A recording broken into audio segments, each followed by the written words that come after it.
pledge, stand over the I'll mention your name, I'm sorry, is going to do our prayer, and he can lead us in our pledge also. We'll do our prayer. Yeah, don't mind. Let's pray. Thank you, Lord, for the opportunity to be here this evening. Lord, we thank you for the privilege it is to serve this city, to be a part of this great community. Lord, we ask you for wisdom and guidance as we go forth in this meeting. We thank you for everyone in here, for our leaders of this city. In Jesus' name, amen. Pledge allegiance to the flag of the United States of America, and to the republic for which it stands, one nation, under God, indivisible, with liberty and justice for all.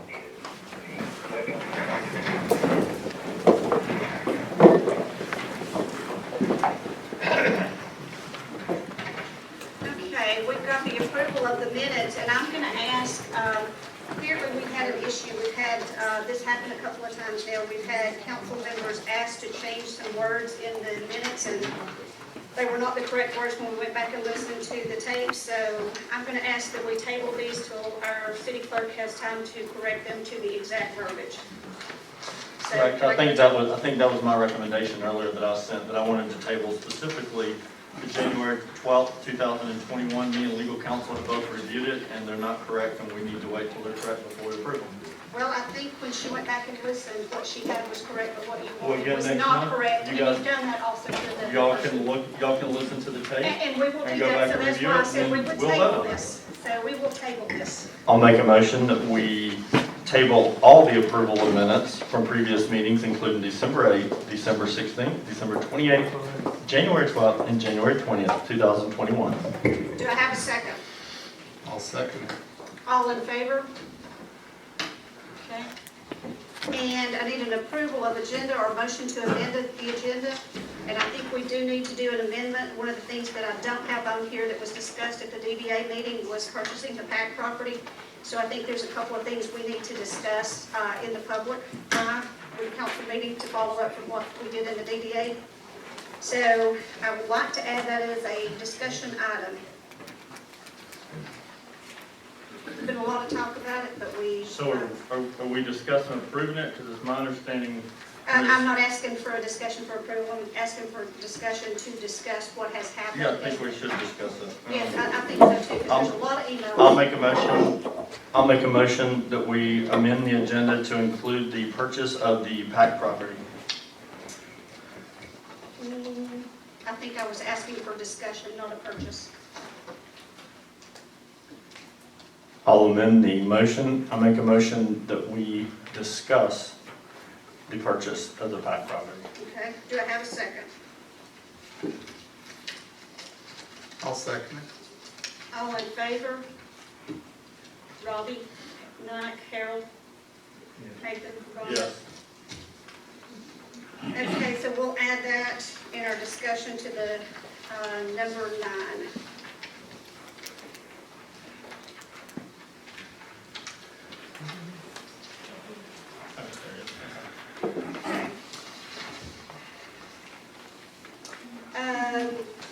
Any other amendments to the agenda, or are we good with everything else? Okay. Mr. Henderson, you're welcome to come to the microphone.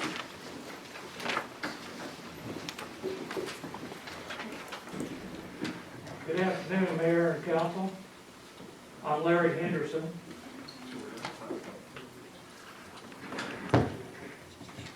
That's okay, I thought I had a big mouth. I'm here today as the founder of the Facebook page, Fannin County Citizens for Honest Government. A lot of folks don't think that the words honest and government could be used in the same sentence. And as days go by, that is becoming more evident within this county and the city of Blue Ridge. I started the Facebook page after a verbal altercation with a county commissioner.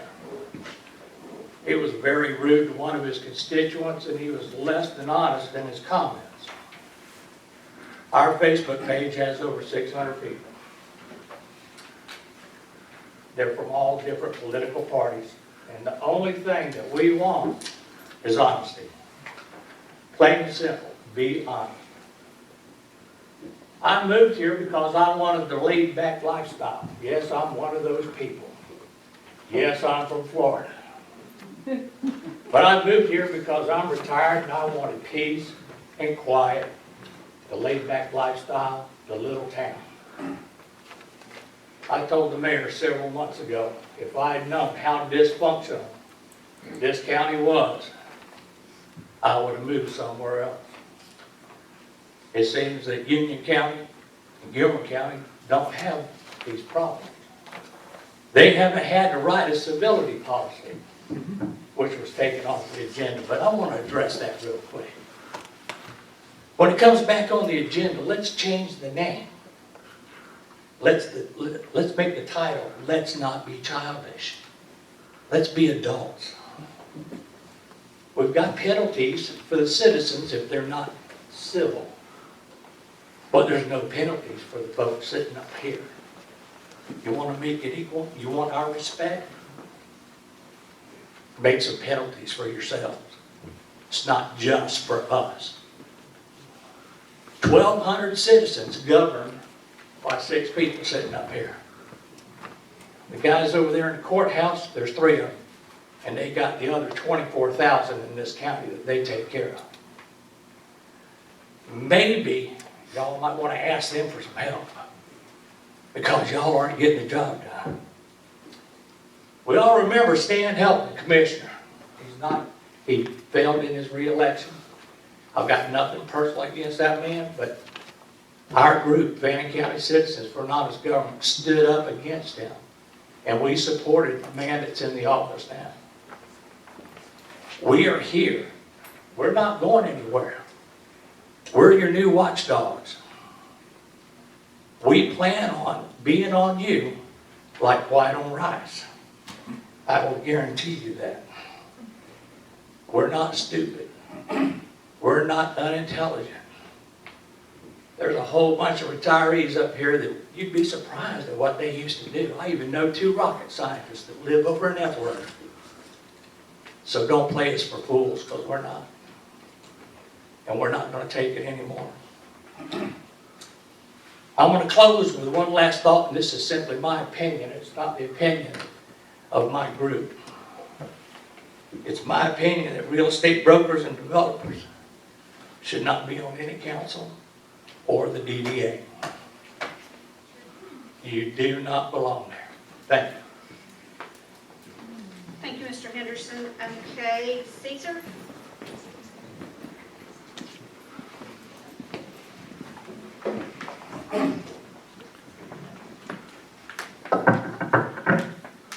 Musical chairs. Guys changed positions on me. We didn't invent them, but somebody. Good evening. Couple of things I want to talk about first on the VRBA. Just a couple of my own insights looking at the agenda.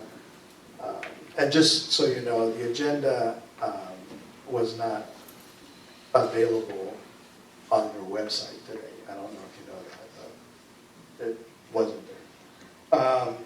But there's a lot of things on the agenda that we, the public, don't know what's behind it. There's no transparency to it. Things come up on the agenda, and as a citizen of this county and a business owner in this city, I have no idea what they're doing there. I'll give you examples as I go through some of this stuff.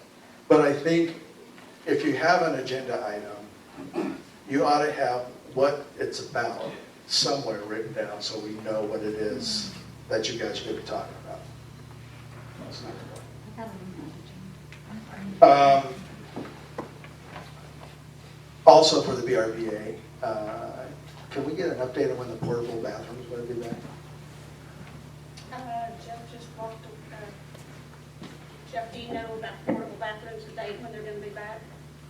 I'm sorry. Do you know a date for the portable bathroom? I think we have some plumbing issues. I think Chad's working on it, right? Well, we moved it out to the expansion of the other. Oh, okay. That's when we moved it. When is the expansion supposed to happen? I think we're waiting on the plan from Nathan at this point, is that right? Am I correct, Mike? No, it's been sent to design committee where it's supposed to go with Nicole, Well, I think Lydia, we're- I and with think- Jeff, and we've all I think you been, were the one that said you'd have a that plan, was, so. that was I just like, haven't received a plan, we're supposed to meet. yeah, that was what, a week ago? Yeah, that wasn't what was said in the meeting, but I mean, That's, yeah. That is what was said in the meeting, correct? maybe we were your working- meeting, but in ours, you said you had some people that would draw something You were out in for the you. same meeting as all of us. This was a council meeting, we talked about it then. We were gonna have somebody draw it up. I'm clear, that's what we're talking about, that's what we've Okay, been well, if doing. that's Nicole, then Nicole. Hi. We've been working on it, we've been in communication, all of us. Okay, So, well, I think we're waiting on, that doesn't happen overnight, unfortunately. So is that something that, can we get it back there until you guys decide to start building? Yeah, this got thrown on me a week, a week or so ago, so we're about desperately to go. working I on it, think it was so. in our last council meeting, All we right. talked about it. The other thing is the wall. We're waiting on. Every council meeting, it's starting. It's Well, we've had not a starting. ton of Yeah. rain, we've had, Talked to him yesterday, he said he tried to get that this week, but that's all. it is, I mean, all contractors are busy, it's rained a lot, I can't force him to be there. And it's a different contractor that's actually doing the concrete work. You're talking about this wall, right? This has been going on a year. Over a year. Yeah, it's over a year. February of last year. Well, we actually approved it then, but we didn't start it till later because of COVID, I couldn't get the supplies, you know. It would be nice to have it done before the We'd season love to have had it starts. done when we got it approved. The other thing I want to ask about is on number 13 of your agenda, which are events. You as a council, I think, really need to come up with a date that you're planning on letting permits come back into the park. Our community out here needs to know, for planning purposes, what you're planning to do. So if you would, when that comes up, please, we need a decision one way or another. And then another, on number 7, this is another one of those examples, I have no idea what it is, but it says Church Street one way. I have no idea what that's about. All I would tell you though is if you're planning on putting Church Street as a one-way street, we have lots of festivals, and when we close on Depot Street, if you have one way on Church Street, you're not gonna be able to cross over until way past Black Sheep or Mountain Street. That's gonna be. We'll explain it to you in a minute. Okay, but that's my point though. You have no idea what that Well, is. you can't send everything out in an email. That's the reason you're here, Yeah, but find out what's going on. again, I mean, so I would advocate Well, to not do it as That's why we as need a public relations person like we want to do to be able to get more information out to the citizens so they know what's going on. Because that's the biggest complaint we've always had is that people don't know what's going on. They feel like they're kept in the dark. I agree. Just that, if you just said, yeah, we've got to go from this section to this section or whatever, but not knowing, it's like, okay, so I'm gonna ask. Maybe it didn't even need to be brought up. All right, Cesar, on 13, real quick, yeah, on the events, I think we all want to go back to our normal events. And I don't think the governor has, I don't think he We're kind of changed the waiting on the executive governor. order, We're and I'm waiting expecting for Brian something this Fisher or week. Nicole to shake their head if things changed today that I didn't catch. It had not, as of yesterday, the executive order is still in place until March the 7th. So there was no new news on that. Not that I'm aware So what most cities are doing that I've talked to is they're telling those festival folks that, if they can maintain the social distancing and gatherings of less than 50, then they can have. I thought gatherings of less than 50 was for inside. There's no, it Not doesn't, outside. it doesn't distinguish inside or outside, it's very vague. So I was hoping there would be a The new most executive. recent order, I mean, I just combed through it and also spoke to several individuals, not only in Clayton County, but as well as Marietta. Yeah, And that outdoors is allowed with social distancing, space between, now specifically tailored to what an event like Arts in the Park would be. I can't speak for like Blues and Barbecue or in the something. governor's order, Yes, outside is designated by city or county. So that's so it's really not up to the you. governor's order, the city or the county can put that ordinance in place, right?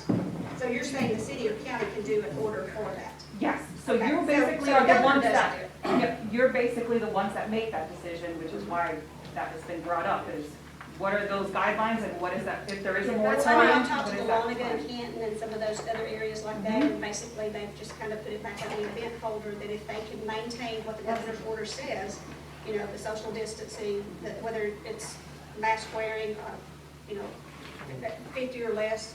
Yes, I think the bigger concern has been that there's been no information or communication in the way of understanding, like an application has been received from us since last November. And we haven't heard boo if there is a moratorium, there isn't. You know, we would like to proceed, it does take time to plan and produce an event. If it's a no, then tell us it's a no, but we just need an answer either way, saying through May, we're not doing something, or June, or whatever that looks like. I think the lack of communication has been our source of contention. Whether it's a yes or no, just let us, Well, I think this is an agenda item, so It is. let's get Thank on you. with our Yeah, meeting thank you. as our agenda has set I'm forth, going to say and one then of the we'll things, I discuss just this tell you all and to have a conversation. when we get to that part of the. Sorry. Primarily, the Yes. reason I brought it up is I wanted to make sure you know that the business community wants to have an answer Yes, with that. that's why I put it on the agenda. And I don't know if you know how much time and effort goes into planning these events, but I can tell you right now, Nicole is way behind already with what she's doing. Okay.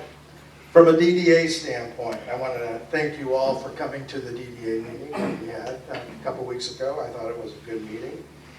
Had a number of topics that we discussed. I thought it was a successful meeting. Probably the biggest issue that we talked about was parking. And I know that's going to be a major discussion, I hope, tonight. But there, again, is where we have another agenda item, which is agenda item number 16, that says you want a moratorium on buying property by the city. Again, no information behind that. I'm assuming it's a target towards the park.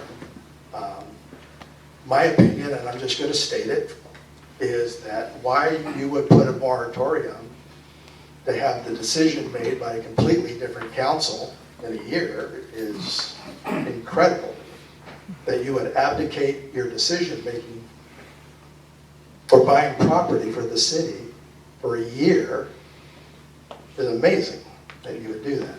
So I'm just stating that you would do that, but there again, there's no information behind it.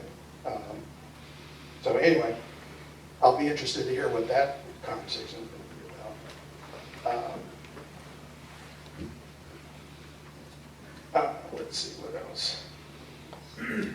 The other one was, of course, we talked about the bathrooms already. My only comment there was we need to have a design, and we need to know what the facility's actually going to be able to handle too. And do we know how many stalls? Are those stalls going to be what we need today, 5 years from now, 10 years from now? We should know that. And the last one I have is number 4, which is purchasing approval for number 4, sidewalk on East Main Street going down to Pedigo. I don't know if you guys have seen that sidewalk. If you do, go down there. That sidewalk is worse than some of the sidewalks were on East Main Street when we decided to do the sidewalks on East Main Street. Because they were so bad and people were tripping. But there's new businesses coming in down in that area. From what I understand, there's going to be a new brewery that's going into that piece of property that is right before you get to Pedigo. People are going to want to walk down there. Right now, it's a death trap, and it's actually a lawsuit waiting to happen. So anyway, I would support that 100%. Cesar? Yeah. I was going to answer your question about the meeting. I posted it on the website 2 weeks ago, and there was a glitch with the website company, and I put a ticket out today. Somebody called and said it wasn't on there, and they just now fixed it back on there. So it was on there last week. It was on and then it was off yesterday. Yeah, so there was like a glitch in the system, but Okay. we fixed it. I was just going on to make sure I had the latest Been great. agendas, before I came down. But I also think it would be a good idea to put any documents, supporting documents for the city council on there as well. Those will have to be done very carefully. Anything that has quotes or bids, in case we do table it, then they can't be out to the public so that somebody else can come in and come in with that quote or bid. Yeah, I'm not asking So I for think anything those that you things- can't do, I'm just saying that if there's So there's some documents that you can put out there, I'd love to see. Like, for instance, if Mike has a reason he wants to have a moratorium for a year on purchasing property, would have been nice for him to say why he thinks there should be. There's several on there that we don't have any documentation for. All right, that's all I have, unless you guys have questions for me. I don't think so. Okay, thank you.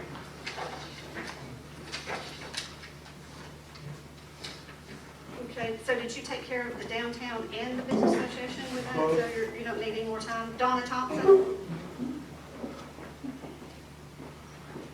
I promise you, the three of us have not spoken to each other prior to this meeting, but there's definitely a theme. My name's Donna Thompson, live here in Blue Ridge. I will tell you that after reading the draft of the meeting and the now redacted civility policy, I'll state that I'm opposed to them as written. It's troubling to read a draft that was focused on empowering council to censure or censor not only council members but citizens. Equally concerning is the ability to boot an elected official from a meeting, or even more egregious, to vote them off the council. We're not talking about felony crimes here. We're talking about differences of opinion and personalities. That certainly does not give you the right to cancel a citizen's vote. The citizens elect you. It's your duty to work together. Ethics concern and other issues should be clearly stated with evidence and then seek investigation, explanation, or correction. Handle the issue professionally and with transparency. Cesar, thank you. The agenda packet. Your agenda packet should be posted, including all backup, to your website prior to the meetings for citizens to see. This is a practice that speaks to openness in government, and it is practiced widely, I know, throughout the state of Georgia. I've worked with 2 counties prior to this, county government and city governments, and I can tell you that they always post their agenda packet prior to a meeting.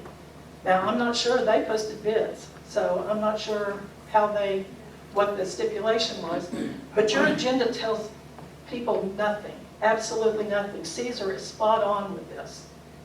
In the ordinance that you are reviewing, words like conflict of interest and impartial are critical. But we've even recently seen a breach with this, with a tie-breaking vote to censure a council member. I don't know why we're so focused on censuring.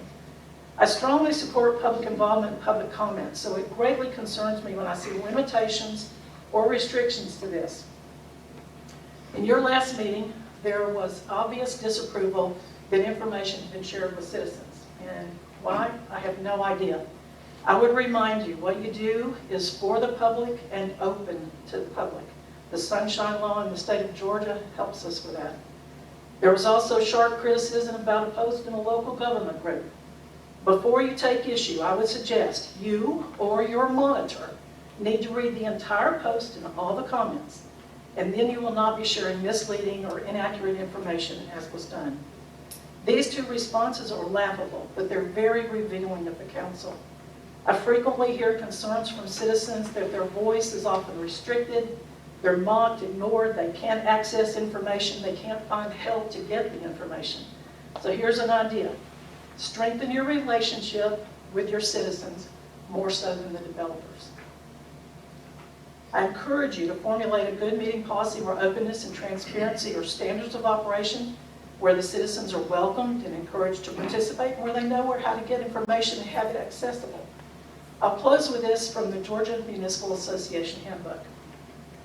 Quoting, a public officer's goal should be to further the public good, not to improve the standing of the public officer, end quote. The Georgia Constitution established the role as a trustee and a servant of the people, those 2 positions. So that's what we expect of you, and thank you very much for your time. Okay, thank you. Angie Art? She actually called and said she's running late, but she wants me to convey when we get to Church Street what she would like to be said. So I'll wait till that time. Okay, so Harold, we have the new hire for the police department. Okay, I guess all of you know that Joe Patterson transferred to another department within the city. So Gary Holloway has an experienced officer that's come and interviewed with Rob Stewart and Preston. And Holloway has worked at Pickens Union and McKay's for about 15 years experience. And I think Donna interviewed him also. And Johnny has interviewed with me in the past. Johnny Cersei interviewed, and I've talked to Johnny, he's an approval of him too. So everybody's, likes his, the way he handles himself on the road, and I think he's doing a good job. So I make a motion, if anybody doesn't have any questions, that we hire Gary Holloway as a police officer for Blue Ridge. Do I have a second? I'll second. Okay, Robbie? Mike? Yes. Harold? Yes. Nathan? I think Yes. you have an order to go by, but we are rotating. so I don't have an order on mine, Oh, well, would you get it? but it's okay. We If can- you'll get a copy of the current agenda, you should have one.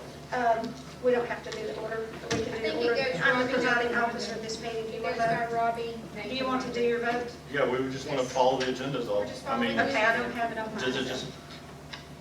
Could we get her a copy of the agenda, please? So, do you want to vote on it? Yes, sir, So okay. yes. So passed.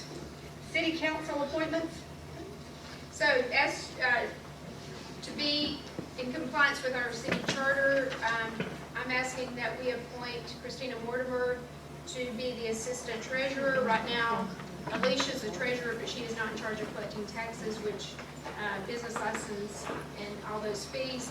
So to be in compliance, I'm asking that we appoint Christina Mortimer as assistant treasurer, and she also will remain assistant clerk. So the charter states that we have to have an assistant? Well, no, you have to have a treasurer who Which is collects Alicia. taxes. Alicia does not do that, and she has She come out. doesn't collect them, but she tallies everything. She makes sure that. Well, do we want to go by the charter or And not? if we go by the charter, we've got it correct. So- Alicia's the Charter does person. not state She that. does not, she Are does, y'all quoting that you know the charter now? okay. I've got a We're copy gonna- of we're it. gonna leave We've just a known the little bit. charter all along. You want me We to I have, think but you you violated multiple federal and Okay, state you're out of laws, order, so. Nathan. You're out of order. The charter states that the treasurer will collect taxes, The et treasurer cetera. doesn't. So she does not actually collect them. Is there an issue with her doing that? Is there an Just out issue of- with her doing her job? I mean, is there an with her- issue with why we would be Yeah, worried about it? why would we not appoint her as city Well, I think treasurer? you want your chief financial officer to oversee that, so I think that. would be- And our chief financial officer is overseeing that, who is Alicia. Has she But the made that person who is recommendation? But it's actually, not a charter appointment, so, it's not a I mean, she's charter. collecting the taxes. She's the Everybody treasurer. collects taxes in here. Okay, So- so for the record, I would like to state that I have requested You can make a that motion. we follow the charter. I'm not making a motion, I'm simply, if you You can guys make a don't want to motion and vote we'll on it. I say that's make a fine. motion, let's vote on that. I make a motion that we appoint Christina Mortimer as assistant treasurer. I'll second the motion. Okay? Robbie? Nathan? Yes. Rhonda? Yes, Harold? Mike? I'll vote yes. thank you.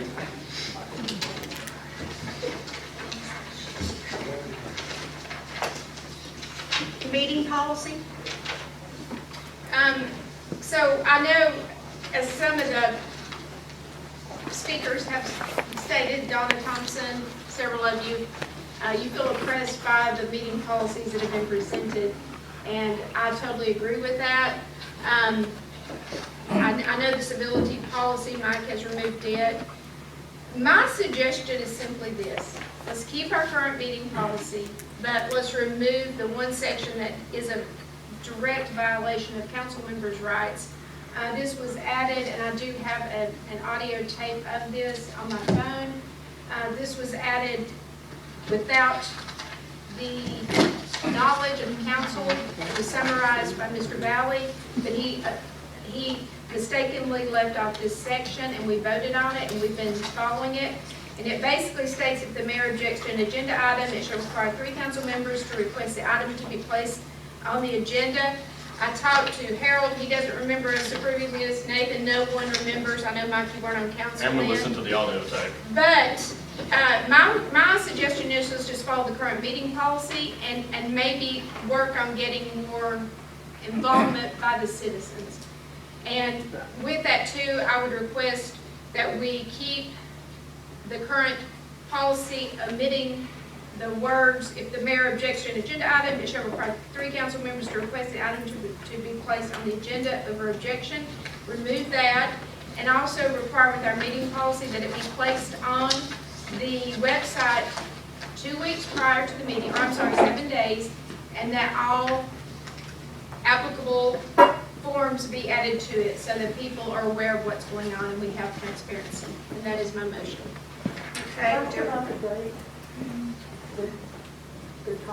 And we do need to look at possibly changing the date of the meeting. I'm thinking because the county does theirs on a Tuesday, they have theirs the same Well, day we as discussed us. this a while back about doing Maybe we could move it a week prior. that. It'd be helpful for everybody in the county, honestly.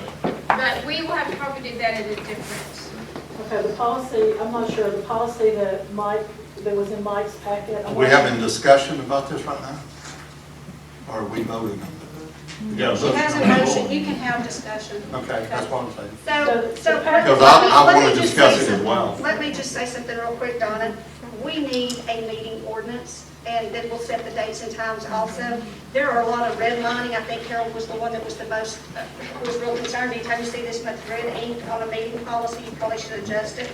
And that is our That's old not the meeting policy that we're doing, guys. That's the one that you worked on for the That's weekend. not it. I'm talking about that we adopt, Why don't we re-adopt use- So you want to our. adopt another meeting policy? Did you not hear what I said? I said I am making the motion that we keep the same meeting policy, but we're moving the part where you can violate my right as a council person by removing. You have, Mayor, you're on the wrong topic.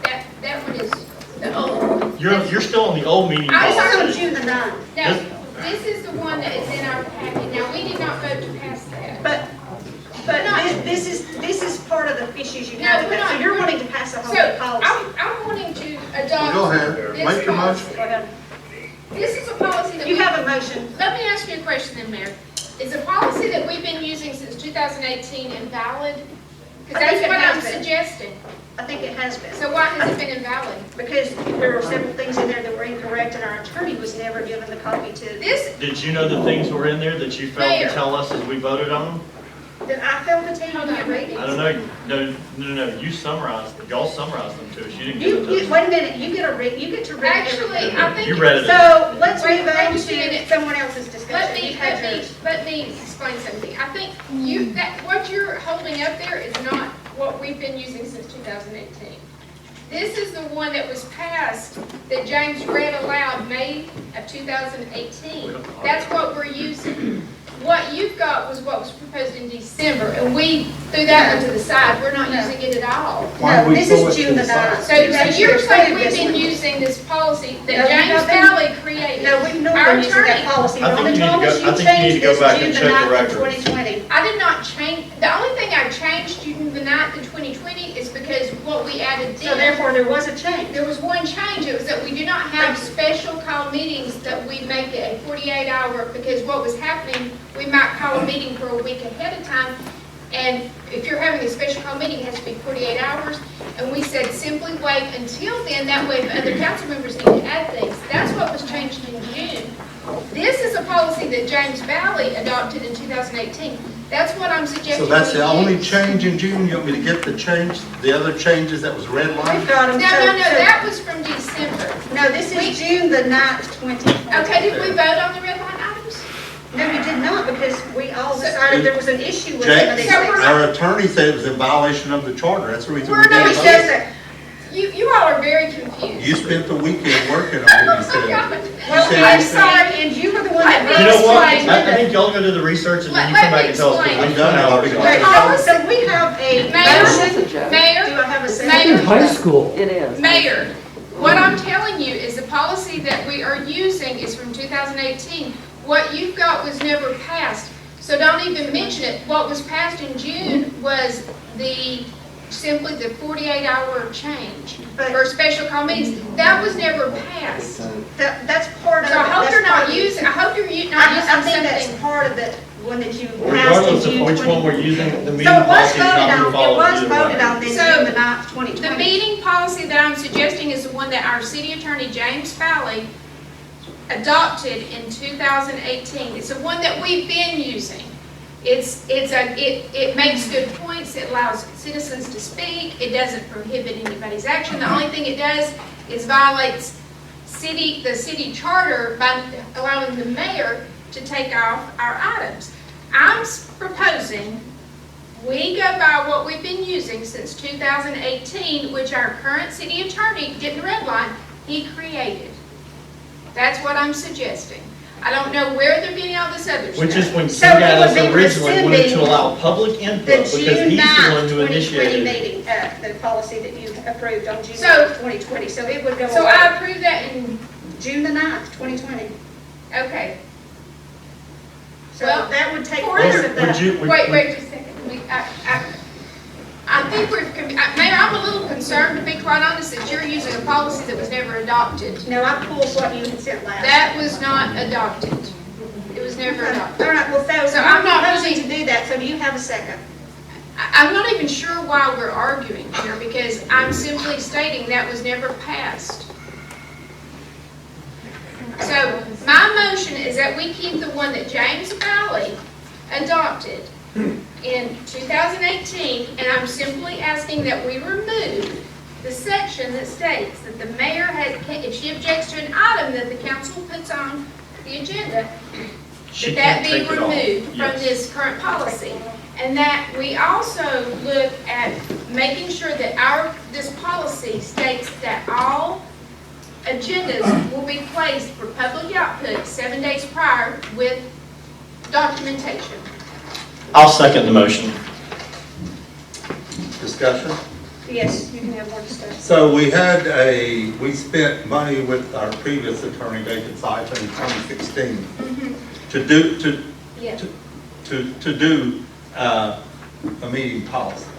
And then the council at the time didn't like it because it went straight with the charter. So the council I've got the minutes. Hey, we can So in adopt- 2016, we can adopt in that one. 2016, you were on there, because you served 12 years, you were on the charter, on the council, so y'all changed what the attorney had done to make it the way you wanted to do it. Actually, no, I spoke to Mr. Siphon today. I got a and- copy. And he stated specifically, there is no reason to put this in ordinance form. It only makes it, when you have a policy, do it as a policy. Well, I'd He said that forward he all, I'd was- forward all the stuff to James Valley, because I didn't want to make a recommendation like you did 2 months ago that he redlined because it He violated the redlined charter. one item, and you know So- what item was put on there? It's that the mayor would have to ask our permission, Okay. just as we have to ask her permission to put things on.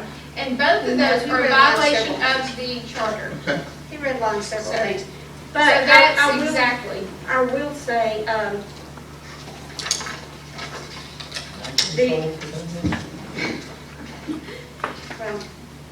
anyway. So, yeah, Mr. Siphon Do you have a motion he and a is second? I'm speaking, Mayor.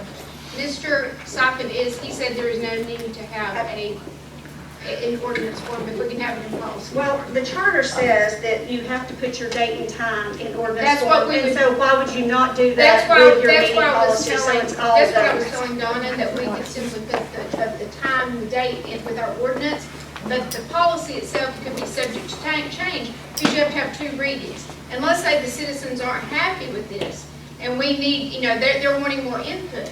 Policy is much easier to change Well, I've than sent all ordinances. the work that Harold and myself and the other committees and the other people in the community worked on for 3 weeks. I've sent it all to Mr. Bowden, and he's gonna come back with a recommendation. Who else worked on those policies? You said all the people from the Okay, yeah, community. sure. Who all worked on it? Harold Herndon worked on it. I'm clear about, who else? Barbie worked on it. Did you take any advice from us? from other council members who are other decision As a making? committee. No, you Well, didn't. we had a committee, just as. Yeah, most No, I'm other clear, you legislators. appointed who you wanted on the committee, Mayor. Is Yes, that not because correct? we've been getting it Okay, wrong. my Okay, point let's, is, You asked a question, let me just tell you. I know, I'm let's reel listening. this Mayor back. is- We have a motion and a Mayor, would second. you quit interrupting? We're No, council I members and think we're I preside discussing. over this You meeting. may, but We we're have discussing. I'm a council member. You have no more We have a motion and a power than second I on do. the floor. I would like to So, hear Mr. Painter's response.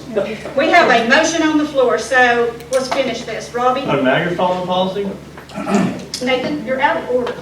Oh, you have. And you have been out of order a lot. Oh, yeah, give me one example. Okay, Robbie? I say no because I don't even know what y'all are talking about. Nathan? Probably a smart decision. I already voted, yeah, I'm the one who made the second. But you Yes. have to vote after your second. Rhonda? Yes. Harold? Say yes or no. Yes. Okay, Mike? No. Okay, 3-2. 3-2. Cooperation agreement?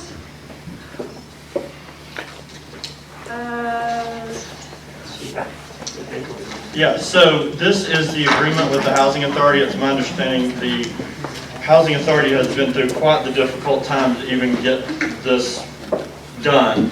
But Where do you after, understand that from? from every single board member of the Housing Authority, from James Valley just today, you were included in the You sent out emails. the emails that went back and forth. Yes, I'm aware of all of it. So we just need to get a cooperation agreement for the Housing Authority.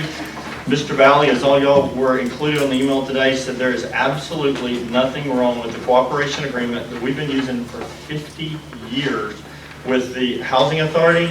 And so, as Mr. Valley stated that he is totally fine adopting that, I'm not sure why city taxpayer money was spent and who gave authorization to draft and go through all this other things, because from what I understand, this violates some federal laws with the taxing part of it. But I'd like to make a motion that we adopt the cooperation agreement with the Housing Authority that was currently in place and expired, and that we execute it immediately. Hey, I was going to ask you something before the second anyway. Trevor, I know that you had some of the recommendations from the other one, so are you okay with the old cooperation agreement? Will it do what you're needing to do? I would like to ask Nathan a question. Did you say Mr. Valley said there's absolutely nothing wrong with the original draft version I provided him in January of 2020? He said the original agreement that we had, that y'all had in place, he had no issues with it. I have it in writing. So there wasn't an issue between the old previous one that was in place versus the new draft one that I provided He said he him? didn't. I have an email earlier. I can even read to you. No, I appreciate you saying that. I'm just wondering why. He said that he didn't even know why there was an issue. No, there were some changes on that one, the one that you drafted and sent to us, or that I guess your firm drafted or somebody sent, the attorneys went back and forth with it, and that's what we had in the last packet.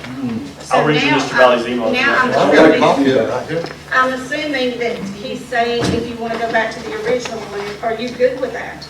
I think he's been good with that. It's been you that has not been good with it, is my understanding. I don't get to vote, remember, so. We're clear, but you pretend like you do sometimes. Okay, So, you're good with it, so we have a second. I would like, actually, could I look at the draft that you're referring to first, please? Here it is. Because I don't 1950, know. it was 1958. No, I know that one, but there was an original draft one that was provided in January to. so here's what Mr. Valley said earlier. He said that I said, hey y'all, FYI, email correspondence below. I'm making a motion tonight that we adopt the old version. This is unacceptable. I'm so sorry for the delay and that you all experienced this. I know what the problem was. We will work to get this resolved once and for all tonight. We're here to help you in the future. Please contact me if you need it. So then, sent it to Mr. Bell, I said, we don't need to make things harder than it is. He said, that was exactly my question in January of 2020 when they insisted that they needed a long version for them. We could accomplish this over a year ago without all the back and forth, and they would have just have to agree to do that. He's saying we have to agree to do that? I don't know the parties. I just read you the email. I said, wow, that seems very unnecessary. Thanks for your help. There you go, Travis. There you go. Thank you, Nathan, I appreciate that. You're welcome. So Trevor, are you good with the just policy we use for 50 years? Because I think the city's good with that. as long as we change our dates and. Do you want us to There's, go? this is all red line still.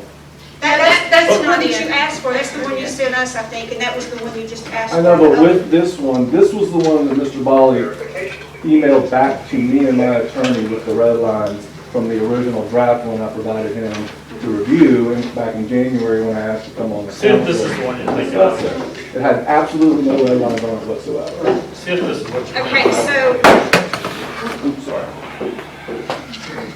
That's the original one from 1950. And that's the one we want. Correct. And that's what That's they the want one we want to adopt, not the one that had the red lines on it. Right, but there was one exactly like this, which is just like that. do you want us to Newer version go ahead and go on with to no red another lines on it. item and let you look through that? I was never provided that one. Okay.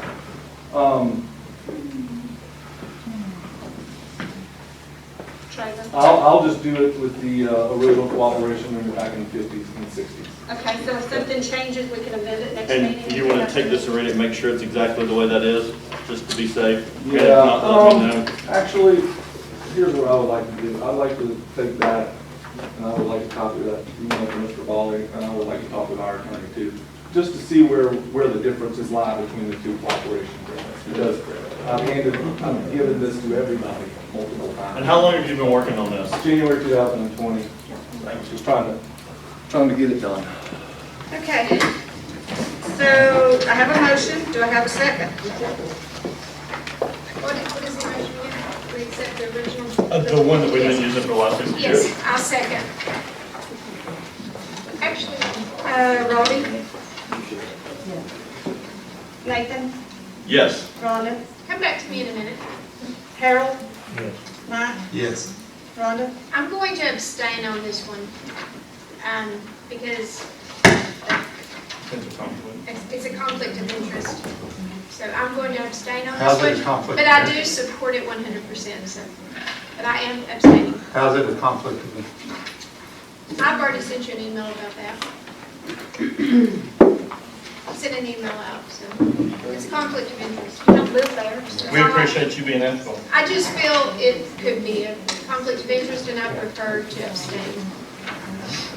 Short-term rental ordinance, second reading. Rhonda? Okay, so we've kind of gone back and forth on this, and I'll be honest, I had a citizen email me and was pretty concerned that we were going to remove a variance where they could apply for a variance for special use for short-term rentals. The problem being that we have people who are violating the ordinance, and they would come apply for a special use variance when they've been renting their properties in residential areas where they weren't supposed to be. And the last one had actually admitted in here, she said, yeah, our rental company said just to do it and then we'd apply for the variance. Well, that's not how it works, and that kind of affects everybody. So my first initial thought was, well, let's just remove that from the short-term rental. But then we had a lot of people, and we all agreed to do that. We had our first reading, but I did have a few citizens contact me, and they said, why should we all be punished for the violations of others? And I'm like, well, yeah, you're really right on that, and Drew Dillard was one of them. And I said, well, you're right, we should not punish everybody for those few who are breaking the rules. But what we need to do is punish those who do break the rules. We need to make the fine strict. And here's my suggestion on this. I would suggest that we impose, if they can still apply for the variance, but if they are in violation of it before they come to us and apply for it, then it would be an automatic denial of their request. And they could not apply again for 2 years. Also, it would be a $2,000 fine. And like I said, they couldn't apply for 2 years to do it again. So I feel like we need to not punish those who are trying to follow the rules, but only those who are not following our ordinance. Did you say a $2,000 fine? And I'm not sure, do you know, Mayor, on that, if that is correct? Because I think there's a limit where... There is, it's $1,000. Is it $1,000? Mike, that the judge told us in the court the other day, it was $1,000 limit. Okay, and I wasn't sure on that, and I was going to double check, but then $1,000. And it's really up to the judge to do the fine. Yeah. So, but up to $1,000, but, you know, my biggest thing would be an automatic denial. So that would be my motion, that we impose the automatic denial if they've been doing it, up to $1,000 fine, and they can't apply again for 2 years. Did you ask the city attorney if the automatic denial was legal? I said yes. Do I have a second? Before you vote on that, could we also add in there that they have to terminate rental immediately? Yes, definitely, and terminate the rental immediately. Yeah. Well, terminate it, you mean up on the violation? Yes. Got it, okay, yeah, that sounds good. Yeah. So that's my motion, and adding what Robbie stated. Okay, I'm not sure if that's legal, but anyway, we'll have to check that with Mr. Riley on that part. Do we have a second? Termination immediately. Well, I don't feel comfortable voting on something without knowing it's legal. I don't know, you're not gonna know that till you get it Well, back from him. Then maybe you should table it, or check that. I would say it'd be a good idea. Yeah, I mean, I would think if someone's doing something that is a violation of our ordinance, that's illegal, and it should be able to be stopped immediately. I know in other real estates, you have so many days that you have to give them. Even if they're in violation of the ordinance where they're blatantly violating it. Mr. Presley, do you know the answer to that? What's that now? Okay. Do you know if it would be illegal to have them terminated immediately, to get out of the property immediately, if they violate the ordinance? I wouldn't know. Because most things are warnings first and then, okay. Well, and I don't know the answer, but you can't put it in an Can ordinance you if it's not. rescind your motion? And I don't feel comfortable This voting is a on. first reading, you can change it. Okay, well, I don't feel comfortable voting on something we don't know is illegal. That's been done enough with this This council. is I a think we first need to reading. table it No, until we find out. No, this is the second reading, actually. Okay. So maybe, I thought you said it was the first reading. I thought you said too. First reading was in February. yeah, this is the Oh, second so it's a reading. second reading. Yeah. Yeah, I'll make a motion that we table this until we can obtain legal counsel to make sure everything is legal with what we're wanting to do. Do I have a second? I'll second. Go ahead. Okay, Robbie? Nathan? Yes. Rhonda? Yes. Harold? Mike? Yes. Okay, recommended changes to the zoning ordinance, Jeff Stewart.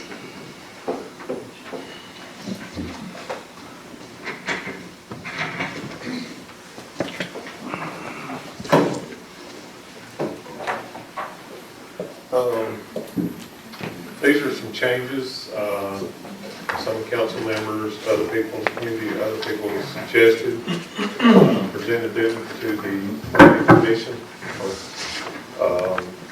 Do you want me to read them all and then we'll vote them one at a time? How do you I want to do think it? so. This is our first reading on this? Yes. That'd be great, if you don't mind. Okay. Okay, number one, appearance standards for single-family dwellings.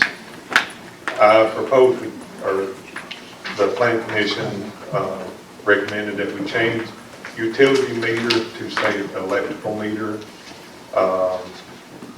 Utility meter can be a gas meter or anything like that.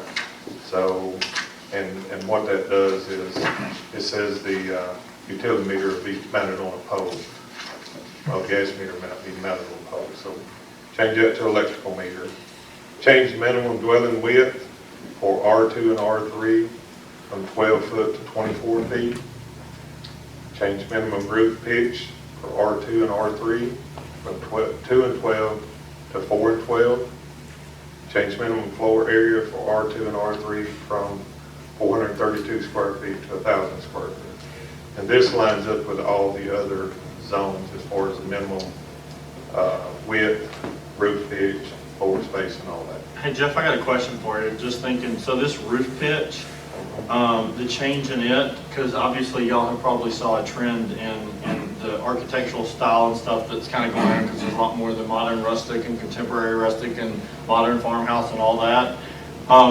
The other places you researched, does it have the roof pitch actually outlined in there?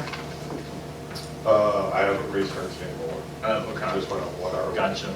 And like I say, the other zones now call for the 4 and 12.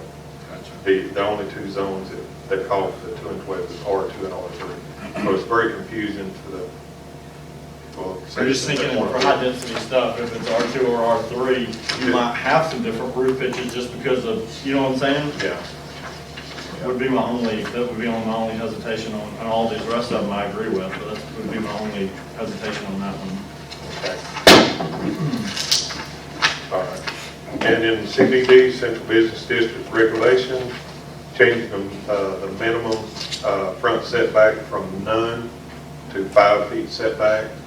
That would allow for water vaults, meters, anything else that needs to go in front, instead of the building coming out to the property line or the sidewalk. Remove minimum stories, change height feet from 60 feet to a maximum 35 height feet. Permitted uses, this would just be adding to the ordinance, already, you got an ordinance. 45 in I'm here, sorry. Jeff. I'm sorry, I shouldn't have interrupted you. 45 is The planning commission recommended 35. We had asked for 45, and then the planning commission came back and stated they recommended So that 35. would be So, okay, the 45 came from the council. Yeah, the 30, council 35. originally. So this is just in the CBD area, correct? That is correct. Because I know in 15 and 16, it was recommended that it be reduced, and it wasn't reduced. Correct. The council voted 5-0 to leave the height at whatever, which is prior to the hotel and everything. That's correct. So we're reducing it from 60 feet to 35 now after the hotel and everything's already been put in. Yes, and we're removing the maximum Actually, we stories. did not vote on that, Mike. I have the minutes right here. I got I'm a glad copy. to read up them for you. I got a copy of it right here. Jeff, Y'all I've got agreed to finished. leave it where it was at, yeah. I've got it right So, there. Could you read it just so we'll know? Let Jeff finish. Let him finish, then if you'll read those. Permitted uses, just add the short-term rentals in there to clarify the permittable uses and what zones that they're allowed, C1, C2, CBD, and M1. And it'd be listed as accommodation, lodging, additional requirements, CBR 2019-07 and sections 13.2-29. Area and yard regulations, that again, changing maximum building height from shall be 5 stories or 60 feet to a maximum height of 35 feet. Now this wouldn't, Trevor just left, but this wouldn't regulate what he's trying to do, his development. That's a federal thing, so their building heights regulations, parking, different things is a little different than what's being regulated. So, we'll maybe go over one at a time, and take one vote on it. So, I got a question. What if one of the buildings burned? One of the current buildings that are at 60 feet? could they build it back? Yes. I think you have to build back based upon current today's standards. That'd be correct. So you're telling all the buildings down here that are at 60 feet, millions of dollars, that y'all allow to go 60 feet, if it burns, they can't build back. But I'm sure they would get their insurance money back on that. It's not like, Are you sure about that? well, I would hope they would try to be insured for that, wouldn't they? But they're not going to be able to build The back? full value of the Well, the building. replacement policy, Well, I if know, it's I replacement, mean, now I if know three they'll floors get back, the- you're only gonna get enough to pay for 3 floors. But they're not going to be able to build it back? Not at that height. According to them. Legally, I don't think that can happen. Well, then I guess we would face that issue if it comes before us at that point. I mean, I'm just asking a question. I don't know if someone, I mean, we got a lot of buildings right now, you know, that are way over 35 feet. I mean, I would say probably half of downtown's over 35 feet. But just, if one burns, that doesn't, you would still follow the current guidelines. And I Well, think that current we guidelines have. would be 35 feet. Yeah, yes, it would be. And that's, I think, my general consensus from the community is that's what they want is 35 feet. I know that you sent an email to me proposing 50, But to me, our community needs to stay, keep the integrity of the community. And from what I hear from the people do not, the residents do not want 60 feet buildings. And you know, that might be something that we have to have a town hall meeting on, because my thoughts are people don't want the big buildings. And I know we have a developer here today who has built, and and that's, So what do you think, as a developer, what do you think about your building? If it burns, you can't build it back. Well, I've got a two-story building across the street that's over 35 feet. Exactly. What, a two-story building, you said? $10 million project that's gonna solve your parking projects and your parking problems. How tall is that building? It's 52 feet, Exactly. 17 feet floor to floor, plus the parapet walls. And where do you measure that 35 feet from? So I was fixing to ask, we're using it from ground, is it from ground level, is it from, I mean, is it specified? Is it specified in any of the ordinances? Well, you'd measure to the highest point where it's a parapet wall, Highest or point. what it would be. I think you have to have some kind of grandfather for existing buildings. Because I'm- Well, I think the existing building would have to be grandfathered anyways, as far as what the current is. Did our attorney I mean, recommend this? I mean, have we ran it by our legal? Pardon? Have we ran it by our attorney before we vote on it? Well, we've not brought up this particular point as far as anything being grandfathered back in, but I'm sure as we are a council and we can make those decisions. So we certainly could say that we're going to grandfather certain things in or do them on a one-by-one basis. You could add it in. You know, Just, if it burns or if it's just. So going how many back to buildings the- do we have downtown estimate? What percentage That estimate high? is over 35 feet? I'd say half. that's what I was gonna say, it'd be nice to know, honestly, I think before a decision is made, maybe we can do something to figure out how many buildings we have in downtown, what height and what percentages are each height, so we'll know, so we can make an informed decision. I mean, I agree we want to keep the integrity of the community and not have high rises. We don't want to prohibit people trying to do good developments and stuff like that, but to me, until we know what we've got and what those restrictions look like, how tall the buildings are, I mean, I couldn't make a good informed decision until I had more information. You know, that may be something we want to have a town hall meeting on. How many of you in here, I can see some citizens, would y'all like to have a town hall meeting on this? And- But I think we gotta have Yeah. the business owners that own these buildings downtown. And that's yeah, called residents, business that's called owners, the town everybody. hall meeting. I So understand we that. allow everybody to Yeah, I come and we get understand. input from everybody. But I mean, I think you should have thought of that before you made the recommendation personally. But anyway, Before I made what recommendation? I mean, Well, if everybody followed that same advice that you're giving out, including yourself, we would not be in this situation with a lot of things, so I Okay, agree let's 100%. go back to business. Okay, So- no, this is just the first reading, Joe. Have you got any other input for that? Jeff, would you like to, or would you guys like to have a town hall meeting to discuss height and get some input? well, I think we need to find the legal ramifications if a building burns, is it Yeah, and that could be grandfathered part of back? it. Yeah, we can find that out in the meantime, and then possibly schedule a town hall meeting, let everyone get involved, the business owners, Well, I think the planning Because- commission should be involved in that too. everybody. I think that the DDA's design, since we're looking at ordinances, I think should be also. Yes. Absolutely. Yeah. And you know, we recommended the council, all of us voted for a 45-foot change when we sent it to the planning commission. So the planning commission sent it back as a 35. So obviously they feel that needs to be lowered. And I'm not, you know, what do you guys think? Roger, you're a citizen. I think it should be at least 45 because it's hard to do. 45? See, and that's kind of where the city, that's what we all said originally. So, you know, we look at possibly we know 60's too tall. 35 may be too low, maybe we stick with our original 45, but I feel like we need input from the community. Yeah, and I think we need to know what we've Yeah. got in the city Yeah. currently too. Yeah. Is there a way to do that? Is there those laser things that we can tell, like we can? Is it possible? I don't know. Yes, they have those, but then are you gonna go from the subfloor, the basement level up? No, I think it's ground, it would need to be ground level of So I think you need to the look at both entry of floor. those. Yeah. Well, shall we go ahead and pick a date for the town hall? That way people will know. And then we can vote on this next time. You guys have any objections to having it this month? Well, I think you give the public very little notice on that, and if you're trying to get business owners here and property owners, those are Well, that's what. property Yeah. management companies and all those folks here. How much notice should we give, Mayor? Couple weeks in. Yeah, that's what I was I thinking. think you need to give them, if it's gonna be in the paper and out in the media, Well, you give us a date, Mayor, that's preferable to you, and we'll go with your recommendation on that. How's that sound? It's gonna take us a little bit of time to gather the information Yeah. anyways, quite honestly. So we'll go with whatever you choose, Mayor.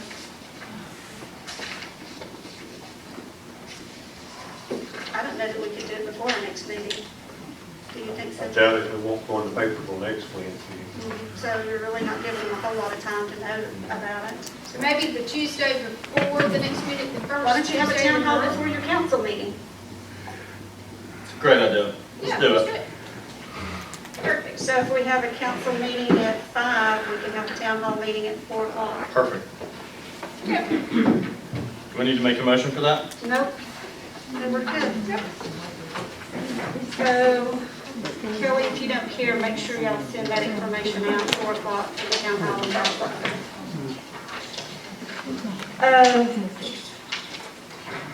Request for Church Street to be a one-way, Jeff, that's you? Can we go over that?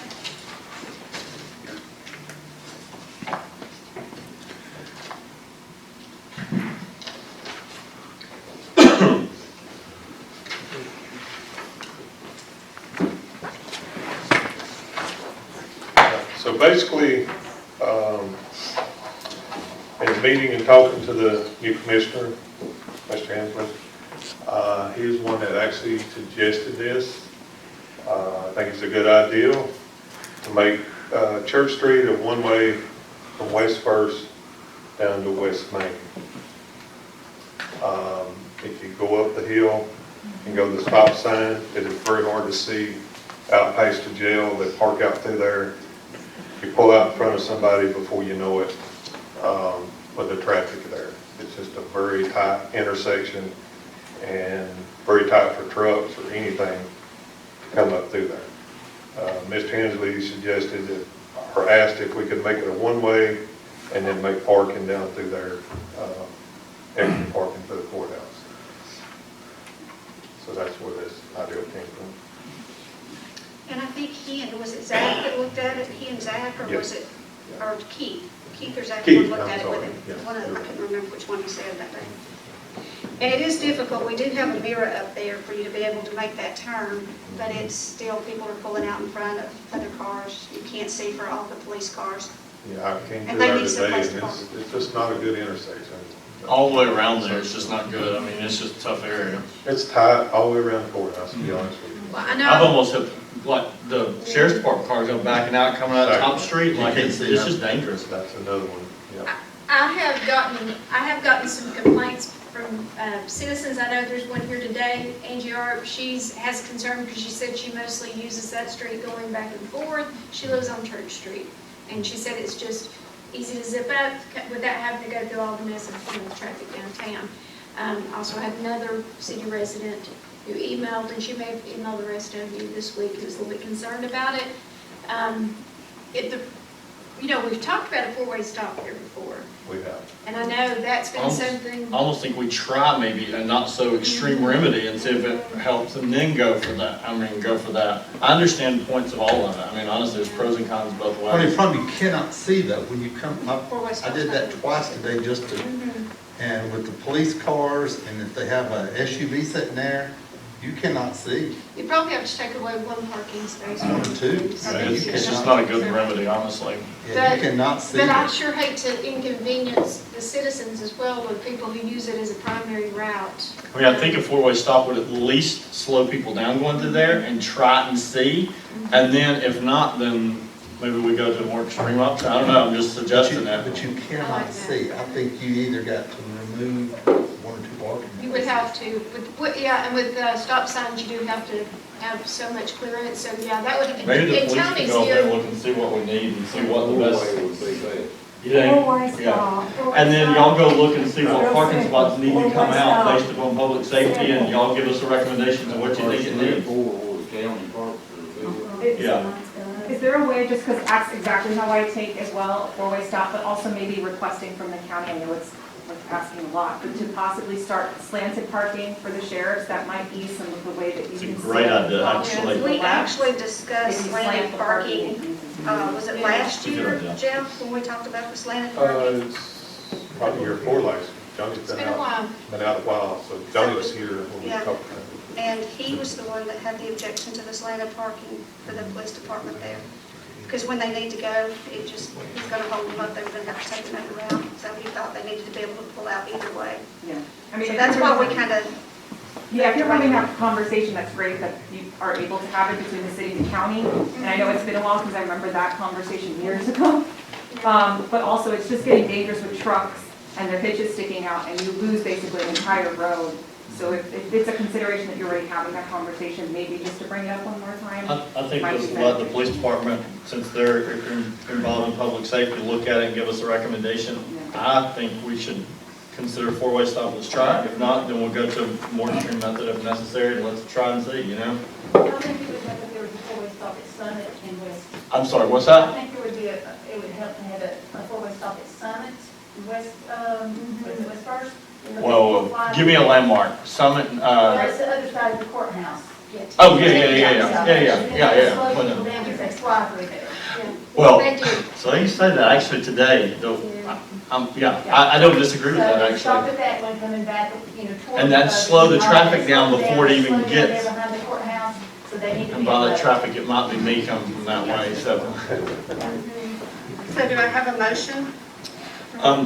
Yeah, I'll make a motion that we put a four-way stop at, tell me again the street names, like, it's Summit, West First, oh, West First and Church. West First and Church Street, and then, Jeff, what's the other? West Main Next and one, Summit, because it's up West there. Main. West Main with West Summit. First and Summit. No, So it'd be right there where you're gonna do it right down from. West Main, not West First, right? Aren't we talking about? West Main. First? Yeah. First, you're talking the hill behind the courthouse? already made that one. No, I got that one, now West Oh, Main. yeah, Summit, West First, yeah, sorry. God, you're confusing.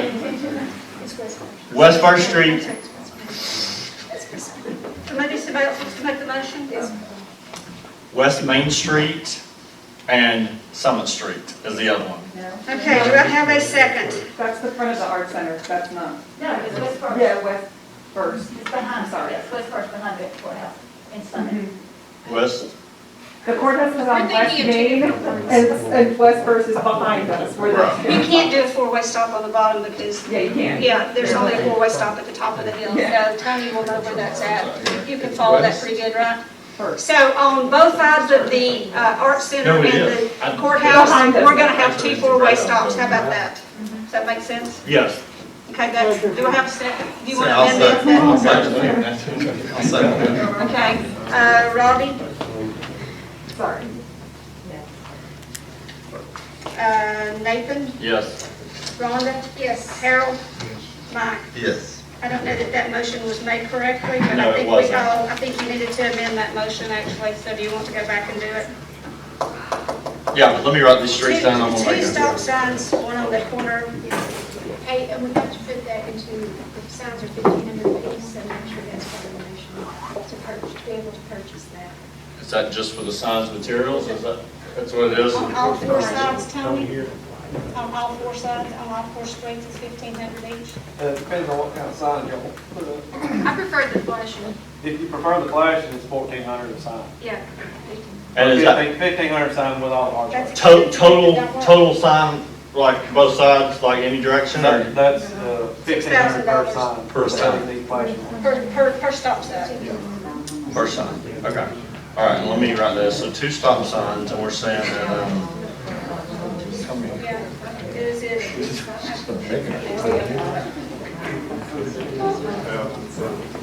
If it's 6,000. right.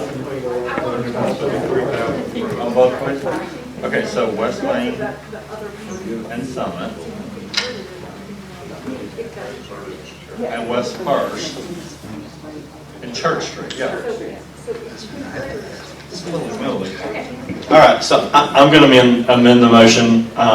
So I'll make a motion that we do two stop signs. The first one at West Main and Summit Street, the second at West First and Church Street, and that the council approves $1,500 per sign for these intersections. I'll second. Shouldn't it be West First at Summit? You said West Main. Yeah, we're talking about actually West Main, he and I are. Okay. West Main and Summit. Right there, at, yeah. West Main and Summit already has a stop. It already has a stop It sign. has, well, it does have, it has a stop sign. It's just not a four-way. It has two stop signs, but it doesn't have.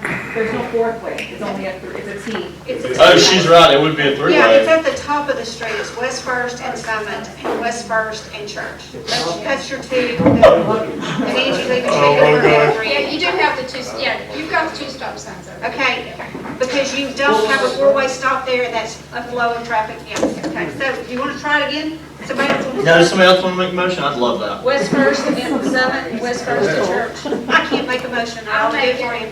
I'll make a motion that we have the four-way stops at West First and Summit, and also at Church and West First, and that we allot $1,500 per sign as for how many signs will be needed. That's nice. I'll second. Okay, Robbie, Yeah. Nathan, Yes. Rhonda, Yes. Harold, Mike. Yes. Bid for GDOT R-Cut, Jeff Stewart.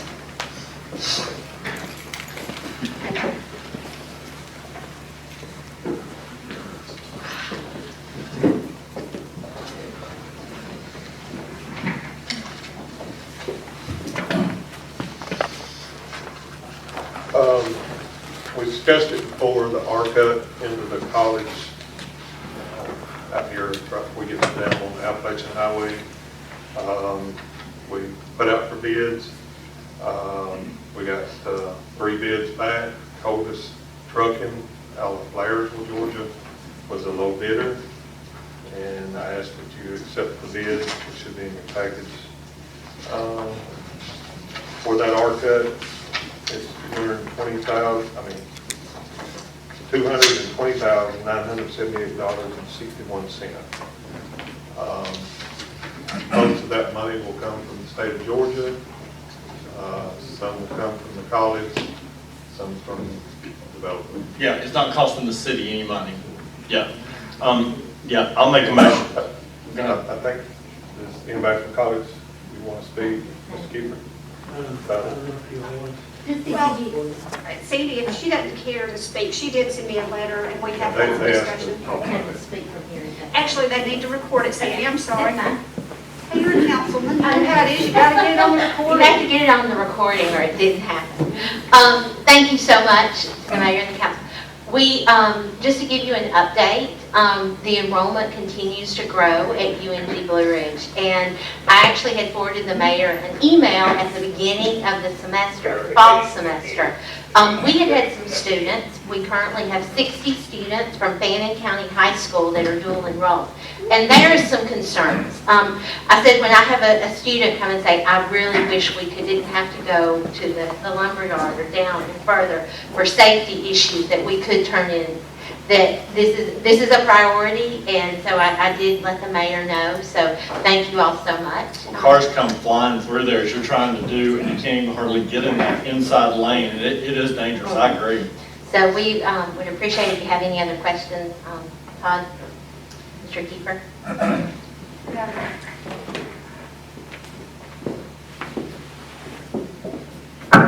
Thank you for your consideration. John Kiefer.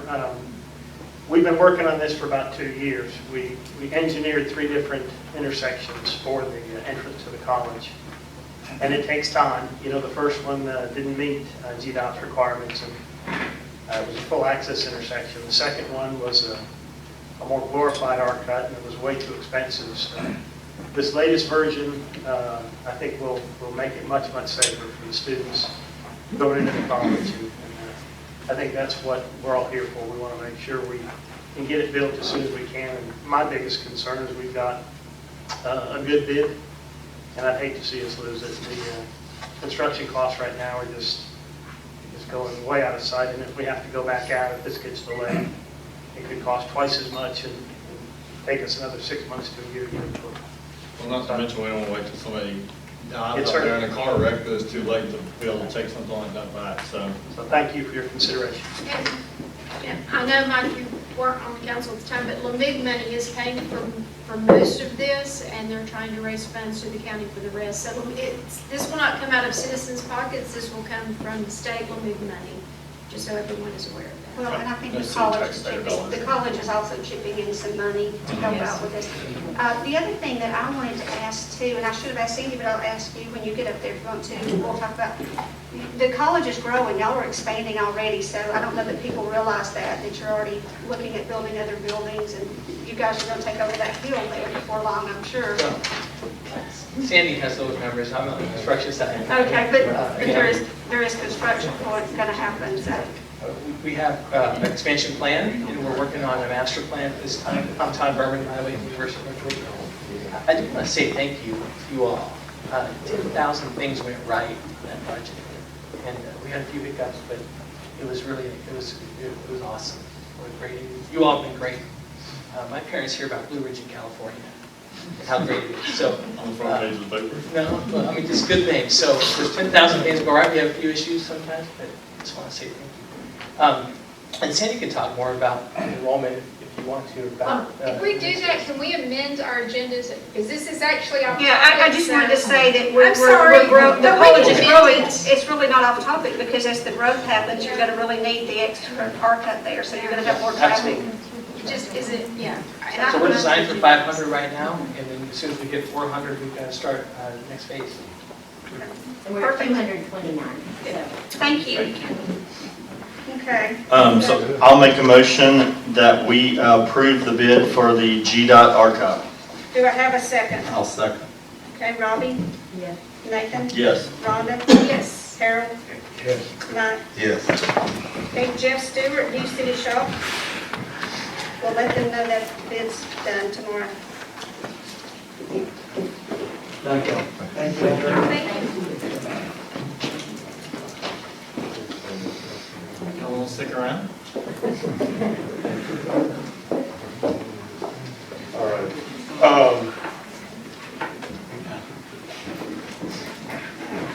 Been looking at the property. I know, council, everybody's been looking for property to build a new shop.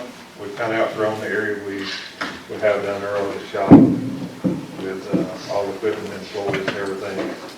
So I got to looking, and we actually own the property across the creek from the current shop, and there's almost as much property across the creek as there are on the side where the current shop is.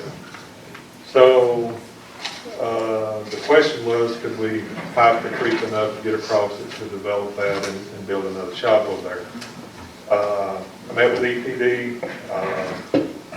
They said they had no problem with us putting in a pipe to put a driveway in, but we'll have to get a permit from Army Corps of Engineers. They would have to permit that. So, and they said that shouldn't be a big hurdle to get across that. But anyway, get across there, and then we could grade that all, build a building similar to what we have now, move the water and sewer guys over there and all their equipment, and then do whatever upgrades and patching of the roofs or whatever's wrong with the current shop, and have that strictly for the street department. I've got several prices of different things, from the building, the concrete, the fence, the heating and air and everything else. And I feel comfortable that if the council approve up to $400,000, we could build a new shop over there, turnkey job. So I'm asking the council if they approve that. So basically, you're looking at putting all the pipes, everything for the water would go over there. And it'd be inside, undercover, where the pipes now lay outside, and if they blister, the plastic pipe's no good after so long. Right now, you're out of parking, you're out of room for storage, it's just, tough on them all. Which Tony's here. So, so we have determined 100% that we're not going to need that for retention. Yes, talked to EPD the other day and actually walked it and looked at some of the property down there. And we cannot put a pond on a stream. It has to be off to the side. So did they have any information to this that we heard about for a couple of years that the mayor kept saying they were gonna fine us if we didn't have a water retention pond, that we had to acquire property? Did they give you any more history or any information on that? He's the new guy. I think he's been here 9 months or something like that. He has no information on that. I just can't believe it would come out of thin air. I mean, with all the fabrication of all that, I can't imagine. He did say, though, if we do something to retain water there, it would have to be on the upper side. It would have to stay away from the water. Was that in a conversation with EPD? You cut when down that discussed it water with them up. previously? They didn't tell me where we would put one. And Ken Gaddis was part of this discussion, so you can ask him if they gave him a place.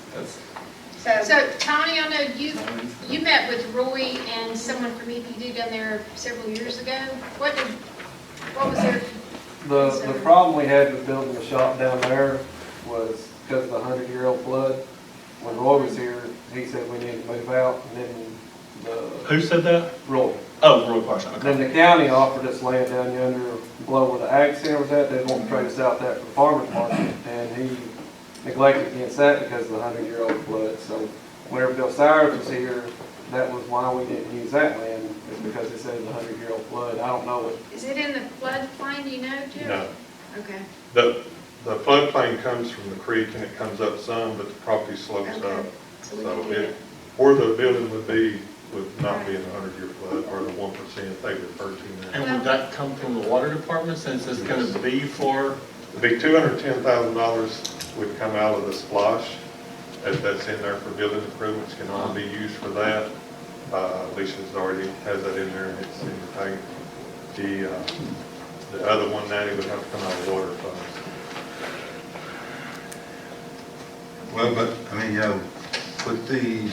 when we refinance the bonds, it has to be split in that department. Say 2.5 million there, and 100,000 of that is this year and another 100 next year. That fund would be able to be used, correct? Yes, or you can go back to some of your other fund balance or something like that to be able to do capital improvement. But I'm And saying, we put money in for capital improvement but the also. savings that we. Oh, yeah, it's definitely. Okay. No, we definitely need to do something because we have no room whatsoever. Yeah, it's just very hard to park. You're parking behind each other and one don't come in, the other can't get out. So we're basically using property that we currently own. Yes, we currently own it. You're right. We don't have to purchase nothing. So, Jeff, you're asking to get a design, an engineer to do a design? Yes, I would have to get an engineer to help me get the Corps of Engineer permit. And then I'd have to get an engineer to help me put a bid tabulation, because it's gonna be over 100,000. I have to put it out on procurement to get a bid. I think it's a no-brainer. So the engineering fee, we don't really know how much that's going to be at this point. I don't. So do you want to just approve for the engineering fee, or do you want to give him a dollar amount? I know we're talking, he's thinking that we'll give them a guideline to stay under 400,000. Is that what you thought, Jeff? Yeah. I agree with Yeah, that. that engineer would come out at 400,000. I think we should approve doing it, the project, and then what I personally would like to see is some budget numbers based upon some of these items, and then come back to us with the budget numbers, and then we'll approve it, because to me, I don't know, just the sky could be the limit, and I think we should get exact budgets before we approve amounts. You're going to have a hard time getting budgets when you have to send it out for bid. You can Yeah. have Well, but I don't think all this will happen in the next 30 days, so I think y'all could be working on that in the next 30 days, and we could go ahead and approve the project, so we'll move forward with it. But we can have a little bit more specific numbers before. Well, I think you've got to have a design first, so you're wanting him to stay under a When you certain said design, you think that's going to happen in the next 30 days? Well, he's going to have an engineer to look at it. I'm So clear. I think he needs the approval, and if you're going to spend 200,000, 500,000, whatever, he has to design it based on. How much are you thinking that's going to be? Because you just gave me a $300,000 difference in numbers just now. He just said 400,000. Well, I know, but that was a guess. We have no estimates to back it up, I correct? think we're wanting you to give him a number. I've already checked on the building, which is they will only give you like 10 days, 12 numbers, and it changes. But a building, if you order it today, is 18 to 20 weeks after delivery date. So maybe if you know the building amount, will you guys approve that so we can get ordered? Well, you can't do that. You've got to. No, I gotta be entire that. project. Oh, it's gotta be Yeah, over. so you I got it. put asphalt, I tried that. Yeah, because I was gonna say, then we can compartmentalize it. Well, and that's what Jeff wanted to do in the beginning, but that doesn't work because Yeah, it's a attorney design in project. Malaysia said I can't do that. I've got to put it over procurement and bid it out. So a rough estimate, not to exceed over a certain amount, so his engineer can stay within your goals, is what I'm looking for. So how comfortable are you with a certain number? What do you think, Harold? I've just learned to take nothing for granted because too much has happened. Materials and construction. So is that a motion up to 400,000? That's a motion. Do I have a second? I'll second that. Okay. Robbie? Yes.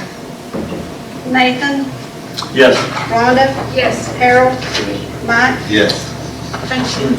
Thank you, Harold. Make that simple. Fire department contract. Okay, so we've been meeting with the fire department, county. Most of us went to training with Kevin Painter. Kevin did a very good job, by the way, with the training session. And I think all of us came to a better understanding of kind of what the community needs as far as fire protection, especially in the city.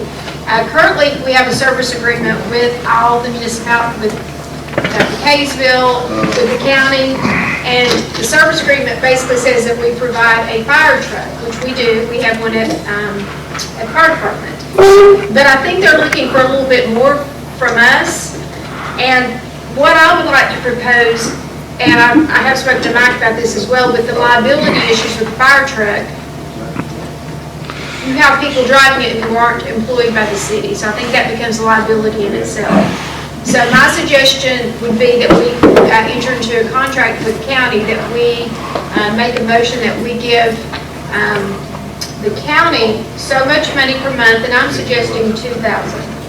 And in return, they give us fire inspections with all of our commercial buildings yearly.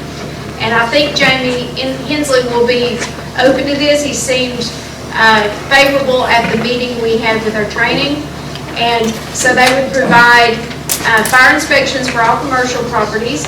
And then also, I had mentioned to him, new construction fire inspections, just with any new construction, even in residential. And so I guess my motion would be, unless you guys have any different numbers or any other ideas. I met with Jamie this morning. What are you thinking?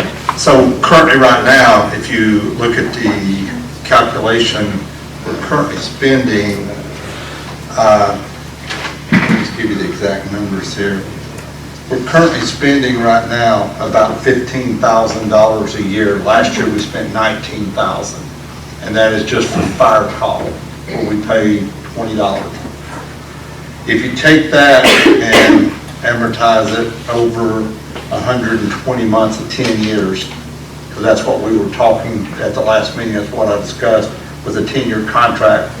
That's $360,000 if you just take that numbers and run it over a 10-year period. Because it's $3,000 a month is what we're estimating it's going to be between now and then, not this current dollar. And then we were talking before about doing another, possibly purchasing a truck, which was going to be $250,000 to $300,000. And if you take that number and you look at it, and so basically we're talking about a 10-year, if we do a 10-year contract, we're looking at a 10-year commitment of about $610,000. Is what the exact number would be if you took all of the numbers and put them together. Now, that's taking the current fire truck, giving it to them. Right. It's instead of us purchasing a truck and having to pay interest on the loan over a period of that year. And I'll be glad that, I think I handed this out last time for everybody to look at. But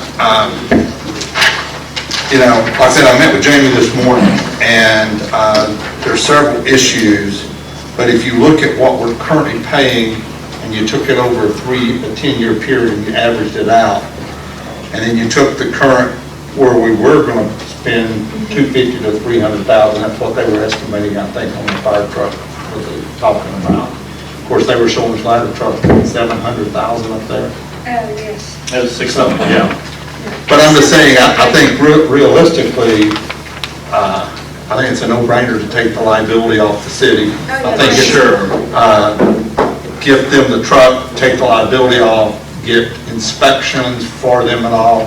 But I really think the true number is going to be, depending on if we do a 5 or 10-year contract, is going to be, if we do 10 years, it's going to be around $600,000. But You're saying 3,000 a month instead of 2, and then. right, and then 25,000 once first of each year, which, you know, would basically, we're going to let them go buy their own fire truck. I'm saying we're giving them $250,000 for a fire truck instead of $300,000. I'm thinking we just simply give them one that they've already got. They can have it.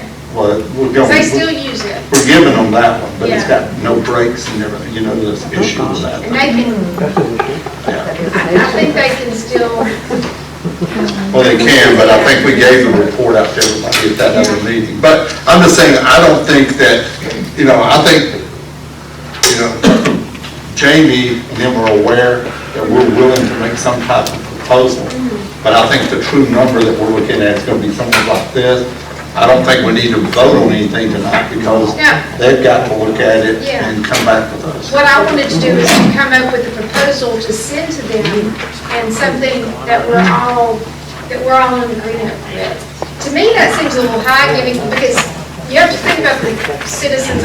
We all pay county and city taxes, so we're already contributing a lot of money to the fire department through our city and county taxes. We all pay But did we county get an taxes. answer on that? That was my question, and since I brought it up, a lot of residents have said, whatever happened? I said, it's a great question, I'll find out, because they said, you know, the city of McKaysville doesn't pay federal taxes, Morganton doesn't, only the city of Blue Ridge taxpayers pay for city and county taxes, so they're being double taxed, but wouldn't get fire protection? Hateville and Morganton does pay city taxes. Yeah, they pay city taxes. I think they just They're don't. not in their service, but they don't have a separate service agreement where they're having to provide something to the fire department. Only the city of Blue Ridge does. Yeah, they're not, on the service agreement, they don't. They pay nothing towards it. When a young, We haven't been paying anything towards it either, so they're asking all of us to. No, but they have asked the city of Blue Ridge to provide a fire truck as a point. So our service in case you agreement don't know the basically history. states that we give, our service agreement states that the city of Blue Ridge will provide a fire truck, which we have done that for years. And that's how we contribute to them.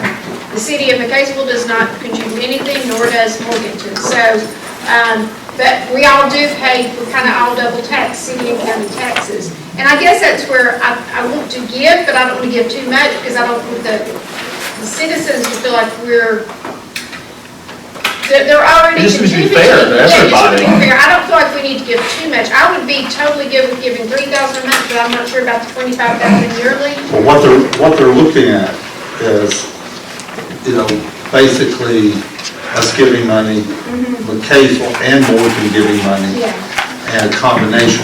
And that seems a lot more fair. I mean, honestly, that seems a lot more fair. And they're trying to figure out if they could put 2 more full-time fire on board there with an inspector to do the inspection for the whole Yeah, that would county. be perfect. But I'm just saying, where we were talking about purchasing a fire truck, I don't think that's the best use of the money. these are the real numbers if you look at a 10-year Yeah, contract. because like to me, we just give them the fire truck we've got, it becomes they're liable for that. And then at that point, we just give $3,000 a month, and they provide us with fire inspections, commercial fire inspections yearly, and new construction. And fire hydrant inspections. Yeah. We would still, Becky just actually sent me a text, we still would repair and replace them, but they would need a hydrant inspections. I mean, hey, if they would do it, that'd be great. I don't think we're gonna see that in the proposal. You know, we just had our ISO table Yeah. just reduced last Yes, I week, saw that. which reduces your homeowner's insurance. Yeah, it said it won't do it for several years, it's only done it for several years, but it will, yeah, which is Right. great. So, Yeah. but, I mean, I don't think we're voting on anything right now. No, but I just we think don't we're have to discussing. vote. I just think we need to start looking at numbers, and if, I think, I'd like to hear from the rest of the council members. I know that, Robbie and Harold, are y'all on board with that, or at least something, contributing something? Well, no, I'm not speaking to Harold. I know Harold and I talked a little bit about this a few months ago, and he's like, when they had the city used to have the trash here, and then they finally took it out and let someone else do that, and that's what you do, Robbie, what are your thoughts? I think we should provide a that's just my personal opinion. For what reason though, like based upon what? I think it's saving because we gave them that one, it's 87. Oh, it's old for sure. Well, so several of the people who work at the fire department came by my office and discussed, and not one. Who came by your office? Because I'm not going to sit and talk, but you can go talk to every one of them. I'm sure they'll be glad to I'd be disclose glad to it. have that list. But they had said they would rather us provide staffing because they said only 2 of those fire trucks can be driven out of that fire department. That's the only staff they have, is to be able to drive 2 of the trucks. So they said instead of having another fire truck up here collecting dust, we would rather have extra staff, and we need people more than we need another truck. Again, y'all go talk to every one of them, I don't care, go for it. But that's based upon the actual people who work in the field feedback. They didn't know who said that, but.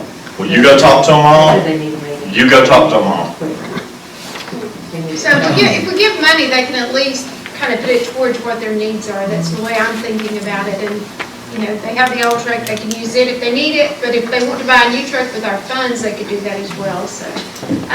So I guess we can table this till next time, but just be thinking about it and how we want to, our numbers, where we need to be, and maybe we can all email back and forth and come up with some good ideas between now and then. Okay, so I'll make a motion, we table this and talk about it via email, so. Do I have a second? I'll second. Robbie? Nathan? Yes. Donna? Yes. Harold? Yes. Mike? Yes. Parking management agreement? Okay, and on that, I know instead of putting this out to bid, I've been getting more numbers from Alicia. She's sent out some information from Zach John, who does our executive parking. Basically, we're bringing in between $16,000 and $19,000 a month, and that's our part to the city. Executive parking is making anywhere between, on an average for the busy months, about $4,000, $34,000. So I've talked to several people in the community, and Tony's done a little research on the process. So basically right now what we're doing, we have a kiosk, and you put your credit card in, shoots out a little number, you put your tag number in. And Question. We have a contract in place with the company since 19. Why are we putting it out to bid?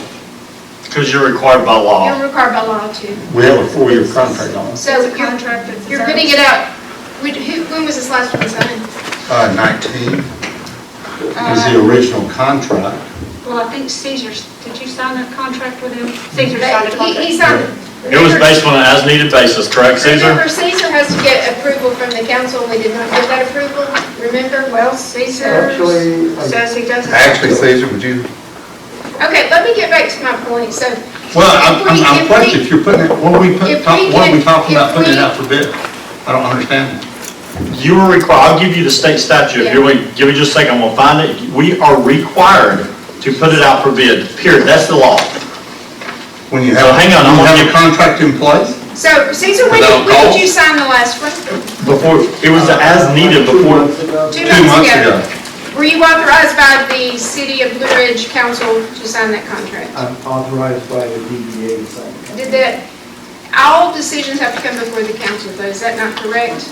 Not entirely. Basically, once a project is approved, a parking project was approved, I have the ability to sign it. So why is our legal counsel not providing answers and feedback and this on this? Because I got the answer from my own legal counsel that I've had to hire just to defend myself and find out what's legal and not legal because of all the information hired within. Who is the old city attorney for the city of Blue Ridge. So he has. All I look at, Nathan, is what the bylaws and the church. I hear you. I'm telling you, He knows that charter better than anyone sitting in this That's room your and opinion. more than Mr. Valley. He was the That's city your attorney opinion, for over 20 years. That's your opinion. So, anyway, back to the point with this parking contract, it would be financially beneficial to our city for us to do it ourselves. The cost is anywhere between $2,000 to $5,000 to buy a kiosk.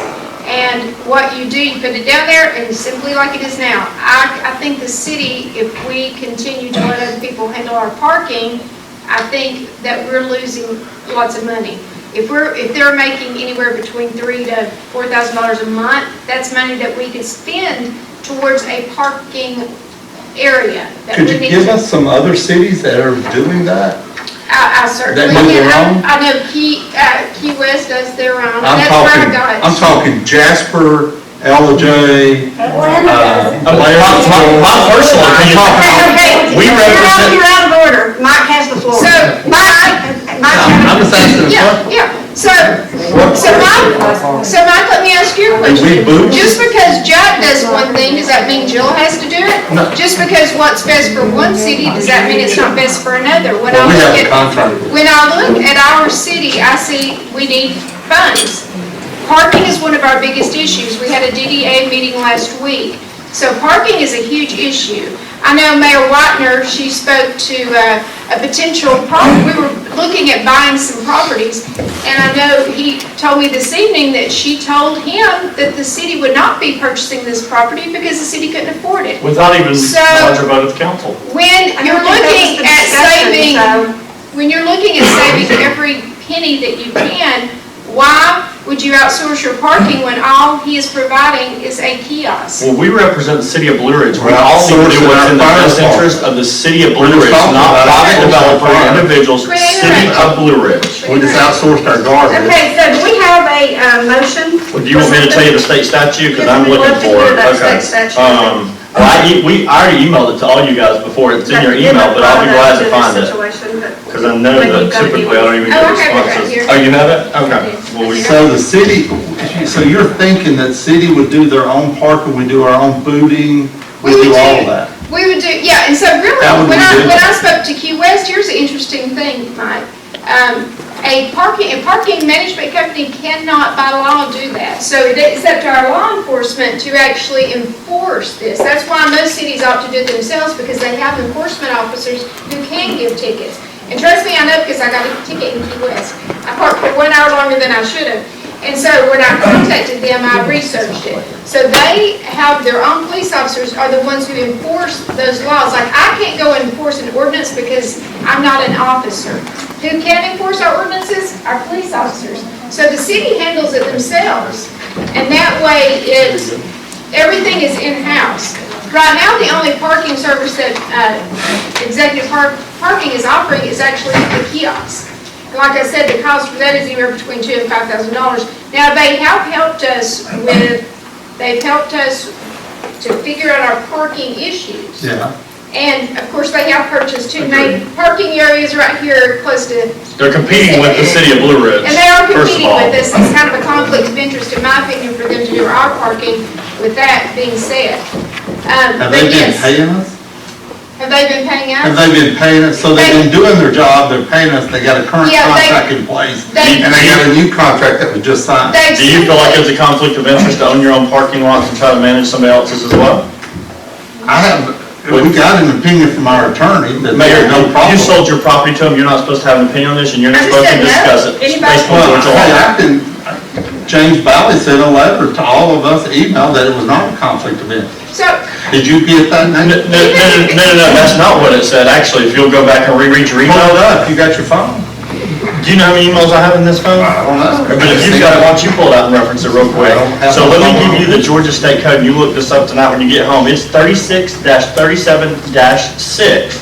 State Code says, any lease or contract for the use, operation, or management of any real or personal property for longer than 30 days shall be by sealed bids or by auction as provided in subsection A of this code section. Easements and license for the use of municipal property in connection with construction projects of municipal corporations shall be exempt from this subparagraph, provided that their term is less than 1 year. So again, my question would be is, why, if the mayor's been in office for 12 years, or Mr. Valley's our attorney, why has somebody not said to us, you either did it illegal to begin with, or advised us on what legally we're supposed to be doing? My question is, who was on the council when we signed the first Okay, contract? let me ask you, did you say lease? Because we're not leasing the We're not property leasing to or sell. Okay, we didn't sell it or lease it, we're providing a service to us. This is property that is being, it says management, that's what it is. But again, are you discussing parking? Any lease or I'm not contract. discussing, I'm just saying, you read that. I wanted a legal record. Are you discussing parking? I'm When you not. voted. Okay, make the I didn't vote on anything. Here's what it says. I'm recording, so just remember. Make the motion. It says any lease or contract. So we need a use, motion. Operation or management, so that's what it says, management, that's what executive parking does. Understand why, if we're representing the city of Blue Ridge, why y'all even Why are you disputing fighting this when we're trying to get the money back into the city? I don't even understand. Because I'm concerned if we break a contract, that we'll be reimbursing them the money that they have paid. According to this code, that is an illegal contract. So have you run that through our city attorney? It was not put out. Have you ran that through our city attorney? Yes, I have run it by Mr. Siphon, who was our No. previous city attorney. Mr. Siphon, So- y'all let him go, Yes. he's not our city attorney. Yes. James Bell is our city attorney, have you ran that by him and got his opinion? I thought, the last time you were supposed to do that because you all, Oh, my yeah, goodness. so have you run it? Did you get a legal Okay, opinion? run it by him. We're not gonna, I'm not gonna. I've got the model legal We're out of order, opinion. okay, let me Y'all just wanna go know the ahead and answers. say, we're out of order. Okay. So, Shelley Wojan, I know you raised your hand, I know you've got a question. Oh, there's never. It's not so much of a question. I also have the ordinance, it's the 2021 version. And hi, by the way, I'm Shelley Rojan, General Counsel for Executive Parking System. What version did you have, Nate? Now, Excuse me? It may be the same one, however, the sentence that he's starting with is the third sentence in the ordinance. What is it, it's managed under is 36-37-6 is the OCGA. It would be subsection 11, subpart 1, which states at the beginning, where not otherwise authorized by its charter or other applicable law, the governing authority of any municipal corporation may lease or enter into a contract for valuable consideration for the use, operation, or management of any real or personal property of the municipal corporation pursuant to the power granted by the subsection. That's the first sentence that actually goes into it. Per the city charter of Blue Ridge, there is a statement under the procurement, which is under section 630. So that then is where it is authorized by the charter, and in this section, it'd be section 6.3, which states, the procurement and property management, no contract with the city shall be binding on the city unless 1, it is in writing, which it is, 2, it is drawn or submitted and reviewed by the city attorney, and Mr. Valley has, 3, it is made or authorized by the city council and approved, which it was. That's first of all. Second of all, that is authorized by the charter, so that's the first sentence of the subsection to which they're referring to. The sentence that they go on to cite is the one that says, if there is no other governing authority, then this subsection shall control. There is also then, under section 7 of the State of Georgia Handbook for Georgia Mayors and Council Members, it goes on to discuss the ability to contract with other professional services, such as a parking company. The first part of it, it goes on to say that it does give the city the authority for that. It says generally contracts for professional services involving particular knowledge, such as those engaging in the services of attorney, auditors, or architects, or such, are not subject to bidding requirements. If no charter provision, ordinance, or state law prevents it, a municipality is generally free to negotiate such contracts as it sees fit. We're talking about a subject, she didn't have to be on the agenda, I asked her to come up, she was. Yes, she And what was her time limit based on the meeting policy? I don't know, but she's, Oh, so you're not following the meeting policy again? We didn't put a time limit on we didn't put a anybody's time hearing. limit, she's not in the public comment, so. Go ahead, Sheila. So that just gives clarification as to the city's authority under state law as well as the city's charter for which it's provided. And I do believe Mr. Martinez has the authority based on the DDA to be able to enter into and engage in agreements and contracts based on those that have been approved projects under his purview, which I do think parking was based on conversations with. Are you giving city legal advice? Is that what I see you're doing right here? You're giving us legal advice based on that? Simply reading the law as it is provided. Well, have you under read the city Georgia charter under section 216, prohibitions? No elected official, appointed officer, employee of the city, or any agency or political entity to which the charter applies shall knowingly, and I assume you've read these, Yes, so let me I read have them to read you. Engage in any business or transaction or have any financial interest or other personal interest, direct or indirect, which is incompatible with the proper discharge or his or her official duties or which would tend to impair the independence of his judgment or action in the performance of their elected duties. Disclose confidential information concerning the property, government, or affairs of the governmental body which is engaged without proper legal Okay, you need to authorization. hold just a moment. Sorry, we're gonna do it disjointed. That's okay. You don't want to miss this. I've got it recording too, so.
Good?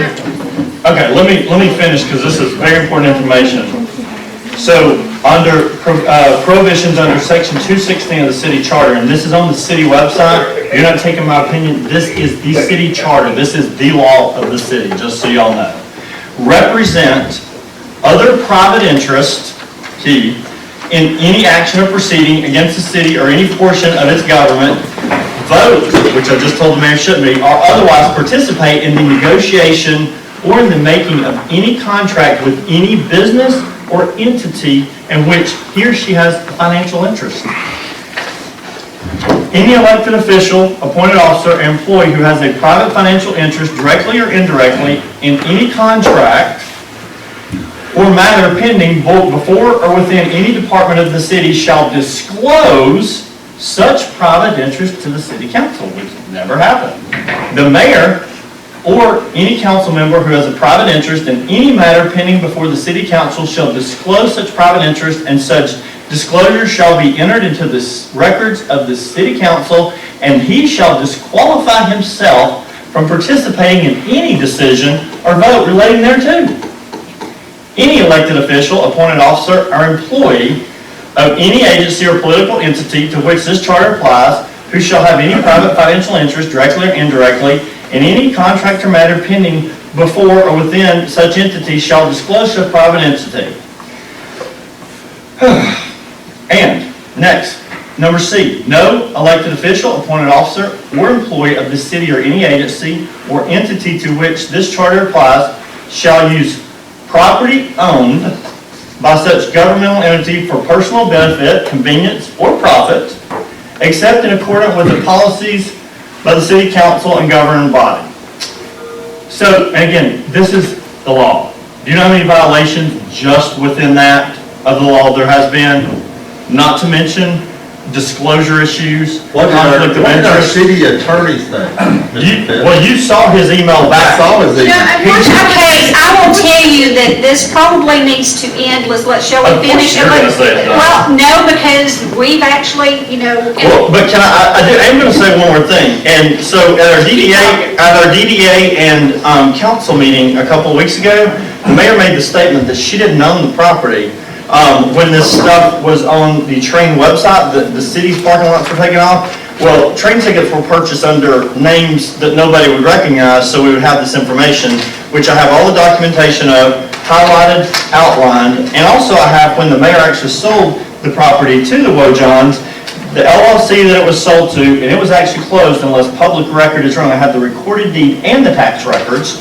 And it's in deed book 1394, page 720 of Fannin County Records. The mayor sold it for $825,000, and the sell date recorded in the county is December 22nd, 2020. That's all I have to say. So what did our city attorney say? Say that what? Yeah, he said it was not a conflict of interest, correct? No, you better go back and read your No, he email. didn't say, no, he said it should be disclosed, it should have been in writing. He didn't want to give a direct answer, but there was about a I think three-page email. I think that you're you going to read. get a direct answer. We were served with an item today, so we've already sent everything to the insurance company. We will have Gallagher Ambassador assigning it to an attorney.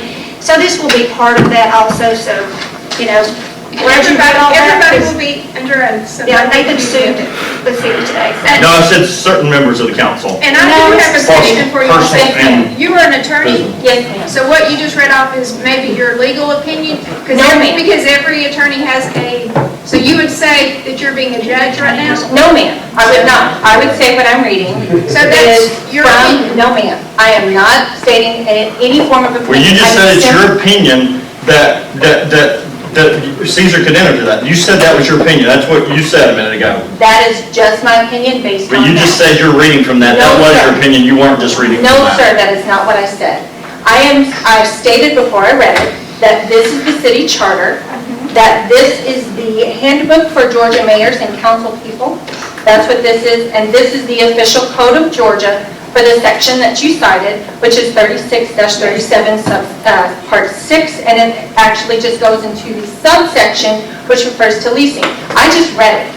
All I did was read it. Yes, and what I'm referring to is what David Siphon, who also gave his legal opinion. that I this don't is- know him. I'm just reading the law. Regardless, it's black and white, city charter on the website.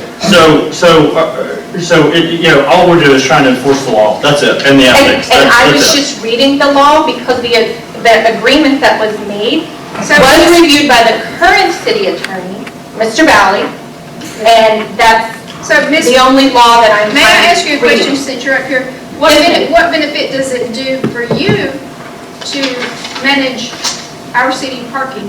What benefit? And in addition to your own. I mean, I'm saying, what do you receive from this? Well, originally it started when we just came in to try to help the city. Now we live here, so it's just trying to help the city actually. Oh, and you're not properly making So it's turned into $15,000 or $16,000 of. No, So you're making money, that's how you. I'm here to represent the city of Blue You're Ridge's giving best her a interest. chance to answer your questions before you're. Well, I understand that she lives here, but I'm saying what financial benefit do you receive from handling our parking? There is a 20%, as it stands currently, of the net operating income that goes to executive parking. Yes, and right now we're making between $16,000 and $20,000 a month, which would equivalent to about anywhere between $3,000 and $4,000 a month that you're making. So yeah, I can understand why you're pushing to. That we could practice our own cities to help for parking resolutions for our own businesses and our own citizens. And if I may, I've spoken with the executive vice president of Alliant Insurances, and that is the largest writer of insurance for parking in this industry. According to her, she stated that they do write municipality agreements, because what happens is, even though, as you're stating, that it is simply you pull up, you pay at a kiosk, there's much more to it than that goes in. That's the end user experience of it. I actually have a very nice article that I would give you guys that talks about the reason to outsource, especially for different things. I can leave that up here. But upon speaking with Ms. Phillips, again, she's been in this for a long time. She has no any understanding whatsoever. We just asked her what they do as far as insurance services. Once dollars are taken for a service like the parking, a bailment is created. Now, the legal definition of a bailment, and again, this is not opinion, this is simply stating legal definition that you can feel free to Google. A bailment is an act of placing a property in the custody and control of another, usually by agreement in which the holder, the bailee, is responsible for the safekeeping and return of the property. An example would be cars parked in a garage or on a paid parking service. Because of the different bailments and the liabilities that occur, according to Ms. Phillips, they actually do not want to write the insurance policies because when you engage in that service, you have to have separate insurance to provide for that. It's not one that's covered under your state coverage that you get as a municipality. So when someone contacts them for that, they actually try to get someone, they refer them to use a vendor. And the reason is because of all of the different liabilities that go into the parking, and they cannot separate those out based from your general liabilities as a municipality as it stands. And so what they have is a general deductible amount for municipalities of a $1 million deductible for those policies. And so then having that, we've also, the different services that we provide, and of course one thing that Ms. Phillips talked about was the economies of scale. Because as a parking provider, we have contracts for the supplies, for the different things that go into it, such as the 20% that we get is just enough, and sometimes not enough, to cover the back-end costs of it, which would be the technology, the machines. We went out and poured the concrete pad ourselves, and my son gets out there with a backpack blower sometimes on weekends and cleans. We have the management service of the 24-hour answering service that answers the calls that come through, mostly on Monday mornings because of the wireless batching that goes into it, and some people get double charged, and we have to explain to them when the credit cards come through on the technology, and either they fall off later when they realize the charge or it gets refunded. So those are different things, plus the maintenance. We have the contracts with the cellular providers for the text to park and for the machines that are operating. And so you have that in comparative cost to what a city employee, which would be their salary, workers' comp benefits, insurance, integrity, accounting for sick days, these various things that would go into place that we as a company do provide for you. And on the economies of scale, we can get the reduced insurance coverage because we have that business to be able to put it out. So then we give you the benefit of additionally insured with the maximum coverages that's required by both the National Parking Association and then by the OCGA Code of Law. In that same code section, it says if you enter into an agreement, you have to have these kinds of coverages, which we do. To be able to get that, it would be at least a $1 million deductible. And so then it would also require, like you said, for the parking, for the police officers, yes, that's generally an enforcement arm, which they would be the ones to enforce. They don't actually do that. And to address the person that says Atlanta does it, I was there for 12 years. It's actually contracted with SP Plus. That's why the name is ATL Plus. SP Plus is the one who actually does the parking management, but the Atlanta police and that section does the enforcement. I was the one who prosecuted the tickets on that, so I can give you a little bit of insight on how Atlanta runs theirs. No, that's No, we good. Okay, good.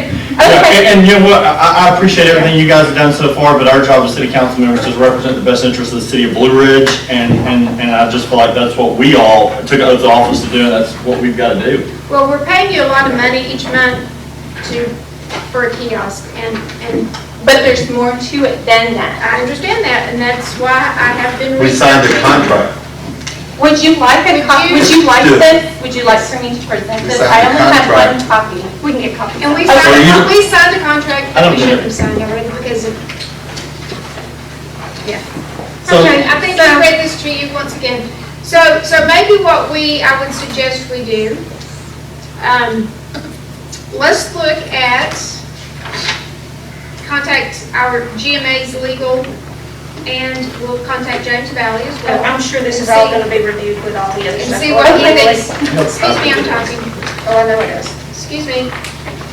And at this point, we can get with our insurance and see what, what they say. Usually with our GMA insurance, we normally, if we add another property, nothing changes. So I can't see that it would change with this either. So let's look into that, check that out, and see what's going on with that. And then we'll vote on it, and I'm just gonna make a motion, we table it, we do some more research, but everyone think about who you represent. You represent the city. And if we can save the taxpayers $4,000 a month to go towards other projects, I say, let's do it ourselves. And solve a problem that we've had for 12 years? Yeah. So I make a motion. 15 years? I mean, that was no problem. You made the recommendation, didn't you, Nathan, that we? Hey, I made a motion that we table this. Was that not correct? Did you not make the original motion to bring the parking company? Yeah, they were helping us solve our parking issues, which I just said, we appreciate that. I don't saying they haven't played a role. They have, but I will give credit where credit is due. Terminating their, you're wanting to terminate their contract without cause. It's an as-needed contract. It's an as-needed contract. Without cause, it's a conflict of interest for them to have their own parking. We have a motion on the floor to table. So that was good. Do I have a second? I'll second. Okay. Mr. Painter, would you want this copy? Well, he's not here. Mr. Painter, would you want this? Yes. Rhonda? Harold? Yes. Mike? Yes. Okay, revision in 4B ranch contract. Okay, so, and Mr. Valley, he's been very busy. He's been at the Capitol and had not, I think he thought he sent it, but he didn't send it back to us. It was not attached. So, in looking at 4B Ranch, I met with them, I believe around the 20th. Let's see, when was it? What is today? No, it's not. Met on Friday, I met on Saturday. So we met about a different scope of work. Anything that 4B Ranch does outside the scope of their contract, we have to meet with them. I wanted to meet with them and get some estimates for some work. So as we were talking, he said, if we will extend the contract 1 month, that he would incorporate all this extra work into this contract. So I said, that actually sounds very agreeable. It would be cheaper than doing it, outsourcing it. So what he has agreed to do, he has added extra areas to the mowing. One is at Roberts Way, because there was a little patch there that wasn't being done, and Tony and the guys are having to go out separately to do that. Another is going from Hall Street towards Grumpy Old Men. There's an island of grass, and it had been omitted from the list, so we'd add that to it. And then every island between Church Street and Mountain Street, we have a lot of the islands that were placed there during streetscape. So what he has agreed to do is go in and put new mulch, trim the trees, trim the bushes. They look horrible now. So he'll go in and do all that free of charge. We pay for the mulch or whatever type of ground cover we want, and he installs it. And he would also do the park at the same time once a year. And during December, he would continue to, if the grass needs mowing or if it needs new leaf blowing, whatever. The downtown park. Yeah, downtown park, the same, what he's doing now. So I said, that actually sounds like a really good deal. Let's do that. We'd extend it would still be a 12-month contract. He would only get paid for the months he works, which would be 9 months. It would take the contract up to $72,000, and it would be divided by 12 months, the $72,000. So I feel like that's a pretty good deal, and that way it takes care of all the island areas, the park, and 1 extra month of additional mowing and leaf blowing and the additional areas. So, anybody have any questions? I think he had told me that he did not agree to do the islands, but I think you need to get a list and get him to agree to it and then send it to us. I think that would probably be better, so that we have actually everything in writing that he's agreed to. Yeah, James was supposed to have that in writing, and I think, like I said, I think he accidentally omitted the contract. So he just simply said, go ahead and get it approved, and then we can sign it. Okay, So he's the one who's going to write it. And just so you know, for record, I have an email from Mr. Valley here saying actually the parking contract was never approved, but I'll forward it to you. Was never what? It was never approved. The parking contract with Cesar or with the city? With executive parking. It was never voted on by the council. It's in the minutes. Go back and find it and provide it. I'm just telling you what Mr. Valley said. Well, there's his legal opinion. Okay, so do you guys want to go ahead and vote on the changes? And get the contract executed, because I think you need to let, we have been waiting on this contract for 5 months. It's taken Mr. Valley, he's been, well, I think it's the changes that keep causing a problem too. So I think if you could let him get the changes to Mr. Vaughn and let him send it back to us and tell us he approves, then we can approve based on that. Because I think you're going to end up approving again. I think you're going to have to come back and revise it. That would be, I don't think you're going to, why would you have to revise it? I've just told you everything we're doing. Well, I think he told me they weren't going to do the islands. That was not part of what he told me. I thought you and Mike met with him. I met with Roland, and Roland definitely, we went and looked at every island down through there. Okay, well, I think if you have it on paper and then you both agree to it. Well, if he doesn't agree to it, once we get it back, that's what we'll approve extended. So, in fact, I have an email. Well, then put a motion in place. Actually, let me read Mr. Vaughn's, Roland Vaughn's email since he's not here. He did send this, so if you guys do you have a minute? We've been here all night.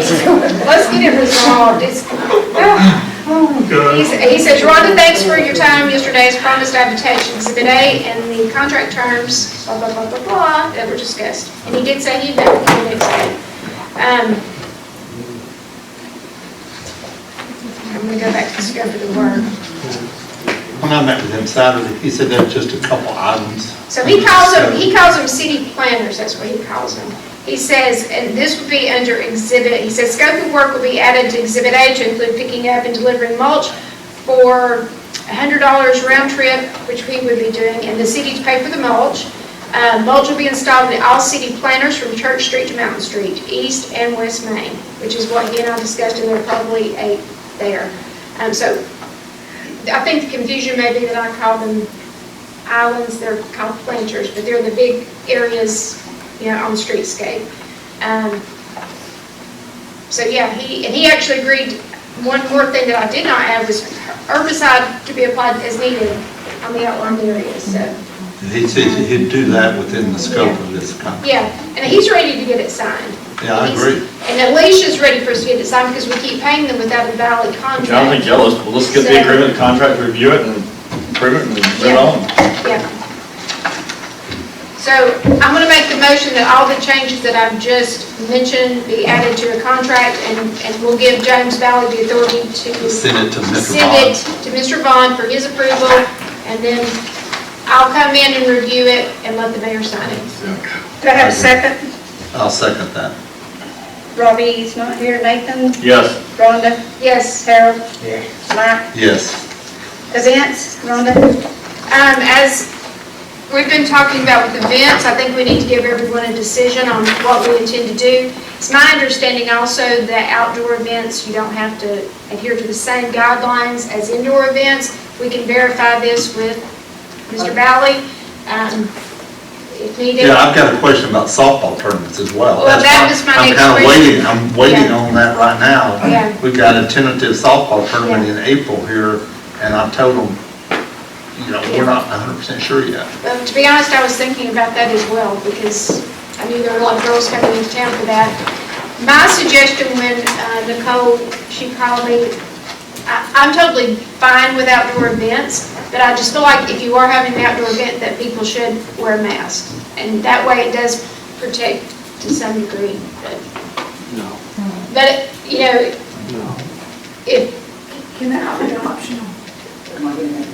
well, like at Arts in the Park, it is kind of an enclosed area, and she really wants her people to wear Many masks. for that. festivals do require, there's a varying levels, but at the very least, their artists are required to wear masks because it is an enclosed space, even though it is a tent. There's certain ways that they can set up their tent, that it is an external, but not all artists can do that. So just for future reference. Additionally, there's additional spacing in between the booths, and a lot of times they do require masking at the very least when they're entering a private booth space. It is not uncommon. Several festivals throughout the Southeast region have done it, and they've been able to start since January. And I've provided several examples in the last 5 weeks that I've sent in. And my bigger issue, and I'm sorry, Oh, no. the bigger issue with it is just, not only for my sake, it's also, as the DDA, sitting on the DDA, I've had people come to me and ask me what's going on with events, not just personally through Arts in the Park, but other events, and what is happening downtown. We all knew 2020 for absolutely reasonable purposes for public safety that we had a moratorium, but once we entered into 2021, there's been no information. And at least if you're doing it quarterly, as public health progresses, whatever happens or whatever decision needs to be made, but a decision needs to be made. And release the information. I personally, as far as Arts in the Park, we follow the rules, we turn in our application due diligence and get onto the schedule as soon as we finish one event, we put in our application for the next. This isn't like I have 2 months to do what takes 6 to 8 months to do. Even if it's a no, I hate to say this, in all honesty, we need the funding. We've lost, more than 40% of our income for our nonprofit organization comes from Arts in the Park. But if it's a no, let us know so that I can tell my artists. That is their livelihood as well. But I think it's just unfair to not say, here's an application. I have no problem with it. I've got World Series of softball coming here in June. I mean, I've got tons of people coming in, and Are they coming from other states too? they're coming from other states to come in for the World Series here in Blue Ridge, Georgia. So, I mean, I don't know. Okay, so I think you put it to vote. I think if you put it to vote, if I can just make a suggestion, you have to be really clear on what your As long as guidelines are they- requiring, because if we have to whatever the enforce some mandate. sort of mass mandate, there has to be support behind the city. If there isn't a mass mandate, or at least certain requirements that you put in on our organization, that you make that clear. Because I think the lack of clarity is where everybody's been getting in trouble. And it could change overnight. And again, public health has changed over time, and God knows we'll probably get another executive order at some point to say no more outdoors. Who knows? I'm not saying that's the truth, but whatever that looks like, because God knows it changes, at least have some clarity for us at this time. I need to know. Well, the executive order ended yesterday unless something has popped up today. So are you aware of the executive order being extended? I thought you said that there was still an executive order in place. No, March the 7th. That's what I said earlier. We just didn't know if there'd been any If they're going to extend it, we don't know. Yeah. There was a date it was supposed to be terminated. Yes, we expect it to be, but I don't think anybody knows at this point. Whether it's extended or not, the originating order, from what I've read, and I've also submitted, it says that any outdoor event that beyond the 50 heads or 50 people with safety measures in place that have been recommended by health and public safety measures is up to the city or county. See, the softball tournaments we had last year, they felt like if they had less than 50 people on the field and in the dugouts, they were with the mandate. I mean, that's when the coaches wore masks and all that. This past Saturday at 5 o'clock, why don't you ask the school system, because when they have 500, 1,000 people inside that gymnasium, right? Yeah. And mask was optional, and now I'm not going against anything, but I'm just saying, that's your school system. They just had 1,000 people indoors at a basketball game in this same town. So, I mean, if Arts in the Park set up, why don't you let everybody set up their own requirements? And I'm almost thinking since second quarter of the year's coming around, maybe based upon the order expiring, maybe we start as of the beginning of the second quarter, so it'd be next month for most of our outdoors. yeah, but I think if Arts in the Park feels safe, and I don't mean it that way, that their artists are in an enclosed area, and they put out their rules for their event, I think you ought to support them. But for softball outdoors, have at it. I don't know. I mean, I just didn't mean to get in it, but you had a school system right here in your town. My thoughts are, it's whatever they mandate, if she can follow the guidelines, and those guidelines may be nothing at this point, Nicole. We're not really sure at this point. You can do something in the morning, so I think if we follow, if you can do that, then I think it's okay to do events, but maybe not. So it's council decision. Go ahead, Donna, real quick. What mandates are being put on tourists? I mean, we have throngs of tourists that come here, and I don't know any mandates. I haven't heard any mandates. They're not. Masks are recommended, but not mandated. It's outdoors. I haven't been We approved have for a two permit, doctors so. that since January of last year have talked about masks almost every week. and they talk about COVID almost every week. Tune in on Friday mornings at 8 a.m., about 8:15 a.m., and you'll hear them. Why not ask them? Ask them for their input, because the thing I've been hearing is, get outside. You mean you're talking about your show on? Well, I mean, we do a COVID update every Friday morning since last March. Dr. William Whaley and Dr. Raymond Tidman. Actually, I would like to know their opinion. They've done that. I didn't mean to get into it. I'm just saying, I don't disagree with her and Arts in the Park. I don't at all. So I'm not getting in that. I'm just saying, not 1,000 feet over here. We had almost 2,000 people or whatever, indoors, mask optional, Saturday. So if the school system is not under a GHSA, because they're like, GHSA, if GHSA didn't tell them that they can only have X amount of people, I mean. I say we approve it based on any mandate that's in place. They've got I can follow. Actually, I just looked it up. It looks like it may have been. I couldn't get on the site today, I don't know if there's too many. Am I reading this right? It may have been until April 5th. It was actually expired today. This is off of, gov.georgia.gov. It's Governor Kent's. I went into the press releases and is that right? Am I reading it right? And I give you a alert. So I give you alerts, but I haven't gotten one since. Yes, but what is the mandate as far as? It's all national. It's for the health, so this is pursuant to all of the above. Yeah, and it still states, and as far as that you guys oversee it, still says April 5th. Yeah, so that's not today. It expired today and was renewed and not to terminate until April 5th. So I just got on it. So Nicole, y'all have applied for permit, nobody, you haven't received, you never got actually a permit for it, y'all had just applied before and paid, correct? Yep. And usually we know to, okay, we turn in our business, we get, talk to the police, they sign off on our plan. So let me ask you something, like, if we approved it based on a certain date, because again, most of it's gonna be in the CBD district, I almost feel like if there was just a few literally general guidelines from the city, maybe the DDA can even just help put these together, a few guidelines to put this together, and here's the minimum guidelines, and then each organization from there would set forth do you have any other mandates based upon what the event is, number of people, all that sort of stuff? What do you think of that? I think that's great. The CDC actually puts it down, so I mean, it's easy to look. Would you be willing, I mean, y'all could y'all maybe help, maybe just. As long as they get the CDC and the governor's mandate, I think you leave it at that. No restrictions? Yeah. I think you let them put Let their the restrictions on CDC and the governor's mandate. The only thing I'm a little hesitant about and stuff, just because we are such a big retirees community and stuff, like, that's my only hesitation of, I don't know, I'm just talking out loud.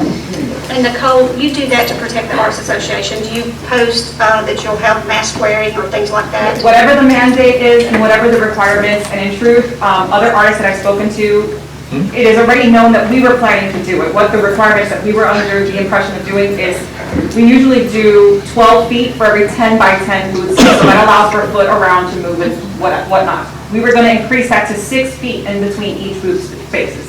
We were gonna have less artists, but we would at least be able to ensure the 6-foot social distance between the booth spaces for safety measures for the artists. As well as a lot of the festivals require that the artists are wearing masks simply because they're in an enclosed space or they're in contact with more individuals than the said person who is roaming throughout the festival externally.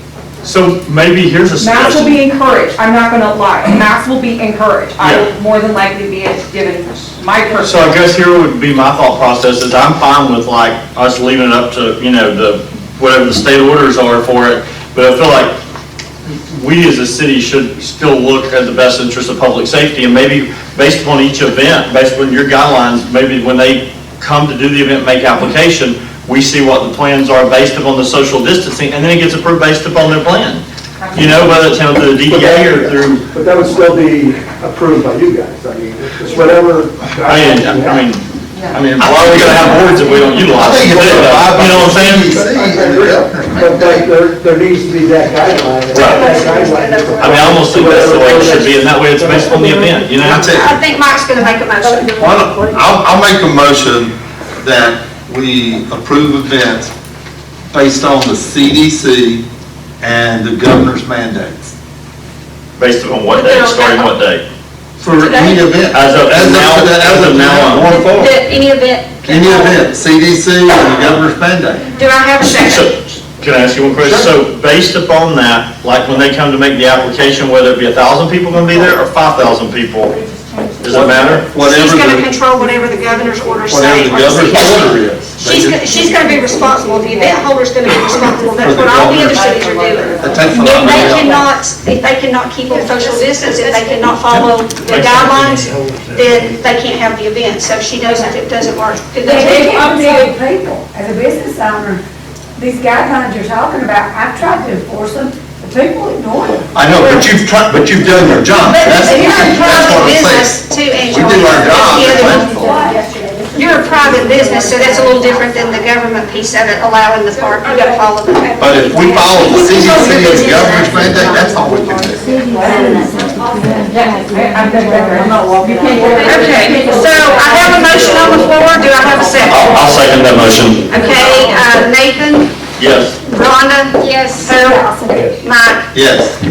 Okay, fencing for the cemetery. Does that mean that our Center Park is approved? If you can follow the guidelines that are set out there, you're good. And they just changed it yesterday per the CDC, so I've sent it to the people that I know are here. Yeah, you gotta follow it. That's all you do. Fencing for the cemetery on College Street. So actually Harold brought this to my attention a while back. We were talking about the cemetery on College Street, and he mentioned that it is really in bad condition. And I was also approached by a person or a family who lived on College Street, Sutton. Like Sutton. Mike Sutton. And he is very interested and has been involved in helping with this project. So I guess my question for the city is, are we willing to move forward with helping with the cemetery? And I know, Nicole, with the DDA, there's a historic preservation committee. Yes. And I think that you guys can probably even help with the cemetery that's on College Street. It has graves dating back to pre-Civil War. I'd have to see, I'd have to get with our historical committee and see if there is any sort of designation per se for historical preservation for cemeteries. I'm sure there is, I'm just not fully versed on it. I know buildings, absolutely, since we are in one at the Art Center, but I can definitely see what the cemetery historical preservation is. One thing that Mike Sutton called me about yesterday, he got a quote from the fence company. Yes, I have. Did he that. talk to you about, the guy is concerned about Yes. the markings, because when you start putting these poles in the ground, if you hit a grave, or he's not sure of that, who has the liability, and then what takes place with that. So I think what we were talking about doing, he kind of had a general guideline of how he'd like to move forward with this. One would be to ask maybe for a local surveyor to donate their service and possibly mark the property lines. First step though is to make sure the people, I think Helping Hands The people who owns it. Yeah, that they would allow us to first of all do that. And I had reached out to Johnny Chastain because it has Helping Hand, and he says that their church is not involved. So it may go back to the church that was originally. I think, well, Michael, he seems to think it actually goes back to a family. And that's where maybe we can get some assistance in looking at We that. really don't know who owns it. Yeah. That's the problem. You can't put a fence on something you don't know. So, we could maybe try to seek we could even ask our attorney to look into that and see who actually, we identify who owns it, and then we could approach them, see if they care if we do if we help. I want to say, I hate to say bring it back to life, that's kind of irony. You know what, Brenda, I bet Brenda yeah. DeHart knows the contact too, all that stuff, I guarantee she can put you in the right Well, it was a direction. church in South Georgia somewhere, that church no longer She has. knows all this property owners up there. That would be good, but I think first of all, identify the property owner, then identify the property lines, and then we can get a couple more quotes for fencing. And I think what Harold had mentioned too, a lot of the graves are actually sinking, and so possibly doing something to help add dirt on those, which would have to be done by hand because you don't have to walk over the graves or have heavy equipment, you couldn't do that. And then bring it kind of back to life. Dale Dyer has been heavily involved with this project. He's actually put quite a few monuments up there, and he's been very involved. So I think he actually, we tried to get him to come and talk tonight, which I'm glad he didn't because it's late. So anyway, but he would love, I think, to be involved with this more, and the Suttons, but I just want to kind of make sure that you guys want to move forward with it. Yes? And Rhonda, there are quite a few graves that are totally unmarked, just in stone there, so I can understand the problem with fence company not wanting to disturb. I think it's a great idea, but. We could just get on the. Maybe just in the front part of it. Yeah. Because it goes all the way to Second Street. Yeah. Well, you could also use a street light down there. There are no lights down there. Well, I think that was one of the concerns too, because it's a roundabout where it's at the end, and I feel like people sometimes might even pull their cars up on one of the graves at the edge is literally sinking. Yes. And I can see someone pulling up on that. Yes. So I think it's a project we should look at helping with this project. I just want to make sure everybody's Just gotta figure out who's the owner. Yeah. If you're on, I know you're on board, Harold, because we've talked about it, but. I'm fine. Good. Yeah. And then the Historical Society, if you guys could. I think for us, it would be a matter of finding out who owns it, what the actual space and location is. Let's get the facts first, and then before obviously any fencing goes in, it's just like when we had to put the building on, you can't make any changes without any sort of understanding of what that ramification is historically. Right. So, before fencing, but after the info. So you'll check in? Yeah, okay. Just keep me in the loop with the emails, truthfully, like, that's what it's there. Yeah, Michael's been sending a lot. He's actually highly involved with this. Yeah, he's one of my neighbors right there. And we live there. Yep. We live there on the corner. They're all African-American graves. Yes, yeah. Okay, so do we have a motion? Well, I don't know if we necessarily even need a motion. I think if we just have a general consensus that we will go forward, so. Okay, so it's under action item, right? But we can make a motion. I make a motion that we remove it from the agenda till we need it? That we move forward with discovery items with the cemetery on Third Street. Do I have a second? I'll second that. Okay, Nathan? Yes. Rhonda? Actually, yeah, I've got the next thing. No, your vote. Harold? Yes. Harold's exhausted, sorry. Mike? Yes. Okay, animal control ordinance? So that is, I've been on I've met actually with Blue Ridge, I've met with Animal Control. We met with the Blue Ridge Humane Society. This was about a year ago. We've been looking at some different ideas. One of the main problems that we're looking at is dogs that are tethered to trees who have no ability to get out of the cold, out of the rain. And James Valley, he actually he sent this ordinance, so he has approved everything on this. Also with hot cars, that's been an issue. I know at Ingalls, they've been told that they can't enter a car because it could be a liability. But our ordinance would state that they can, if there is an animal in a hot car that's above 80 degrees, then they can, the police officers will use their own discretion. If the animal looks like it's in distress, they can break a window to get it out to save its life. So I think those are very needed changes. I've also sent this to Commissioner Hensley. He contacted me and wanted to see because of the animal control, and all of those things are outlined, and so far I've not heard any issues with that. This is simply a first reading, and if there's anything that he feels needs to be changed, he'll let me know before the next meeting. But really, it's just to protect animals and, prevent cruelty. So this is something that I'd like you guys to look over it. This is a first reading. If you see any changes that need to be made, just contact us.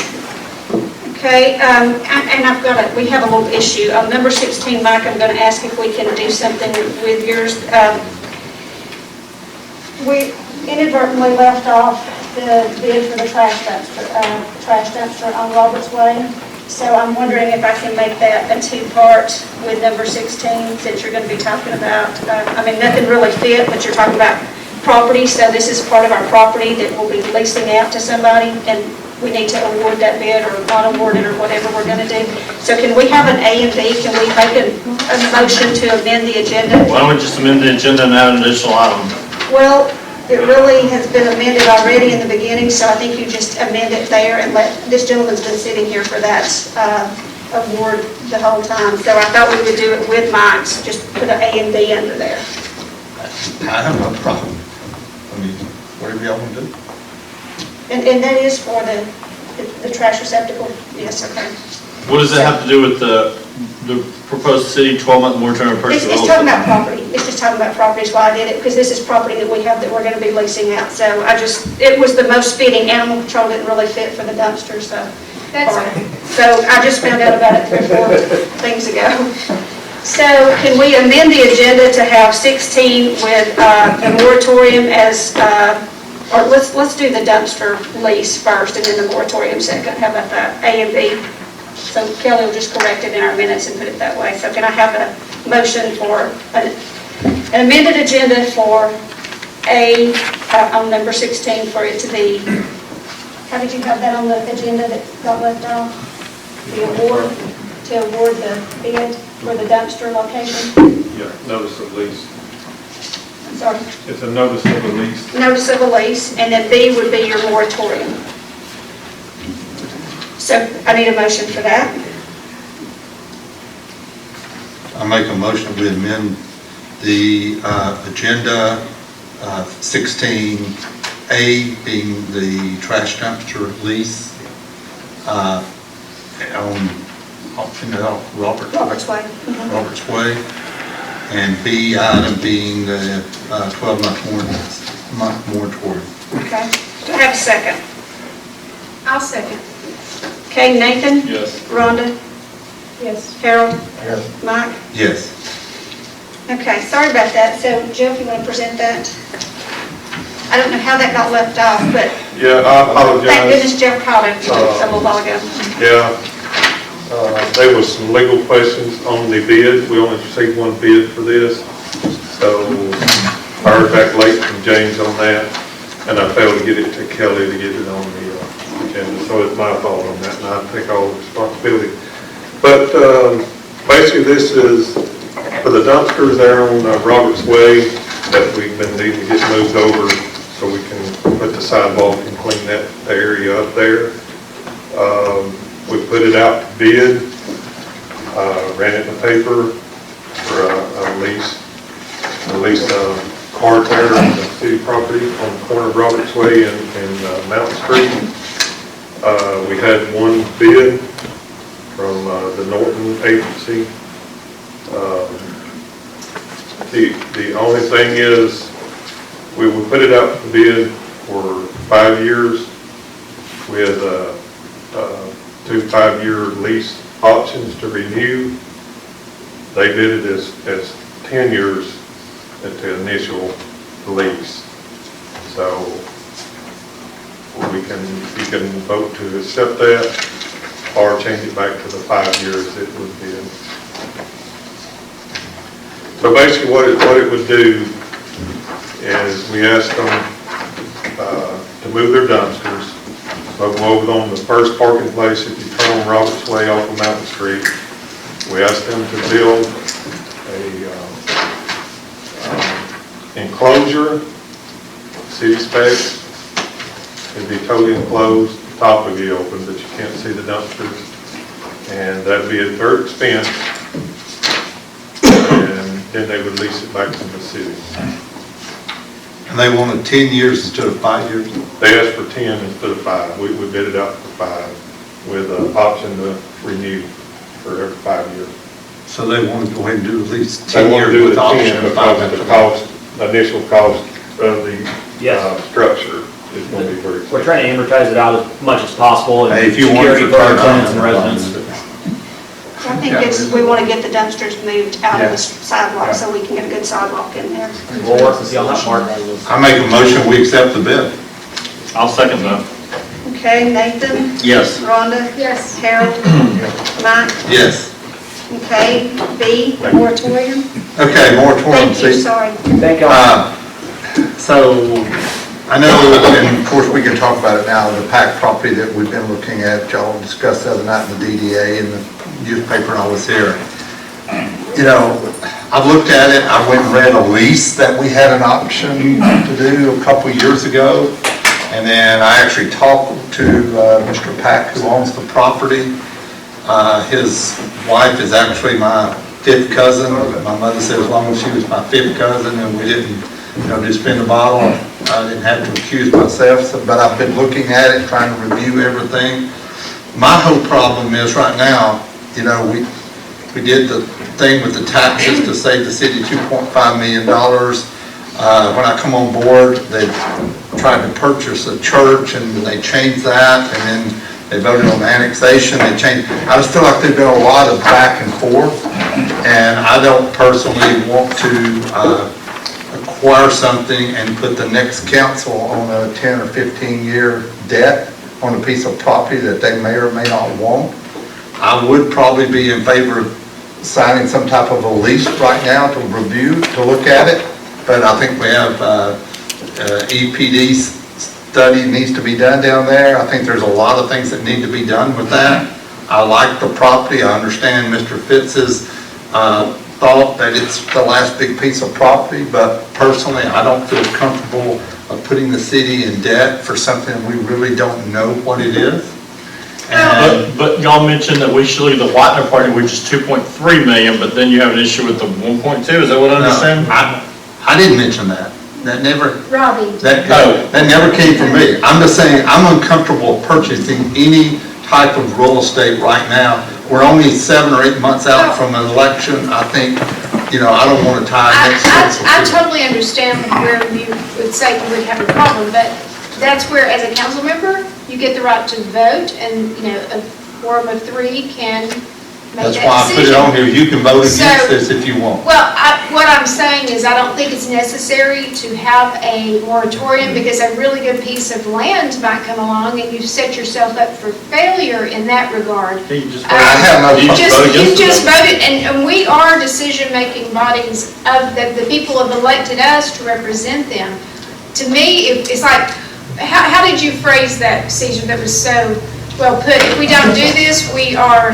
Dereliction of your duty. Yeah, it's a dereliction of our duty as to our city. So we don't have to vote to have a moratorium. If we don't want the property, we just simply vote no. But I think you're restricting yourself and the city as a whole because a good piece of property might come along. No need to put a moratorium on it. I would never vote for that because I think you're restricting yourself and it's a dereliction of duty. I totally understand. Yeah.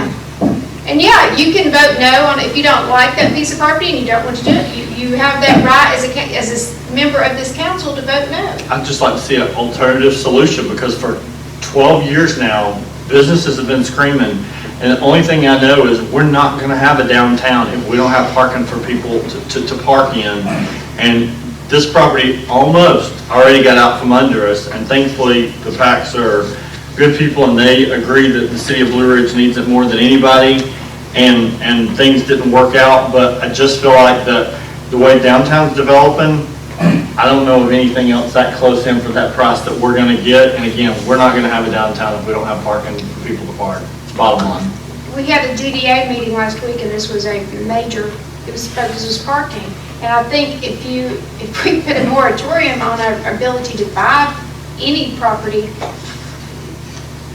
it is a dereliction. I'd love an alternative solution. Yeah, you can't do that. I think you just vote individually on properties if they do become available, but you don't restrict yourself as a council.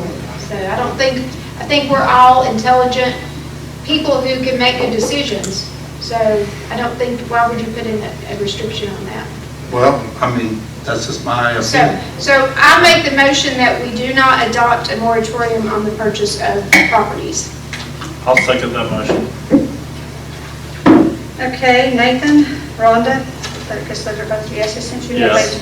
Harold? Mike? No. Okay. Downtown bathroom expansion.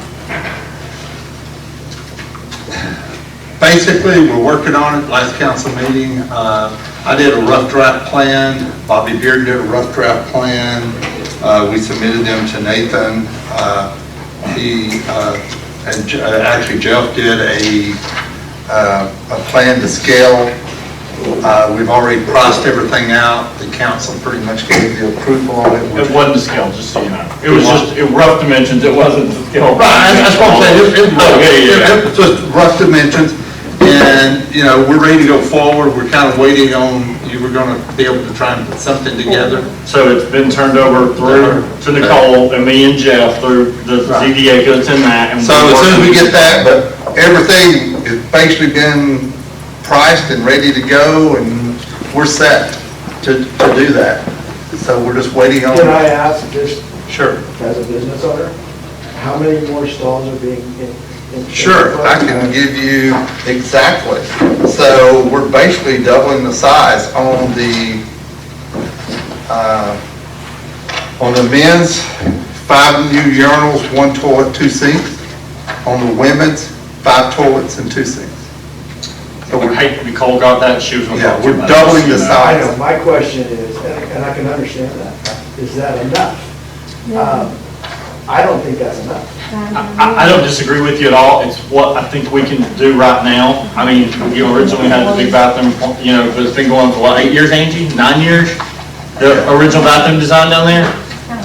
Yeah, here it is. So I don't disagree, but it's better than what we got now. That's the way I'm looking at it. We thought like something portable, we could double the space of the bathrooms down there right now and be quicker, and we're basically gonna do it within the city, and as soon as we get that from Nicole, we're ready to go.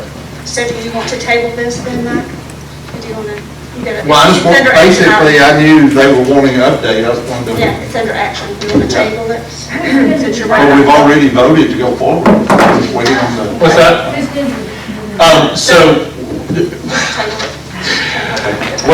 So based on the last thing is I'd offer to get a rendering done that I use for houses and stuff. Sometimes you get these online sketch artists will give you just, kind of what it looks like, so we have rough design, because they want to pay to do like a full architectural set, which we don't need like MEP plans or any of that.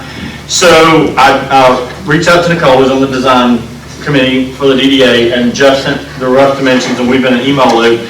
So I reached out to Tony Boyette, local architect, and I just said, hey, they want me to do a rough sketch rendering of this thing, and, I really feel like we need something a little bit more than that, scale out with layouts and all. He said, send it to me. He's already been down there and measured. He said, I'm having interest city. I want to help you guys out as much as I can. Me and Nicole talked, and I said, Tony has been offering to donate his time and help me on like an architecture review committee or something. So the consistency we're downtown that we've all been concerned about, that, that he would be on that board. What better than an architect to be on that type of committee?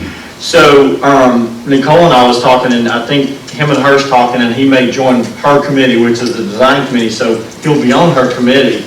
But him and her, I think we're discussing details, and he's going to try to have us something sketched out, so we not just have a sketch. It'll be layout, dimensions, scaled out with like elevations and floor plan, not all the other stuff, but at least that. Yeah, because just letting anyone else do it, like just the prisoner's done it before, and the ceiling's low, terrible ventilation, not wide enough. When Tony knows the codes, because he deals with it all the time, and I said to Nicole, I said, who better than knows all the codes and what the, widths need to be with the ADA requirements and all that. I don't know all that stuff. So. Didn't we approve up to $40,000? Yes, you did. Isn't that correct, Joe? Yeah. You did. Yeah. So we getting a rendering from somebody that. Authority, so if the design, then you may have to approve more, because I'm sure 40 is not going to cover that. Okay. But that was just putting the 2 extensions on the side and basically making it look like the building now. That was up to 40. Well, just a new facade. Yeah. Yeah, new facade though. Yeah, not block. And basically, that will add more than the trailer had. What he's talking about. Oh, I understand that, I'm just saying. We talk about the scale we just done though. To put money into a project where you're not gonna really realize what the city really needs. But I can understand it's gonna be better than we have right now. But to say it's better than we have with the trailer, I agree with you. Yes, it's double the size. It's not to what the city needs. That grant came and went that we had for the bathrooms. I understand. Well, Did you not apply for something again though? I'm sorry about that. Yeah, that Yeah, instead of wasting that money, just at least apply for something, the city can do. Well, they do them every year. So they're not expired, they're, Well, every year you can apply. So I think that they decided not to, I think there was a vote by the council to not move For forward. $40,000 to get this done, I think it's. So if you're gonna to get put that, I 40 just think that as a city, we need to have a better. I agree with you. I agree, but we were just trying to put something in place for the time being until we I think you could. better get your Yeah, okay, so are you ready to make a motion? So, I guess I'll make a motion to table this until we get the plan. Do you have a second? Table it, I'll make a second, yeah. Nathan? Yes. Rhonda? Yes. Harold? Yes. Mike? Yes. Okay, road repair and paving list, Mike Painter, James. My whole thing is, you know, when I came on the council back in April, that we have a paving list in order that we've had for the last couple of years. We do. That everybody's done. Do we have that list? Yeah, we can get that for you. Actually, I have driven around with, Tony and I spent probably 2 hours going around with roads. And so what we do is we kind of rate them, and we're actually looking at getting an app now that will help rate roads, and it's kind of user-friendly for everybody. And he can tell you more about that. But yes, we have a So we list of can roads. pave them and repair them in order based on the. They're based on the severity of the road. So what you basically look at, Mike, is you look at what's different, there are different ratings for that. And you look at the alligator, you know, it's like when they start cracking. And like right now, so one of the streets that needed it the worst is the one up here that's on the list to do now. And it's not my department, just so you know, I just Yeah. happened to see the Queen Boys and also Justin that works out there, and they all said to me in the last week, hey, your city stuff that need patching with pretty weather the next couple of weeks, we're gonna get y'all knocked out. Didn't want you to think we forgot, and I said, it's Rhonda's department, I don't even do it, but thank y'all. So I just think if we've got yeah, a budget for it, we've Yeah. got a road list, we need to be doing it in order. And we are, that's what, right now, that's what Jeff is doing. So right now, we started with 4, and the great thing is that we've got tons of SPOS money right now for more residential areas, for sidewalks, for different How much things. lost fund we got? Well, I'm We have not over sure 400,000 right now, But some of that's divided out between other departments, capital improvements and. well, from what Alicia has told us, Tony and I met with her, was it December, Tony? Yes. And so we had about 400 then, but that was, you know, we were actually talking about some of the projects that we're planning to pay, you know, we're on that list. So we're getting SPOS money, which has to be spent on roads. So the great thing is we've spent all of our money with our streetscape projects, so it's time to focus on the residential areas. And, you know, getting these residential areas, the sidewalks, we've done 2 already, they're really great, some walls that are falling down. And, yeah, Tony can get you the list. Well, I just know, like, when we did down at Black Sheep, Yeah. you know, and then I think you had me come down and I kind of negotiated with them to extend it on up just a little bit at the same price. But we do have a list, that's the main thing. We do, I want to make sure and we're paving and it's based on the most severe roads. You start with them, work your way back, so. And I have a copy of that list. And whose criteria, I mean, is that the state criteria? They're state criteria. Okay. Yeah. Okay. That you can use. Yeah. And like the little app that we're talking about getting, I think it would be perfect because it allows people to actually. they can actually report it, Yes, yeah. Okay. Yeah, so it's, Great on Doug, thank you. yeah, it's, Basically, yeah, my Tony, motion was that what we do it Yeah, we got based it. on the list. yeah, we've got it. And, you know, sometimes emergencies might come up, you know, with Becky right now, she's had several water cuts in one particular area. And of course, that's what we voted on, to let her just be free to, because those have to be fixed. And of course, those will come out of the water department. But But the road cuts gotta be fixed. they have to be fixed regardless, yeah. I need a motion to, Yeah. Well, what I was gonna say, and I thought I had the sheet, when Jeff and I were looking at the budget numbers for that, of course, your SPOS ends in 2023, Jeff, was that the right year? Yes. And we have about $400,000 in there, but that is divided between the 3 different areas, which is water, capital improvements, which people are gonna do, the building that Jeff talked about at the, some of that would come out. so that has $210,000. Have you got that little sheet? Yeah, we're just using the money that's allotted for roads, that's all. Well, we're she's using. got that 400-something-thousand is all Yeah. of SPOS. Yeah, we've got That's that. what's there. And also, So that's if the you difference. It's not remember, related since to we roads. increased the hotel motel, there is actually an undedicated amount of money in that right now too. Cesar and I have been talking with Alicia about that, and so there's more money there too that could actually be used for that as well, so. For tourism. Yeah, For tourism product development, not really roads. Yeah. I mean, it's specific. yeah, exactly. It's very specific. Okay. So, but yeah, we've got, and don't worry, I'm not going to bring a road before you guys if I haven't spoken to Alicia, and make sure we have the funds for it. I just want to make sure we Yeah, do it in order based on state. It's just that those funds are gonna run out by Okay. 2023, and the street department has very little to go that far. And the interesting part is, I mean, we're not repaving every road in town, Mayor, but we're going to do them in the order of severity, and when we have money. That's why some of the roads have kind of been put on hold, because we were putting so much money into streetscape. Thank God that's done. We can now move on back to our residential areas. So, and I think, Ms. Earp, when you were on council, we had that same problem. We were giving so much money to the streetscape projects, our residential streets kind of got neglected, and we're not wanting to do that. We want to look out for the residential streets and what, the most high-used areas, Highway 76, and we do get LMIC money as well. So the projected revenue for 2021 is $462,000. The SPLOST from October 2017 till October 2023 is $2.1 million. $420,000 of that is for water or sewer capital outlay. $210,000 is for building improvements. Road, streets, and bridges is $1.47. So that's all we have in each of those categories. So you can't move it from one to the other. Like I said, Mayor, I would never ask the city council to I'm just vote. telling I would you, you're use getting it. close. If we don't have the money, I would never vote. I just want to make sure we had a list and we were doing it in order by the state mandate. Yes, Okay. we are. Okay. Moving right along?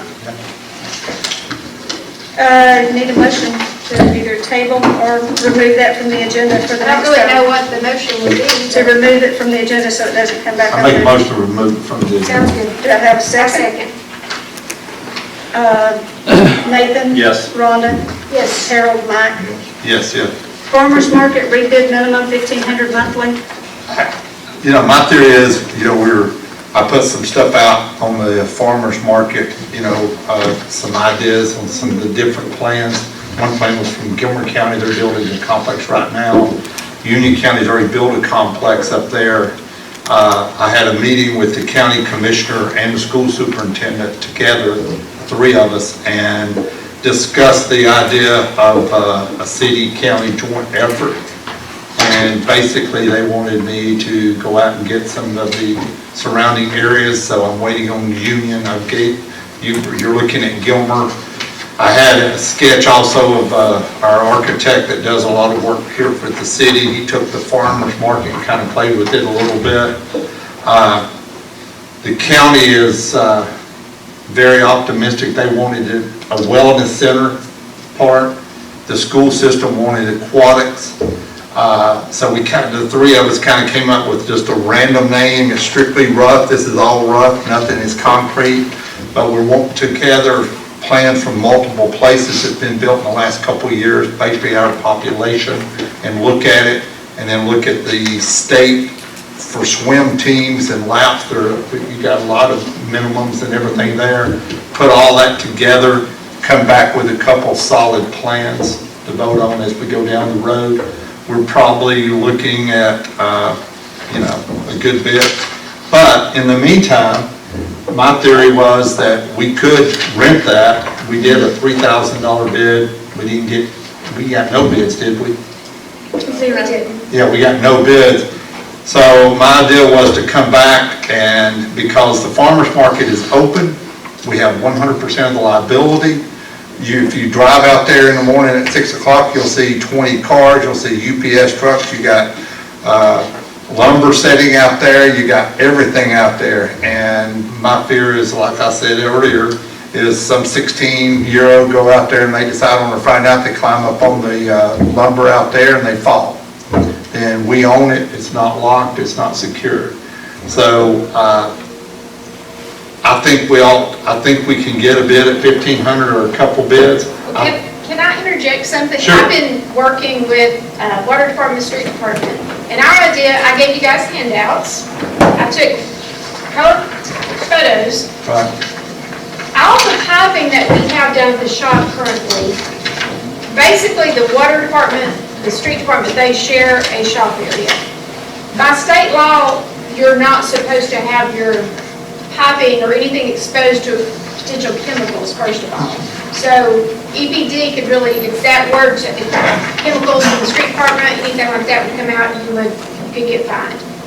All of our piping needs to be kept under, it needs to be covered.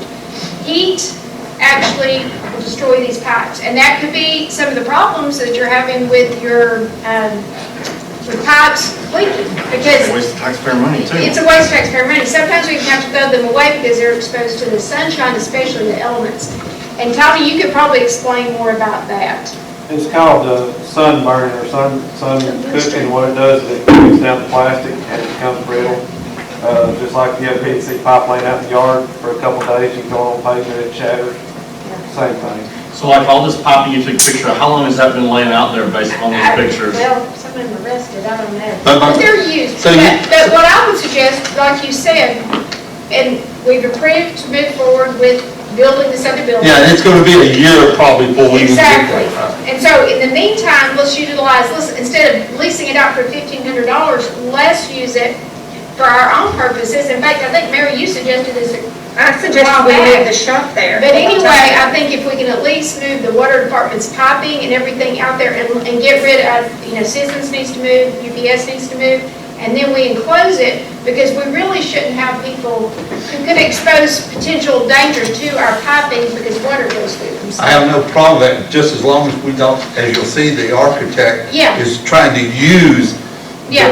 as much of the facility. I don't want to go in there and tear it down with piping. No, Destroy it. it would Have to actually be repair it. covered because you've got that big vast space in there, so you can easily put your pipes and all, and anything. If you look at your pictures. Hey, I have no problem, I just want to get rid of the liability and lock the gate. So I discussed this years I ago. think the city, what you do, we utilize it for our purposes. It gives us also, while they're building the new shop, it gets all this out of the way so that they can actually get in there and start building and doing what they need to do. I have no problem. That's So can you make a motion? So that- I need to get further discussion on this. So again, we're here to work out taxpayer money, so this piping has been sitting here for, you're telling, years. So I guess my question is whose negligence is left that's out there to ruin and waste taxpayers' money to Some of begin that with? was here before we came. Before you came 12 years Yeah, ago? They had lots of pipes. So why haven't you done something about it in 12 years and get it Well, I guess covered? that would and- be your water supervisor. No, you were over it. The department you took away was the department last council. Okay, let's get back on topic now. Because obviously you didn't do your job. You want to get back on top of But it. I think if we can utilize it, and then if the time comes, Mike, and we either move forward with the complex or we move forward with the farmer's market, and we pick another location for the complex, either way, in about a year, or year and a half, it'll open back up, COVID will be over, we can either utilize it as a farmer's market, or we can. So we're gonna give UPS and Cesar them how many days notice? I would say 30. So I make a motion that we notify the current people in the farmer's market facility, 30 days notice, and at the end of 30 days, we lock it and start moving our equipment in the city. Do I have a second? Nathan? Yep. Rhonda? Yes. Harold? Mike? Yes. Unused city equipment and vehicles? Oh, That's you. that's the other thing, it goes right with the next plan. We've got 3 or 4 vehicles sitting out there, we got junk everywhere out there, we've got stuff down at the city. We've been talking about this for how We've many been months? talking about it, and I talked about when I came on in April. I think we need to set a date, and Yes, please. and I've actually called a couple of junk companies. They said anything that we don't sell, they will purchase, and they'll come to the Done. auction. Let's get rid of it. I think Get we it out. advertise it Hang on and just one auction second. everything we can sell. We have problems with getting some of these folks to come get some of the things you've already tried to get rid We've of. Right, actually Tony? hauled off about 6 Crown Vics 2 years ago. Because you couldn't get anybody to come pick them up? No, in the last auction we had, it kind of went down the drain. Well, let's don't get sidetracked. Mike's got somebody to come get it. If you can get it, I got two guys. Well, wait a minute, so I wanted to let Tony finish telling you, he has some dumpsters there that are heavy steel, is that? Yeah, well, I mean, we can haul the stuff off. It's just Scrap, we can sell the it. stuff So that maybe they're. these guys would do that, and we gave you authority a long time ago to be able to handle some of that with a dollar amount that you could do. So can you take Mike's list, contact these guys and see what you can What get things do done? on, let's go. So, We can do that, or if we get more money, haul them off, we can haul them off. so can you evaluate that and get us a list back? Yeah, the only problem we have with them cars out there is because they was seized during drug. But how long do we have to hold them? Well, we've got a problem with one of them. Well, let's- We may be holding it forever. Give it to the county. I mean, there are rules and regulations with that. And get, But I know that And whatever. we're using one of Let's get rid of the rest. Whatever whatever we get from Nathan, the ones that are seized with drug, has to go to the police department. That's correct. That's correct. And the DA gets involved in that. I mean, it's a process. City needs more money. Okay, so do you still want to plan an auction if Tony does not come up with all of those things Let's advertise and eliminated? do it all. Yes, if we sell it before, then great. If not, then done. Okay, so that's a motion That's a motion. for the 6th. I'll Yes. second that motion. Rhonda? yes, Nathan? Yes. Harold? Yes. Mike? Yes. Sewer plant replace basin air diffuser columns. These will be $8,099.55. Yes, so y'all probably have read all the information on this that was sent out.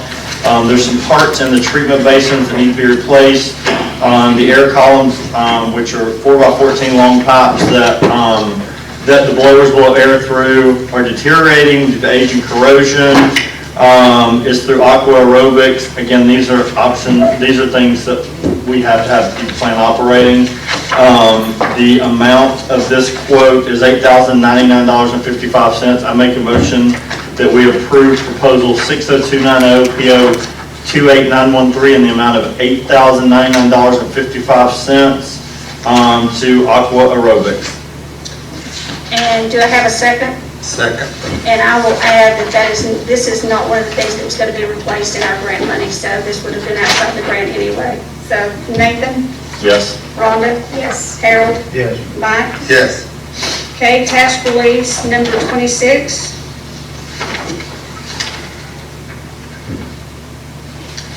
This is the lift station. So there's been some issues with the lift station that are down by CVS, and they're actually wanting to terminate that lift station and route it To industrial park. to Industrial Park.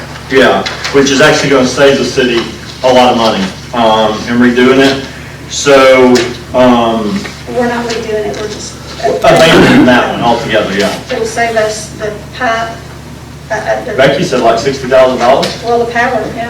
And the maintenance. The maintenance was probably $60,000. Yeah, because she said that was a troubled one anyways, that we've spent a lot of money on. We've been trying to do this for a while. So I'll make a motion that task release number 26 to Carter and Sloop, purchase order 28914 for $172,500. So we approve it. I'll second. Nathan? Yes. Rhonda? Yes. Harold? Yes. Mike? Yes. Hey Jeff, I think you've got some of these Bearden Street.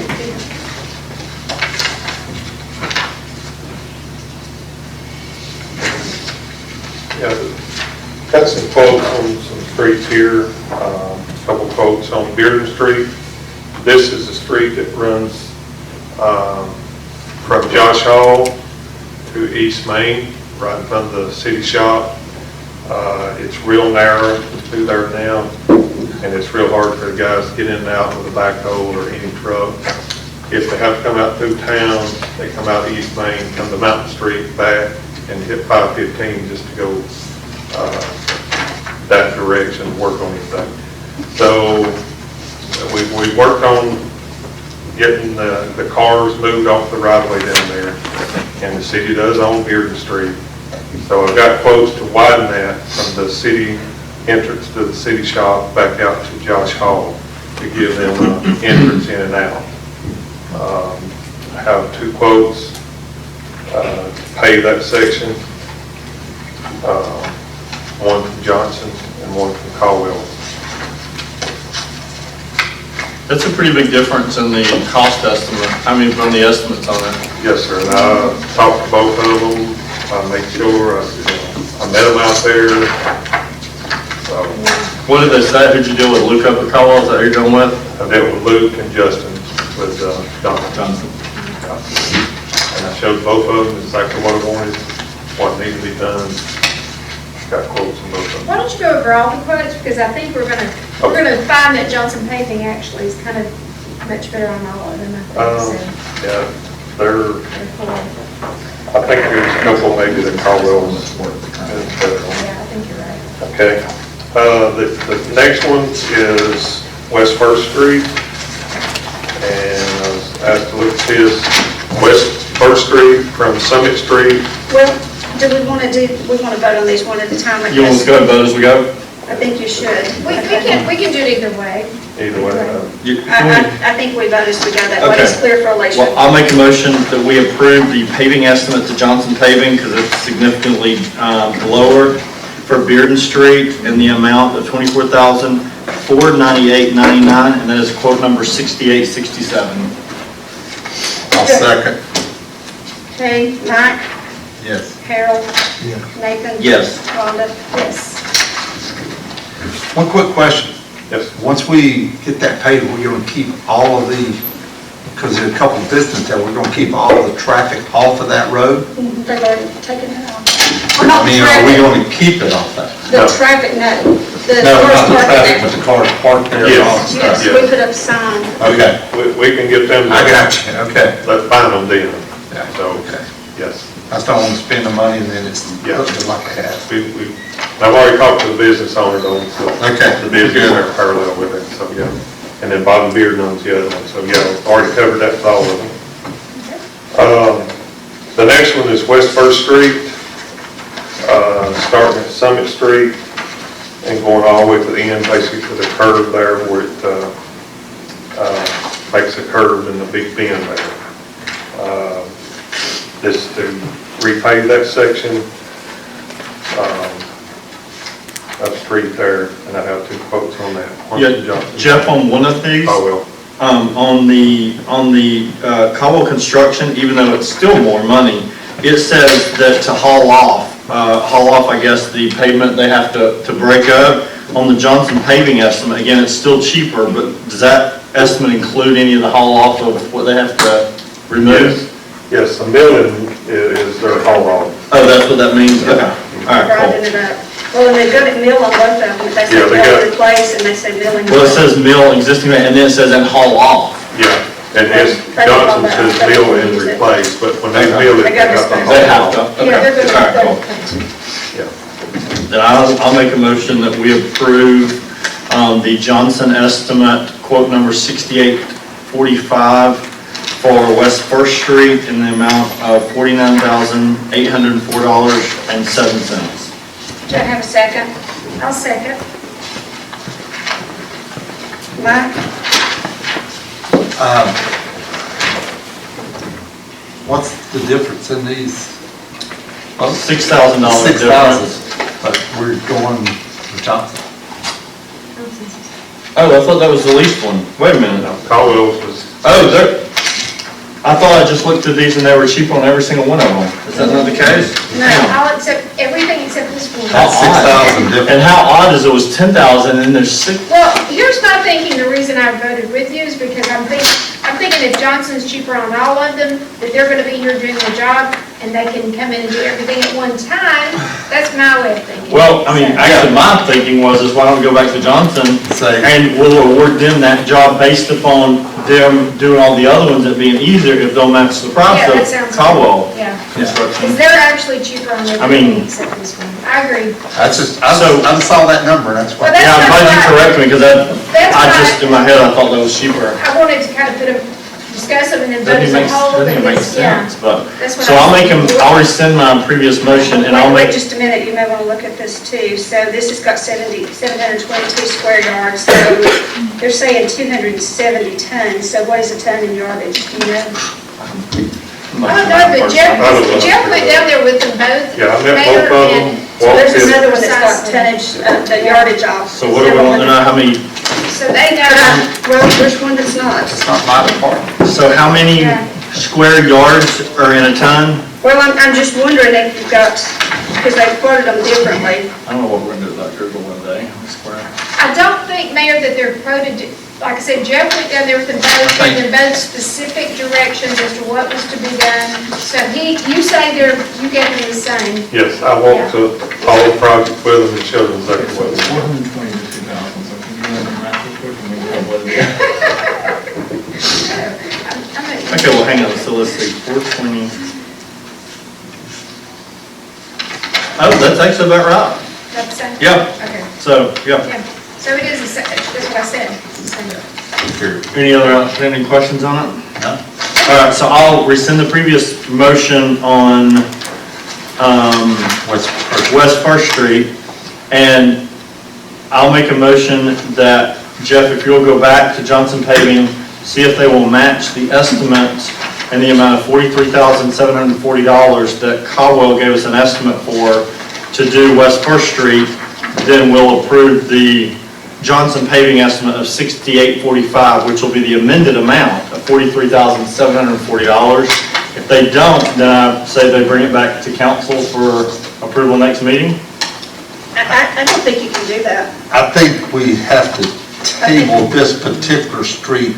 Well, if not, if they're unwilling to do it, you just simply make your motion that it will be awarded to the other, because you've already got your bids out there, so your motion would be good. You just say, if they're unable to do that, it's awarded to the other company. Well, here's your problem, it's almost $100,000 too on that other one. So you're, So this should have been bid out anyway. Yeah. so we just tabled this one all together. You don't need to table it. Oh, You don't need to table it because these prices, they're going to come back and re-quote both of these because concrete prices go up. This is based on what they can do right now. So we need to move forward with one or the other on these. And you can make it like that if they're, like I said, that's why I wanted to do them all at one time, just say we grant everything. Because if you look at the overall prices, Johnson Paving is cheaper overall on everything. so at least you add them all together. Exactly. How do you approve it? You've got quotes on each one, I you think approve what them by the you do quotes. is you approve them as a bunch. You say Johnson Paving is awarded all quotes. 'Cause you Yeah, don't- you but don't- you we're don't- not, we're going back and negotiating. We're going back and negotiating. I think what you gotta do, I think you gotta go back and give them the 4 streets, and we want one price for all 4 streets, and let them both bid on it. Well, I don't think you can do that either. Right now, we need to get these voted on. What would happen is that. I think you table it. Can we not just table this one until you go and, You can, but they're not gonna be happy. We've sent them out a couple of times already to get these. I say, if we have a question about it, just go with Caldwell and just do that. So, let's just go with Caldwell, and that way, it's the cheapest one. it's the lowest bid on every single one of them? Yeah, and that, because what we don't want to do is keep spinning our wheels, which our city is known for doing. Let's get something done, let's get it accomplished, and move on. And we don't want them to think that they're not ever going to get it. Yeah, that's what I'm saying, you don't want them to So- continue bidding, and So let's go with Caldwell Banker. I'll make the motion. Caldwell Banker? No, They're in paving now? Caldwell Construction. I'll make the motion that we go with Caldwell Construction on this, on the bid, And I'm going to rescind my previous offer then. on West First Street. On West First Street. in the amount of $43,740. I'll second that. Mike, Yes. Harold, Nathan. Yes. Rhonda. Yes. This next one shouldn't be so hard to decide. No, it's not, it's easy, that's what I'm saying. It's a pretty big difference, yeah. I don't understand what, Okay. Ready for the next? Yes. Yeah. Okay. The next one, Summit Street. This will be paving Summit Street from West First to West Main. This is replacing the storm drains and replacing the sidewalk on the jail side, courthouse side, and also placing a new sidewalk on the opposite side, which is over the pediatrician or whatever it's over there. Dr. Williams, yes. Huh? Dr. Williams, yes. Yeah, there you go. So this is including everything. Storm drains, everything is included in one in this one. the difference in your price, Jeff, if you look at the top of Johnson, install the curb and gutters, the difference in the price on it and Caldwell's is $14,400. That's really the difference in the two estimates. Is there a reason that Johnson didn't I mean, it's not an error, is it? There's a difference in footage there too. Linear I've footage. talked to them several times. You got And 526. made them check their math, I've met with them on the jobs, I showed them. As long as that's everything. included, I mean, Because when I got them and I seen the difference, I said, guys, you know. it's almost the exact amount of what that sidewalk is. Make sure that you're right, yes. So, I couldn't share the bids, but I could tell them, check them out. You know, and looking at our street list, Summit Street, that one was not one that was rated, it didn't have the zeros on the paving. I think yours is not updated there. Well, We have, Tony and I have actually updated that, so. Is it, but it's based on the state? Yeah, this is based on state, and I think this is one that Jeff had recommended to be done, so. oh, this is the one between Dr. Williams, this is the sidewalks and everything. Yeah, sidewalks, And I the think storm this was your drain. idea too, correct? So, Oh, yeah, this is the entire street, Summit Yeah, Street, this is just that whole section we're talking about. this one is That's based the on more sidewalks than at the just the courthouse. ratings, it's based on need for parking and how we're gonna transition that, so. Okay, so I'll make a motion that we accept the bid from Johnson Paving in the amount of $92,348.72. I'll second. Mike, Yes. Harold, Yeah. Nathan. Yes. Rhonda. Yes. Okay, The next one is Depot Street parking. And basically what that is there in front of the depot, the grassy area, would take that out and make parking there for the depot employees, the trained folks. They're actually now parking out on the Depot Street. That would make a parking place for them in there. and I think it was gonna help them have ADA accessibility. It was, Some without handicap spaces that. too. I mean, it's almost twice the cost. Yeah. Difference. And I'll So make we a definitely motion. go with Johnson on this one. Yeah, I'm just saying. Yep, I make a motion that we accept the bid from Johnson Paving in the amount of $28,075. I'll second. Okay, Mike, Yes. Harold, Nathan, Yes. Rhonda. Yes. Depot Street parking. That was just it. Oh, I'm sorry, I'm sorry. The only thing we have. It would be questionable had we done all these together because we would have been over the procurement rule, Jim, and we would have also been over Put it the, over 100,000. and we'd have been over the 200,000 SPOS rule, yeah, so, state rule. Okay, thank you. Okay, you can stay there because we've got one more. So the next one is a sidewalk quote, and this is the sidewalk that Cesar has just mentioned is a death trap. We also have cracked, the first part of it's installed, but it is totally cracked. We've actually had someone trip there, and at this point it becomes a liability to the city because after someone has said, It goes where now? this one is from Mountain Street out to the Pentago Bike Shop, Okay. which also would join where our parking is. We've had complaints from co-op for many years, people walking out the streets. Which side of the road is it gonna be on? It would be on the side where Bill Mason's property is. Actually, let me rephrase that. His vacant building and that vacant The lot. tractor side?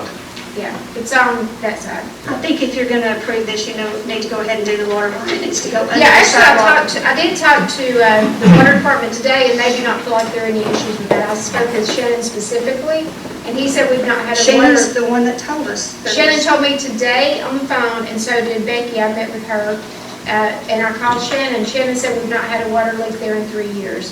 What Becky, who's over the water department, suggested is that if we feel there could be any water leaks in there, that we call in Match Point, let them check it before we put it in. I think that would be a good idea. But because she, you've got- according to Shannon, we've not had a water leak there in 3 years, so. So I think you'd be safe to go ahead and, my motion would be to call Match Point in and let them check that street, and I think I would before I pour concrete. but go ahead and accept this bid, and we can hopefully get Match Point in within the 30-day timeframe when Johnson Paving would come in. And this gives people, you get them off the streets, they're walking down there to that Pentago Bike Shop, to the restaurant, and you know their business is going in, and the city can't afford the liability of not having a sidewalk Make there. a motion, I agree. So, I make a motion that first part of the motion is that we hire Match Point, and the second part is that we procure Johnson Paving in the amount of $51,100 to put in the sidewalk. It's a little bit like $100, the other one's a little bit less, but I have witnessed and seen Johnson Paving's sidewalk work, and they do an excellent job. So that's why, even though theirs is like $100, $200 more, I know the quality of their work, and I highly recommend it. So that's my motion. Do I have a second? I'll second. Go ahead. Mike, Yes. Harold, Yes. Nathan, Yes. Rhonda. Yes. Okay, Ditch Witch of Georgia. Just a quick question. Have you looked to see whether or not you're going to need streetlights down there too? We will eventually, yes, we are.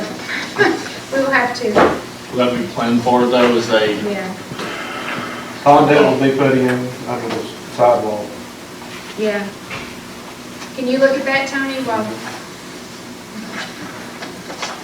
Ditch Witch of Georgia.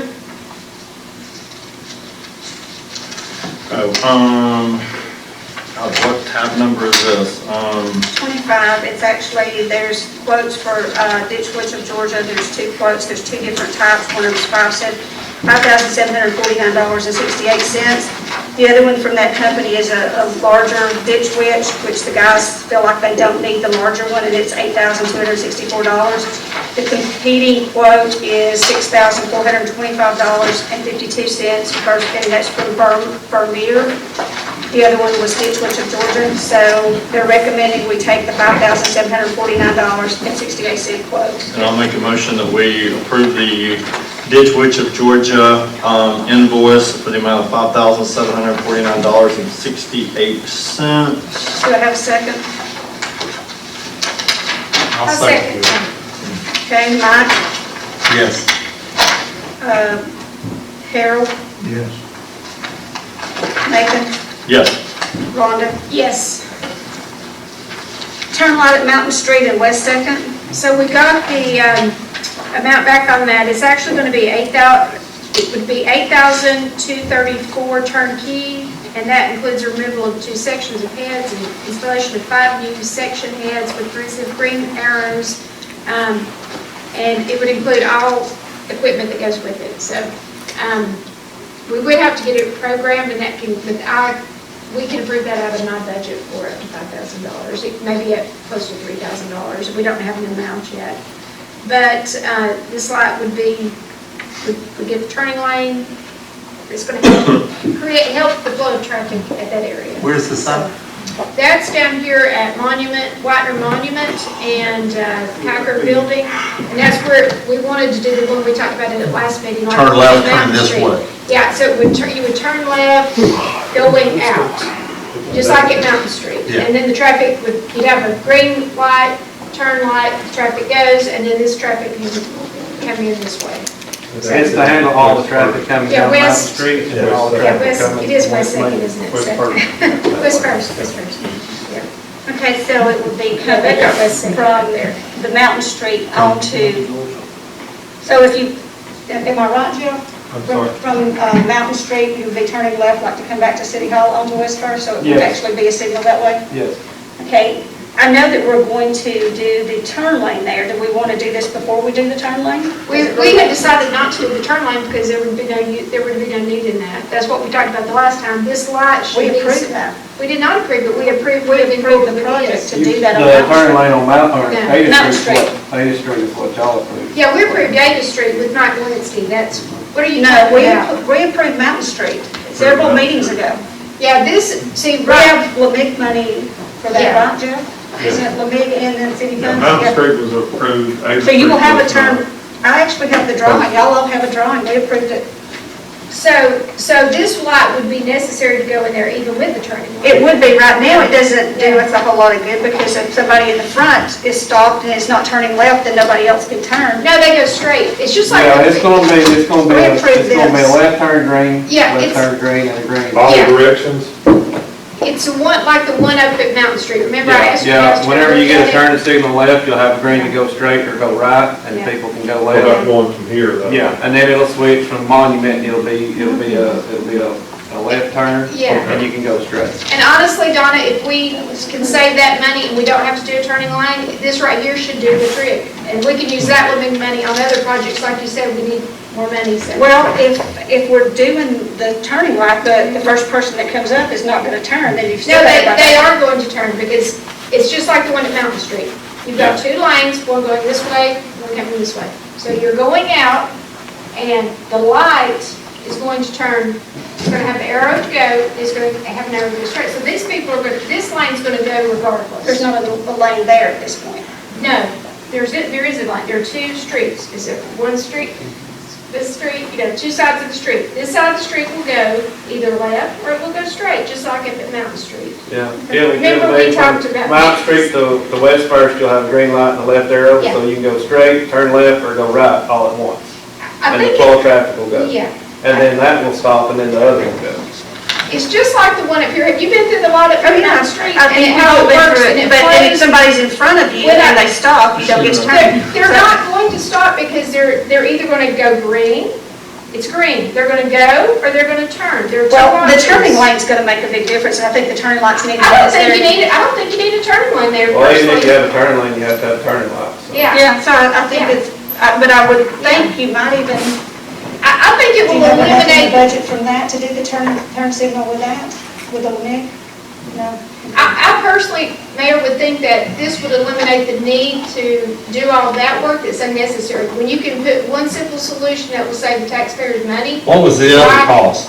not do this. The other cost. I would think that would be, It's paving and sidewalks and it's a everything. lot of work, it's, Why don't we try this? that's what I'm saying. Well, you gotta do all that in there anyway, sidewalks and all that stuff. But we've approved that amount, and we sent it in, we submitted it.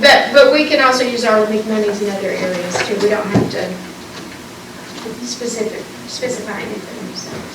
Okay. Okay, so I'll make the motion that we purchase this light in the amount of, what was it, $8,234. Do I have a second? I'll second. Okay, Mike, I'll approve it. Yes. Harold, Yes. Nathan, Yes. Rhonda? Yes.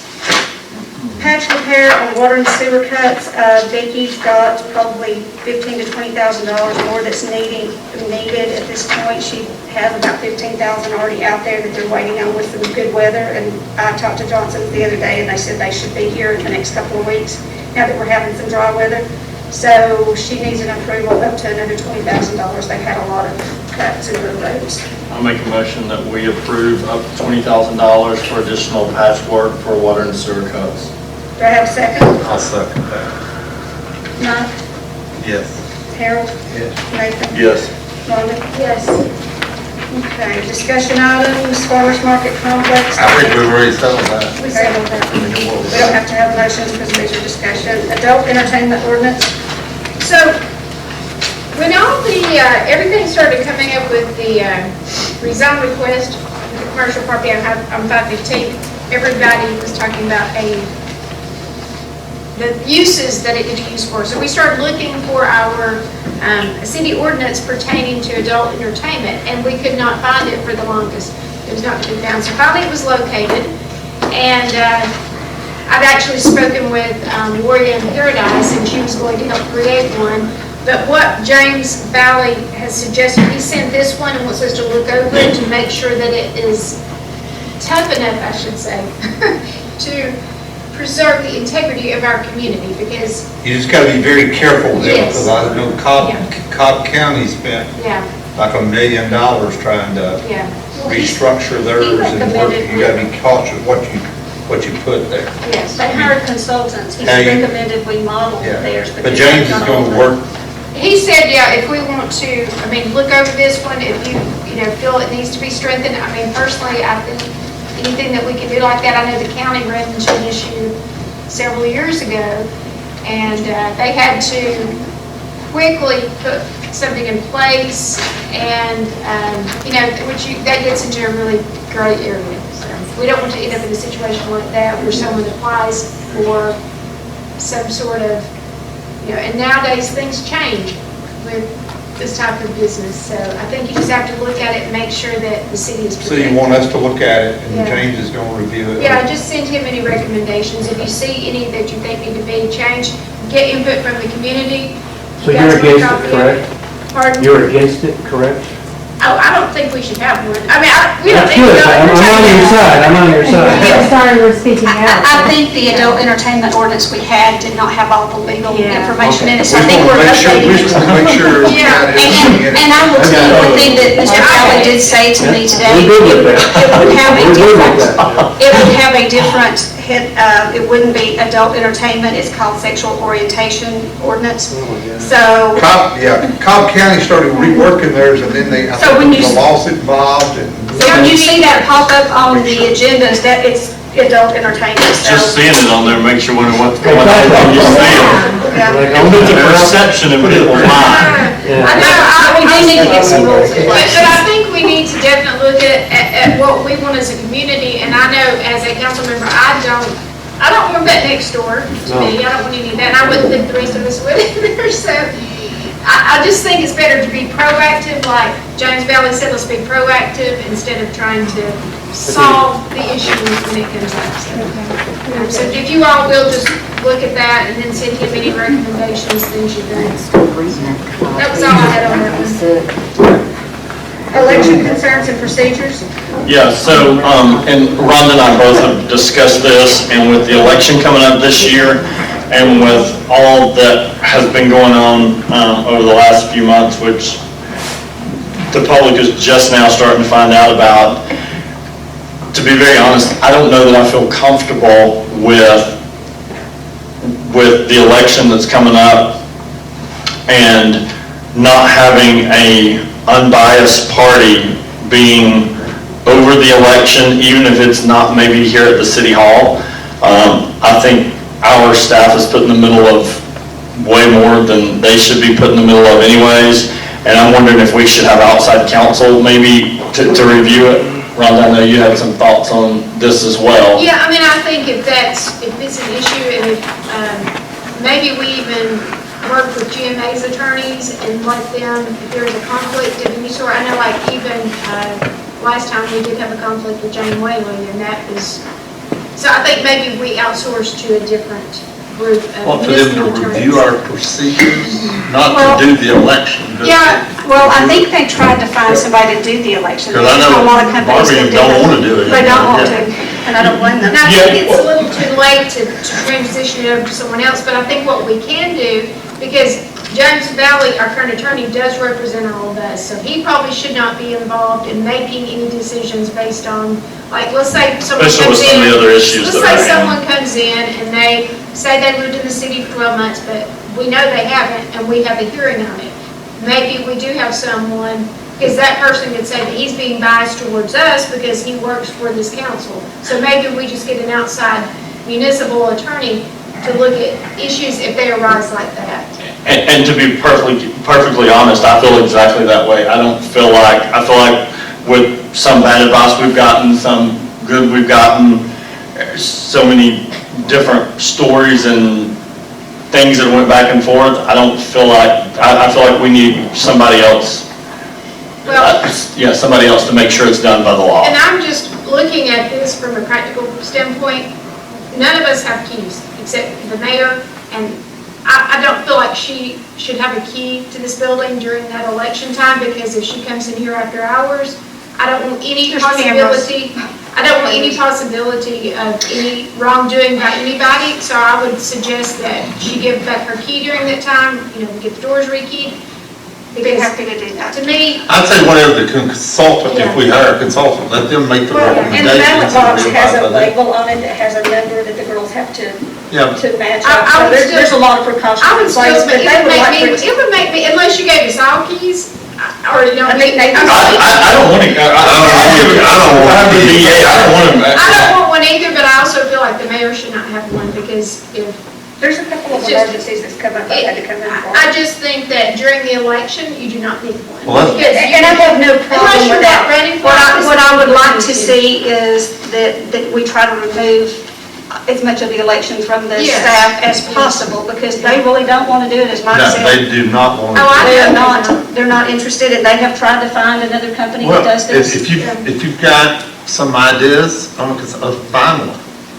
And look at it, we gotta look at the pricing, but To be honest, I'm afraid it's too late this time. I think we're going to have to do it, but I just feel like we need to take precautions as Well, Too late if you. I felt like honestly, we just need other legal counsel maybe reviewing it, so if an issue comes up, we're not asking our own attorney who is put in the middle of it, even if it's like, I don't know, some third party that nobody even knows, like if there's legal questions that come up with the election, this is the attorneys that handle it that way. It's not tied to any person running for office. I know too much. I know the history of the last election. I know things that went on, and I do not feel comfortable with it.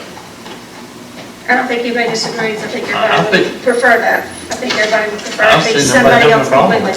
completely. Okay. Additional charter violations by the mayor and council members? Yeah, so, and honestly, I sit here as a council member embarrassed to even have to discuss these items, but for my defense alone, the things that I have went through over the last few months, defending my name and my reputation over falsified information, first of all, it's just uncalled for. I think even just sitting through the meeting tonight, if this administration had put as much focus on knowing what the charter was, knowing what the law was, knowing the city business better than they knew it, and quit focusing on trying to get other people in trouble, then we would all be a lot better off. And my attorney filed a anti-libel notice to the 3 administration people that did the illegal censuring on me at the last council meeting, which is not even a provision of our city charter. Earlier last year, Mayor Whitener actually violated my civil rights, which she was given notice of that from the attorneys from the firm that represented me at that point, and the statute of limitations has not ran out on that.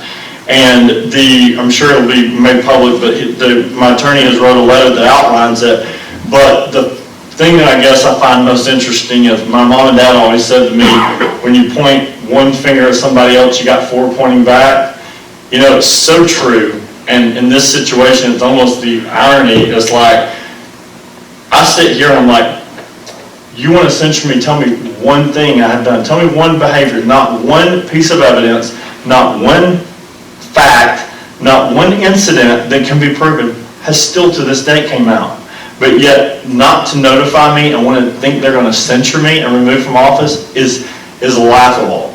And however, the ones that do have violations of both state and local laws, and these are not my opinion, these are factual, have been reviewed by legal counsel. Mayor has 15 of them, just as of right now. Mr. Painter has some that he has violating my rights. My rights were not only have the sunshine laws been violated, have the charter has been violated.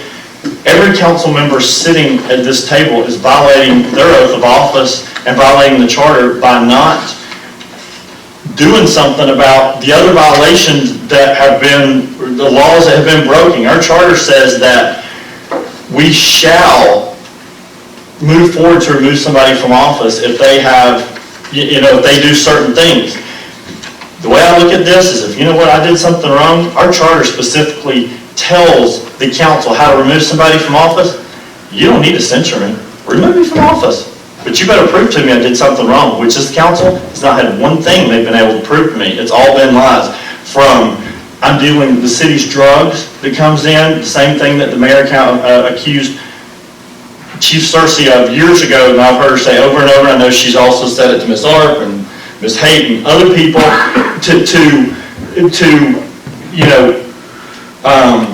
that I was drunk down at Chester's, that the owner said that he's never been in here drunk, he's never acted out of the way, that I had an altercation with them, to an incident at Home Depot. All of these things, at this point, it has been, they have targeted to harass me because, am I outspoken? Absolutely. Always have been. It's just who I am. But just because I tell the truth and I'm speaking facts doesn't mean you have the right to censure me and violate my rights, not only as an individual, but as a council member. So the mayor has violated her oath of office in many ways, and because it's late, I'm not going to read through all these, but these will be published, and this is not the end of this. I don't want any other council person to have to go through what I have been through. I don't think anybody realized the harassment that I have been dealt with, lies given to my family members that are not true, that even they've caught in lies by members of this administration. It's pretty severe. And the city of Blue Ridge, in my opinion, deserves better. Again, if I had violated something with due process, they should have given me notice of it, told me what it was, and had some sort of factual evidence. None have been presented to date. So anyways, I have violations of both from the mayor with Mr. Painter and also Ms. Cornelius. And my suggestion to these people is, before you start voting on stuff and violating people's rights, is maybe you need to know what the law is. And the letter by my attorney, yeah, and on the censure that was voted on, Ms. Haight and Mr.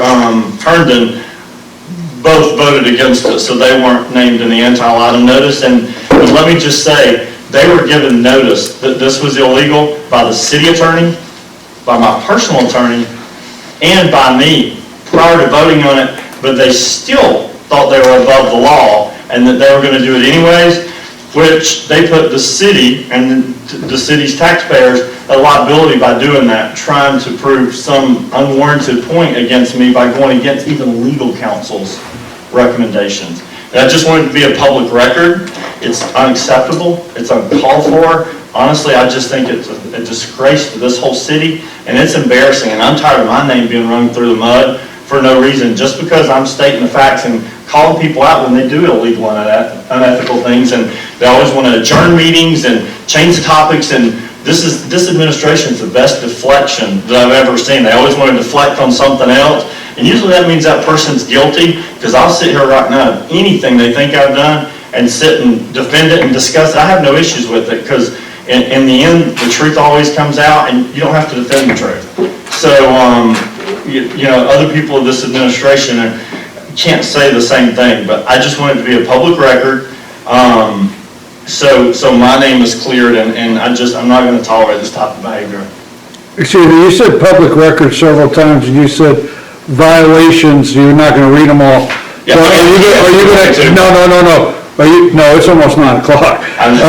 Are you going to enter all those into the record? Yeah, well, this presented up here, the anti-item that was presented. So can we get a copy of that? Absolutely. And I'll email you all these too. Okay. Yeah, I'm happy to. All right, thank you. I actually would love them to be public record.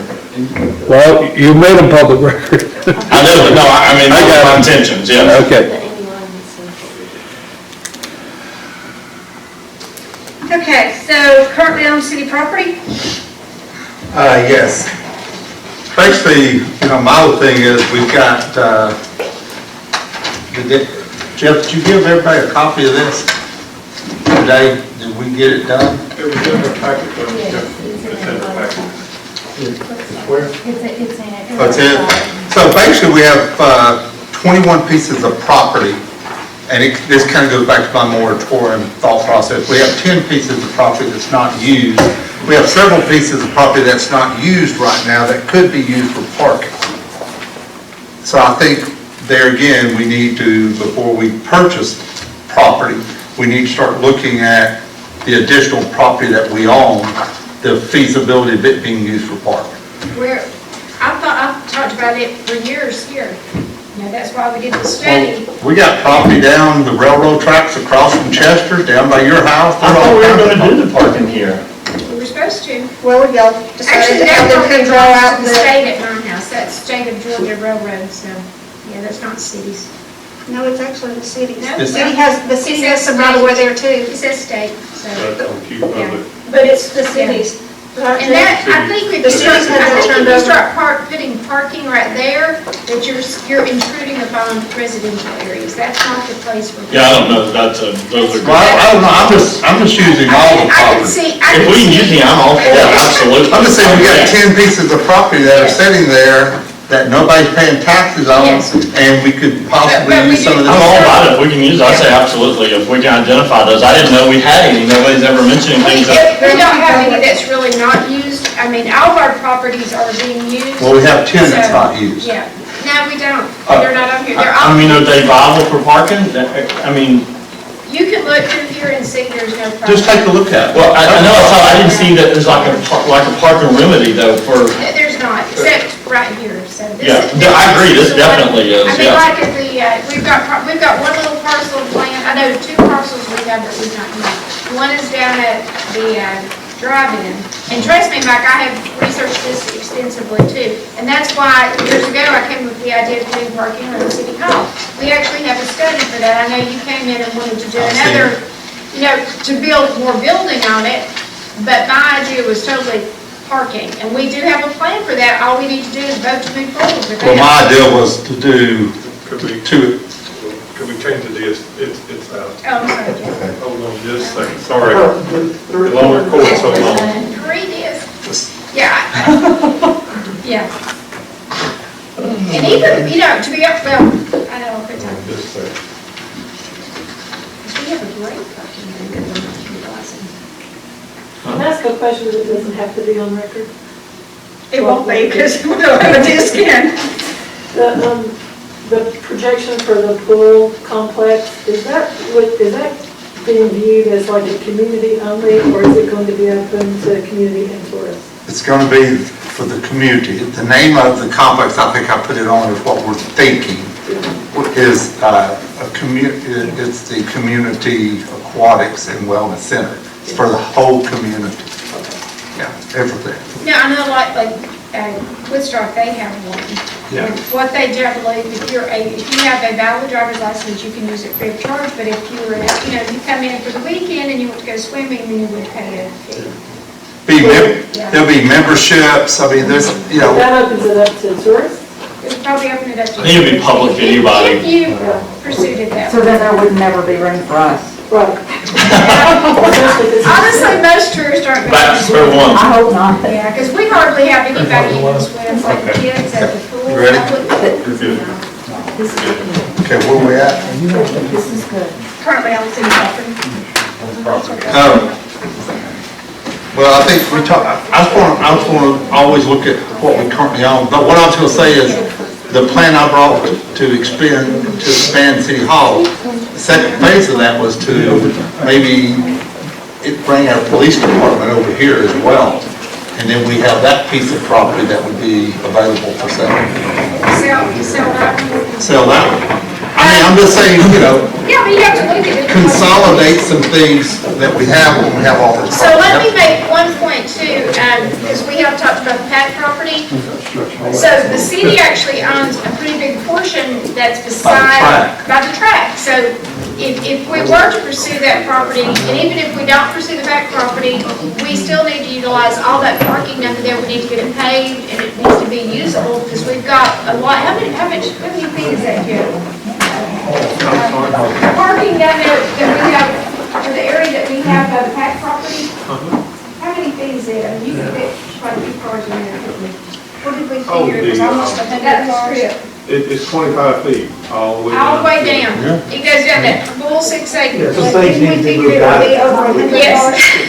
Didn't we figure it? I'm just saying, we ought to use anything we can use, we use it. We're going to put the shop I on Prado.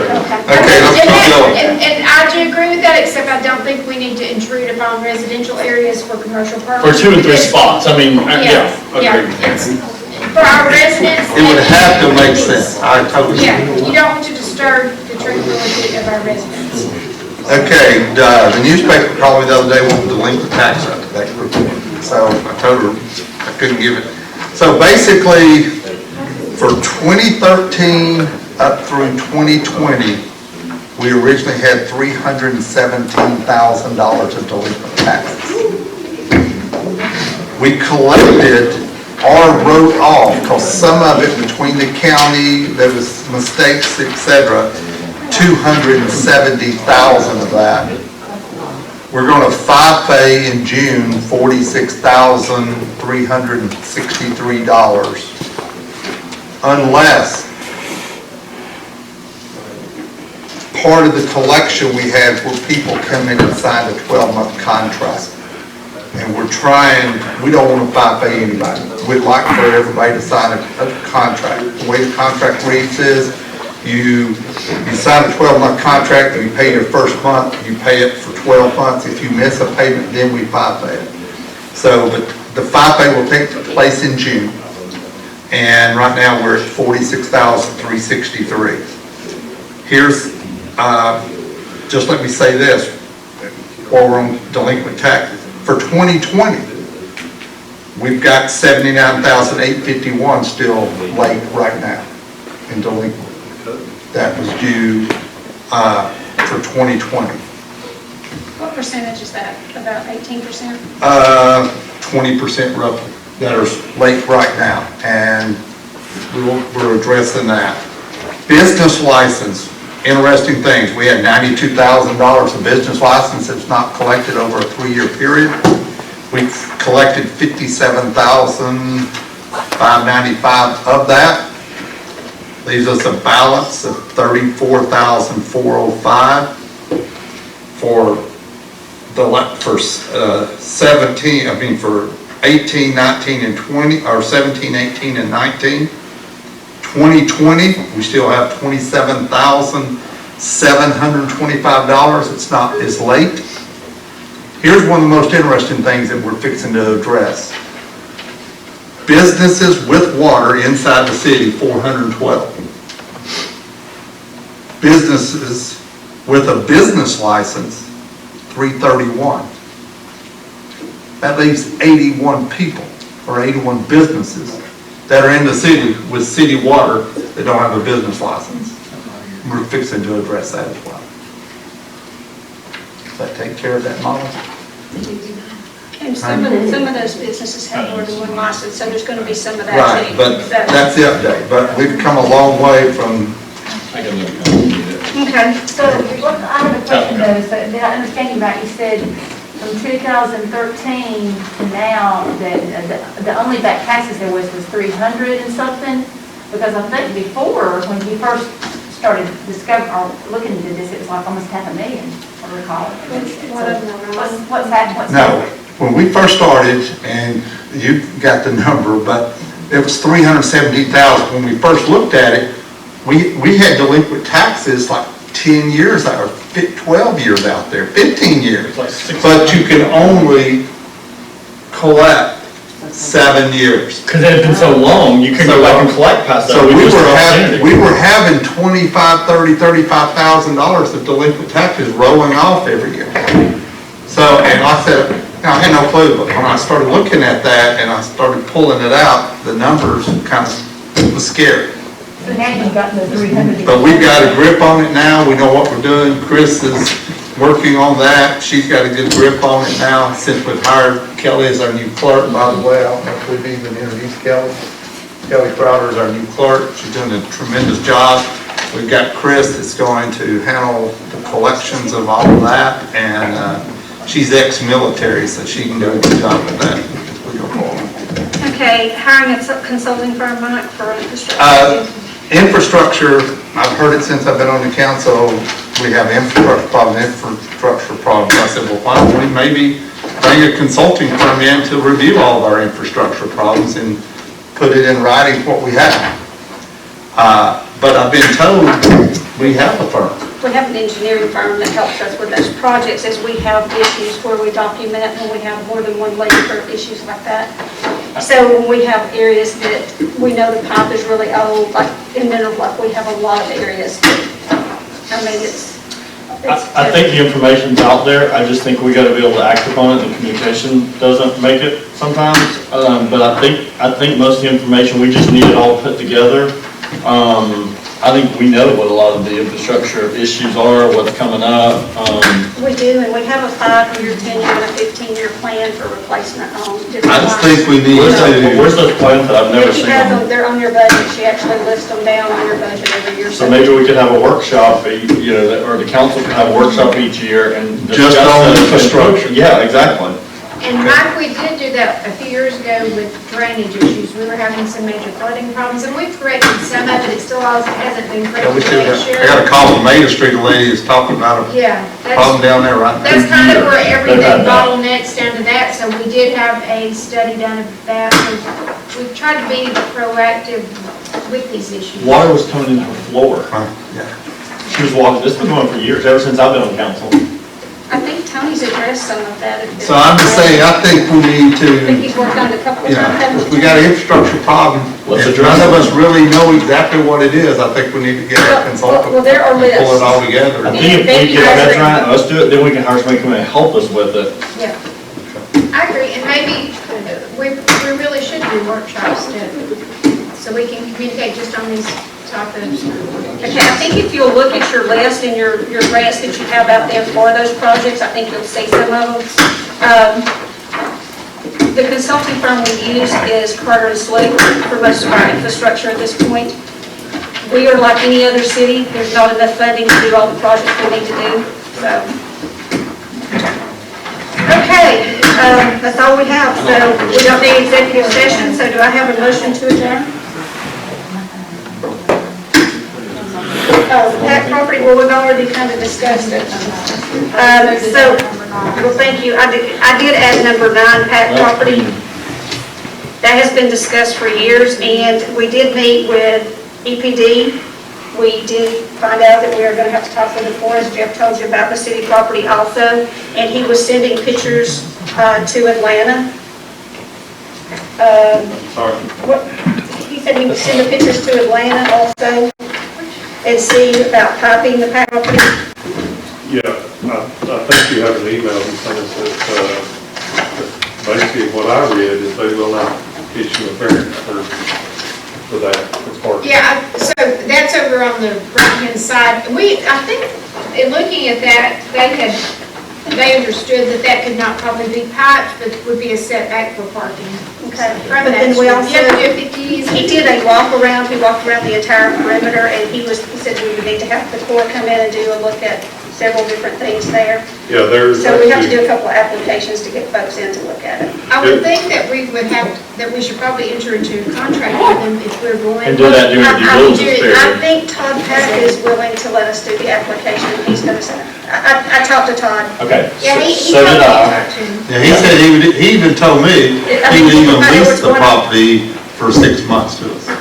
And he told Until it was. That'd be great if you'd lease it forever to us, that's great, but so he was willing to work with us up to 18 months in leasing it to us until the DDA could get funding through United Community Bank to be able to close on it. So, and I emailed all you guys and told you that before, but before the city spends any money on any type of environmental or due diligence items, I mean, we need a security of purchasing the property, that's the way it works in real, I'm in the business, so I don't I think know. we're spending any money at this point. I think we're just sending an Well, no, application. you don't want to spend any money, but it's up to the council to vote on it. So I think it's up to us to decide if we, I think it's Todd Pack that fills out the applications, not us. And he can do that. yeah, he can and he's going to do as that. a seller. Did he commit to that to you? I read the application, he said we'll sit down and go through it. So I think if you get that information, you'll I be think able what to make a Nathan is decision. trying to say, when, in our business, when you're looking at a piece of property, you don't want someone else to come in and get it. So you secure the property by having a contract, or at least an intent to purchase the contract with Or a them. letter of intent. A letter of intent. You get it so that you know you're not, again, spinning your wheels for nothing. You get the process. Not to going. mention, Mr. Valley already fixed the contract that the council gave him authorization to go ahead and do. And now we're saying we're not? I mean, So, I think we either need to probably enter into an agreement with the PACs before we start doing any of our due diligence. I don't think we were going to do due diligence. Well, That's just what the EPD gentleman said, that we would, Okay. there's some wetlands well, there. Mr. Pack said you made a decision, you had already made the decision, told him that you weren't purchasing, and I'd like to know why you made that decision without the vote of council, because that's not up to you. I don't get to purchase it. I know, I'm clear, so why did you tell Mr. Pack that? I told him that I'm not in favor of spending $1.2 million That's at this not what point he until we said. can figure out what we've got. And that's where I think we need to get it binding at least if we think we might want it, let's get it And we under can terminate it if it contract. doesn't work out, with no penalty, no money lost, nothing gained. You also said there was somebody willing to pay him more money. Yeah, there was, $100,000 more. Well, and he said that he Oh, doesn't yes, have a contract. yeah. I make a motion with adjournment. I'll make. No, we're not finished yet. Do I have a second? No, we're still talking about this property. Well, I think I said what I was gonna say, that we had EPD look at it, so there we are. So I have a motion to adjourn, do I have a As the second? taxpayers, when y'all talking that you don't want to borrow the million, put the million, one debt, and put the taxpayers, I agree. Why don't y'all try to negotiate, like Mike said, and lease it for a year and a half, and see if you can collect enough money off of parking to then sustain, To do it, I agree, that's what originally, if you're with me, we tried to do. So, For $1,500 a month, then what, when y'all on council, $1,500 a month, they're gonna Okay, lease. have a motion and a second. so would you guys be willing to enter into, There's a motion on the would you floor. guys be? Well, we're trying to represent the taxpayers and resolve an issue. Could we do that, please? So would you guys be willing to try to enter into at least a year lease with them? Absolutely. And let's go in there and, we Lease got- with the option to purchase, I have no problem. Any of the above is great, I think. And that way we can go in, figure out if there's any issues with it. I mean, to be honest, we're probably gonna have to put. Todd said there was an issue in the middle where they did the lumber yard, Yeah. that it broke the concrete thing. He's very much aware of that. Oh, Todd actually disclosed that. He said that up He front. doesn't know what the damage is there, but he said there is a water problem there. But it can be fixed, actually. He's not an engineer. He said McClures that has that thing, he said they actually were gonna fix it. They actually were gonna pay for the cost of fixing it, that's what he told me. So, I mean, if you guys want to do that, I am abstaining from that one. I'm But happy. you guys are more than welcome. She's to got do 10 that. husbands, so You wanna handle it? I'm property next door, so. Do you wanna talk to him, Mike? That way there's not 10 of us going to him? I have no problem sitting down. Perfect. Do I have a motion to adjourn? I'll make the motion, we adjourn. Do I have a second? I'll second. Mike? Yes. Harold? Nathan? Yes. And I'll talk to him. Okay, great. Kill it.